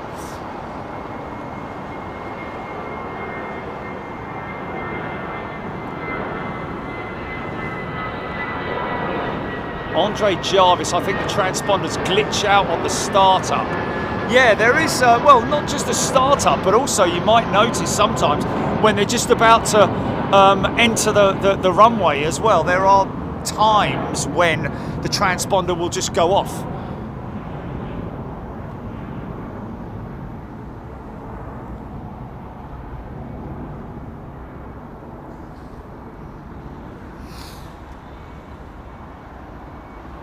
Jules Harris, there we go. No such thing as bad weather, just the wrong clothing.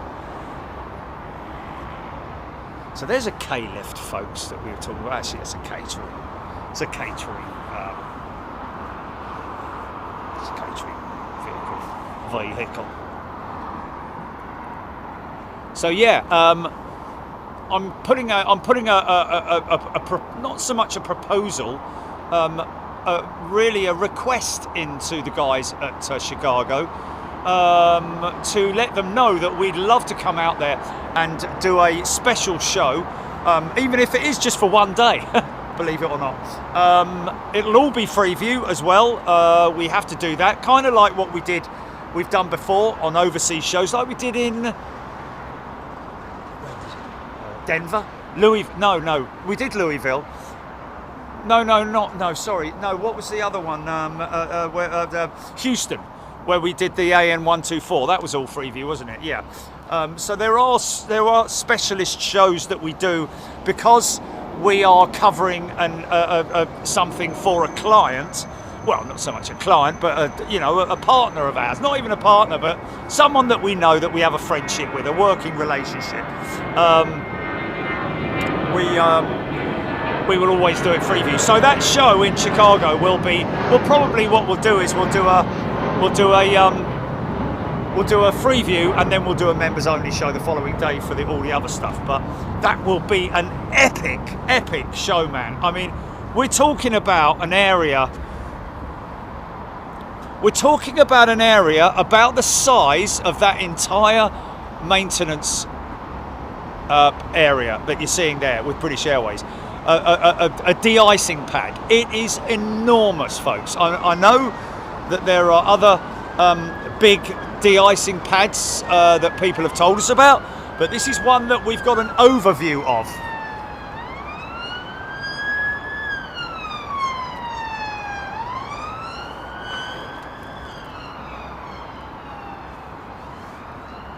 Richard the Roadie. Oh, there we go. He's going to buy a Big Check TV hoodie. Yeah, quality gear. I always say that. I mean, I'm not sort of like, big up in our own stuff, but it is good quality merchandise.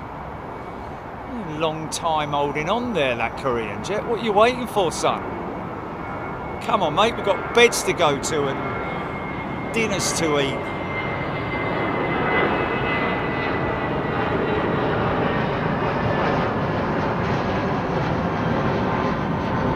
Archie Miller, already done 2 shows in Boston, my friend.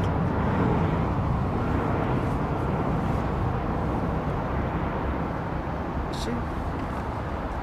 Oh yeah, now she is, yeah. She wasn't though, she wasn't.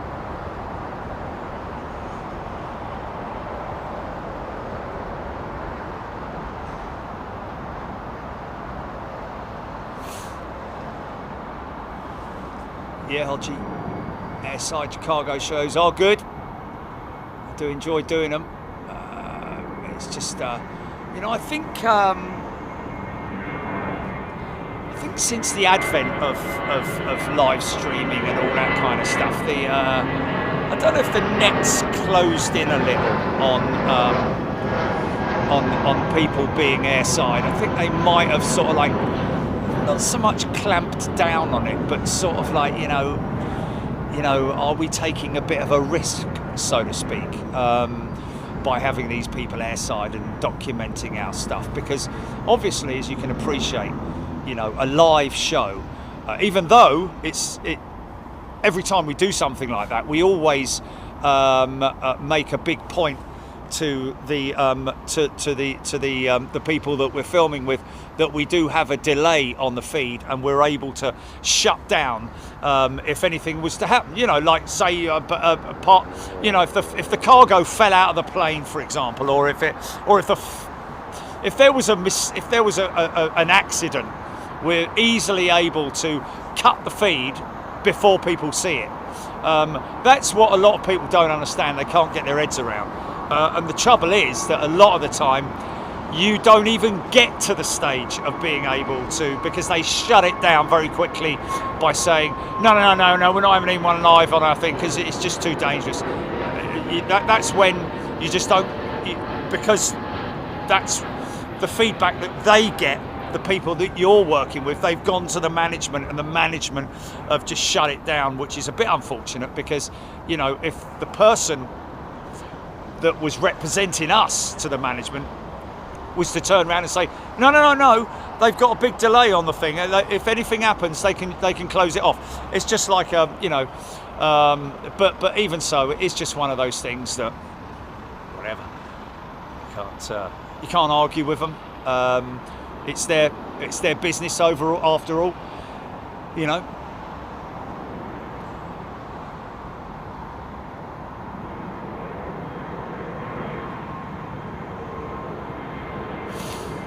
People getting knocked over on the yeah, all that kind of thing, yeah.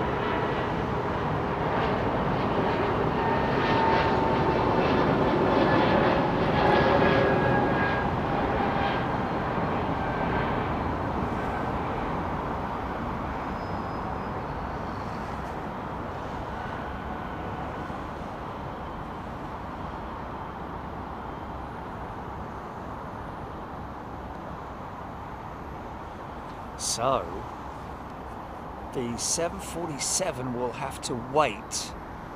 There she is. No, that's not her there.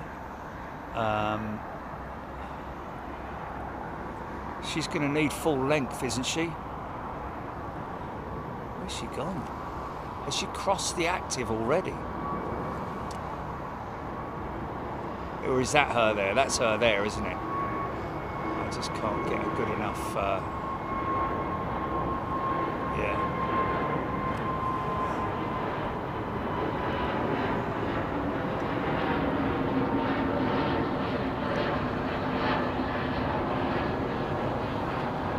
I'm gonna have to go onto my radar and yeah, okay, so she is still she's taxiing on Sierra.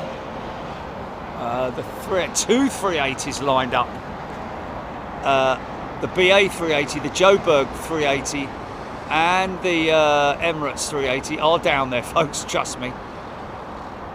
And 747 is on the opposite side at Sierra, just going, well, it's already gone past the freight terminal, just coming up to the DHL terminal. Is the 747 going to go out, intersect, is the question. I'm be surprised if it does. Well, I'll be surprised, but then not surprised. I mean, obviously she's more than capable with those 4 Gen X engines. After all, it's got the power of 2 Dreamliners, but it just depends on the weight that she's carrying. Korea's quite a long old flight, isn't it? But let's wait and see. In front of her, she has got the Kenyan 787. Nobody gave me any info on that Kenyan 787-8 that's parked up over at the British Airways maintenance area.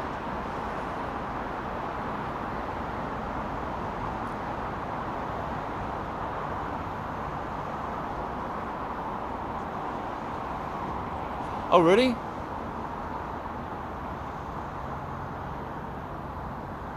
"19th of August.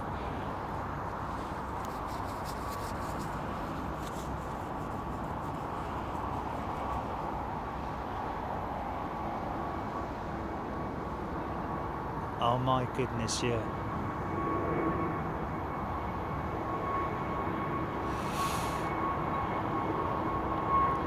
Oh, okay. It looks like ex-aviation information. Right, first to line up is this Boeing 777-200 off to New York with American. And then right after that, now whether this 380, no, it looks like she's going to turn. We've got a few sitting there waiting at T5 to come out. So we might have a couple of pushovers.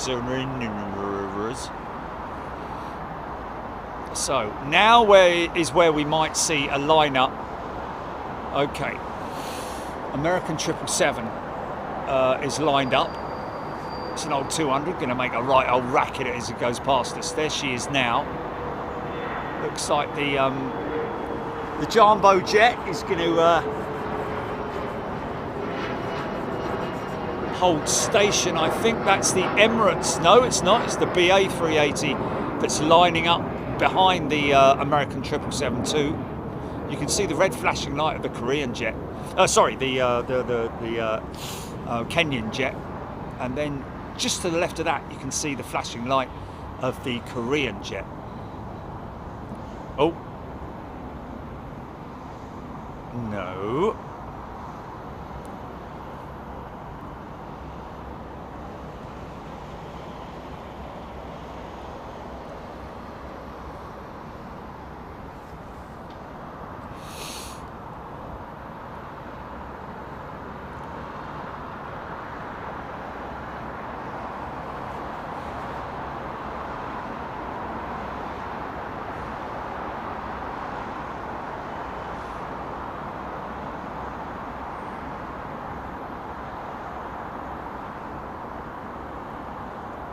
Americans moving.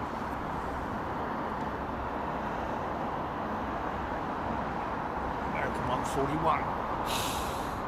BA moving into position. Now is the Jumbo jet gonna pull in off of Sierra? Can't do a lot of it's just gonna be a pan shot here, folks, I think.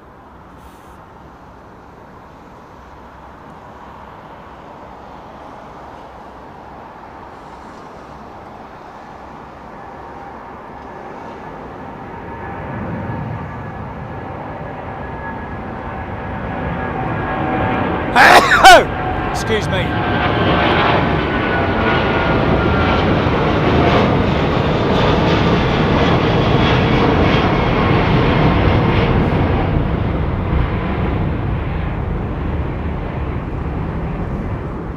Yeah. Okay, looks like the 380 is up next. Now this, because it's BA, this could be low, folks.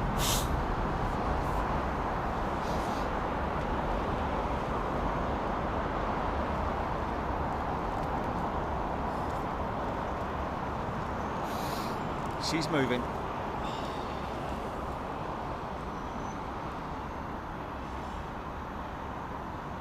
BA11 to Singapore.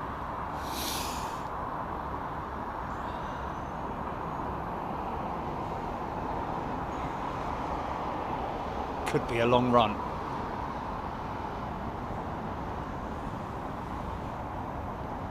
Oh, Emirates lining up behind it.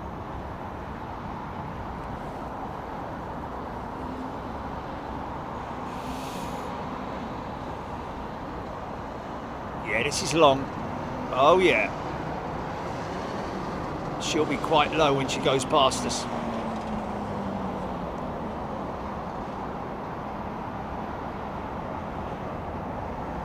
Wow, look at this.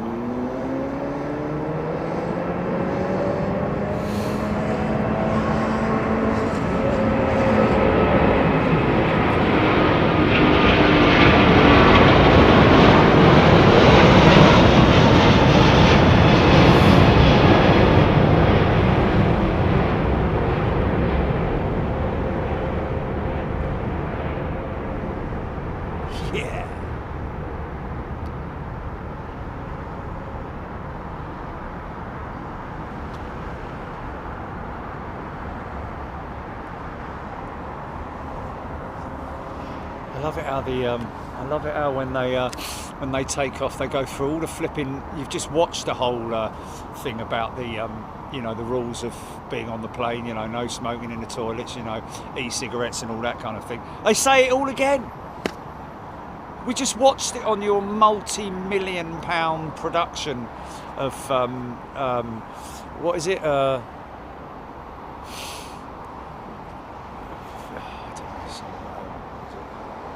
Yeah, the safety video, the new BA safety video. I mean, guys, you know, honestly, I'd rather see the money spent somewhere else. I think it's getting a little bit silly now, isn't it? I mean, don't get me wrong, it's a fantastic production. It's very, very expensive, I've got to say. It must be extremely expensive. But is it necessary? Are we sort of like, are we moving away from what the importance of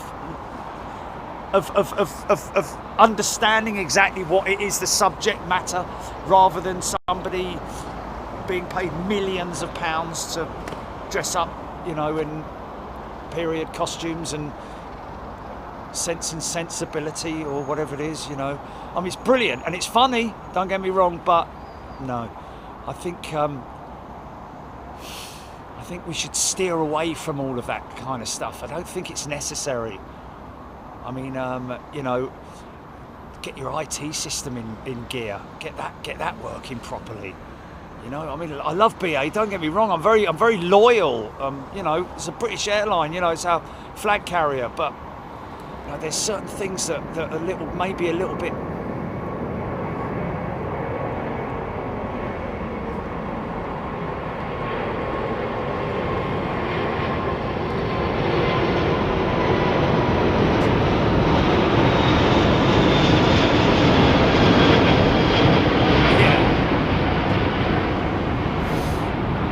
Double flash on the wingtips there, folks, indicating that it's an Airbus. See that flash, flash, flash, flash, rather than the single flash of the Boeing. Nice. Okay, where are we at? Okay, looks like that hold up behind the Kenyan jet is holding that Korean jet up, because it looks like we've got a onslaught of single aisle stuff all coming out now, which is a bit of a shame, because I've got to get off, mate. But we'll always wait for a jumbo.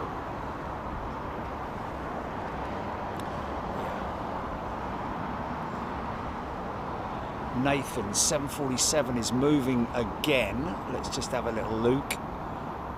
Not from what I can see. Maybe right up to the tip of the tail of the Kenyan jet. But before that, we've got the Aegean 320neo to Athens, followed by 319 to Venice, And then a 320 to Gothenburg. And anything else that sort of like wants to. Oh, look, I think now looks to me like the Kenyan jet is moving into position slowly, but I can smell fish. They're cooking fish and it smells lovely. More fish and chippy than fish, if you know what I mean. Smells like fish and chip fish. Come on, son.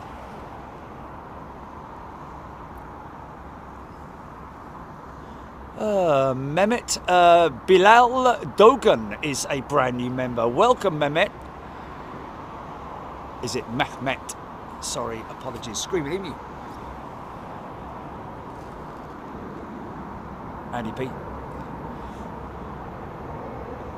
Brawlarian Concorde looks so cute when it's sleeping down there. Yeah. The Gate Guardian.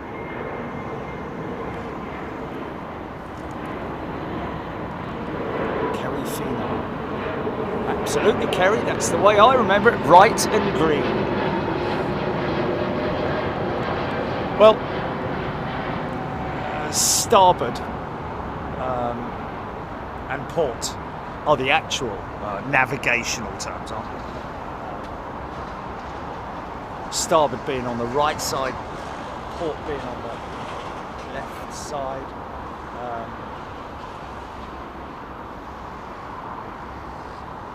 Green and red, innit? Got that wrong.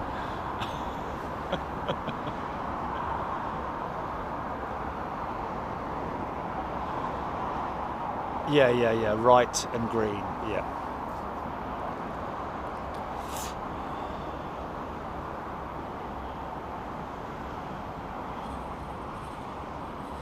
Port left, starboard right.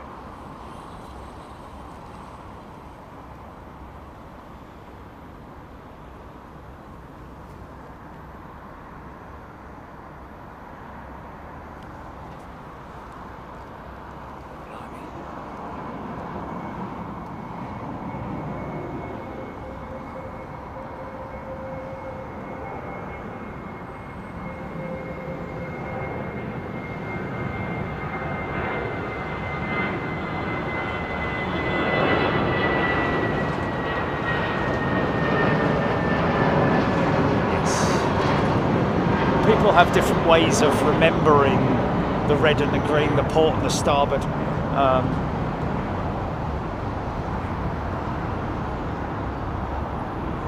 way I remember it is port is a shorter word than starboard. Port, red and green. Red is the shorter word, green is the longer word, so you match the two up, port and starboard, red and green. Port, starboard, bottle, jar, jar, bowl.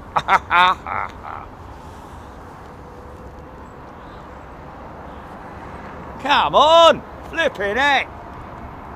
Now there's no one on the runway.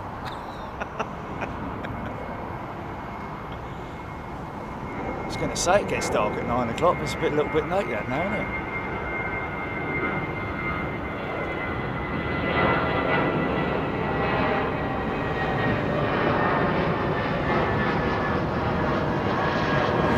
Martin Akerman, Kenyan will line up after the next 319. There we go. And there it is now. So, Korean should, hopefully, someone's listening on the radio, aren't they? Possibly.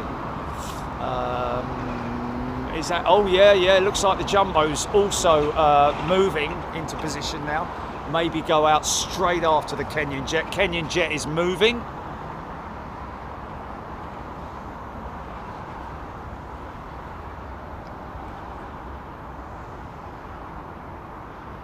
Well, you don't have to. No, that's a long way of remembering it, Julie. Port, red, yeah, but longest word. It's red and green. You need to know which side. Port is left, because left and right is left is a shorter word than right, red is the shorter word than green, so therefore left is red, right is green. Anyway, whatever.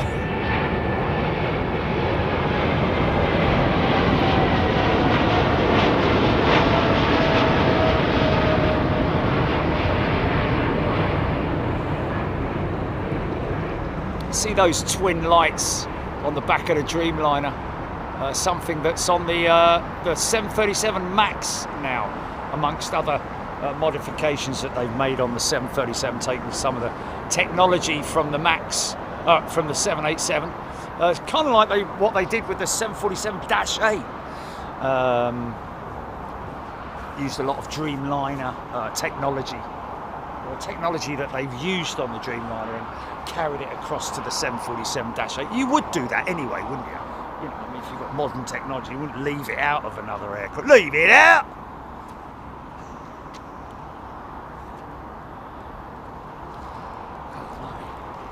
What time's breakfast?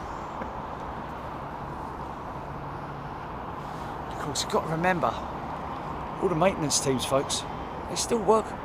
They're still working away down there, you know. There's a bus being delivered in the. They're staff workers, whether they're maintenance teams and they've just come off shift or going on to shift. Probably, I don't know.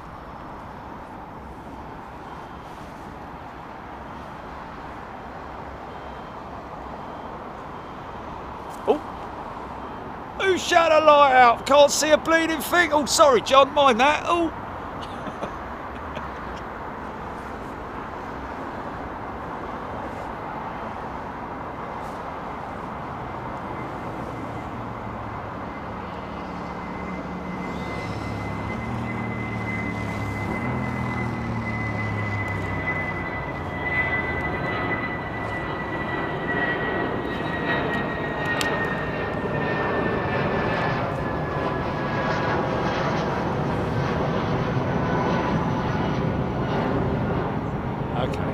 One of you move.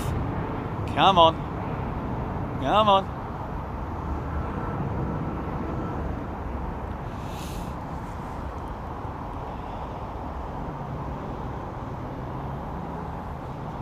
Okay, 747's moving in a position.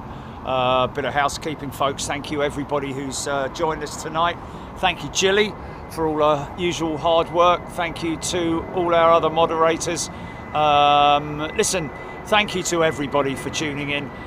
Thank you for those who've gifted. Don't forget, all channel members, regardless of your status, you are now able to view all of our back shows.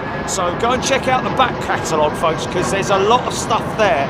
Scroll through it and have a look at some of the, some of the cool moments that we've had through there. Don't forget, when you're on your screen, you can tap it to the right. 25 seconds it adds. Just keep doing it if you want to move up to the next piece. But trust me, there's a lot of hours and hours and hours. You never get through it in a month. I'd challenge you to do that. But don't forget, download the app, folks. There is a new feature on the app, which is a schedule, because we've listened to your feedback, and you're able now to know as a member where we're going to be on the upcoming shows, as and when we know, because obviously we don't plan it months and months in advance. We only plan it literally at the beginning of the month. So we'll give you as much notice as we can. But for now, thank you, everybody. It's been a blast once again. Thank you to the Hilton Garden Inn here at Hatton Cross. Don't forget, under your perks, you'll be able to get the Hilton Garden Inn discount code, and get yourselves up here if you're ever thinking of staying. Thank you, everybody. Thank you, Heathrow. And thank you to all our friends in the aviation industry and all you wonderful people out there. Oh, she's low, man.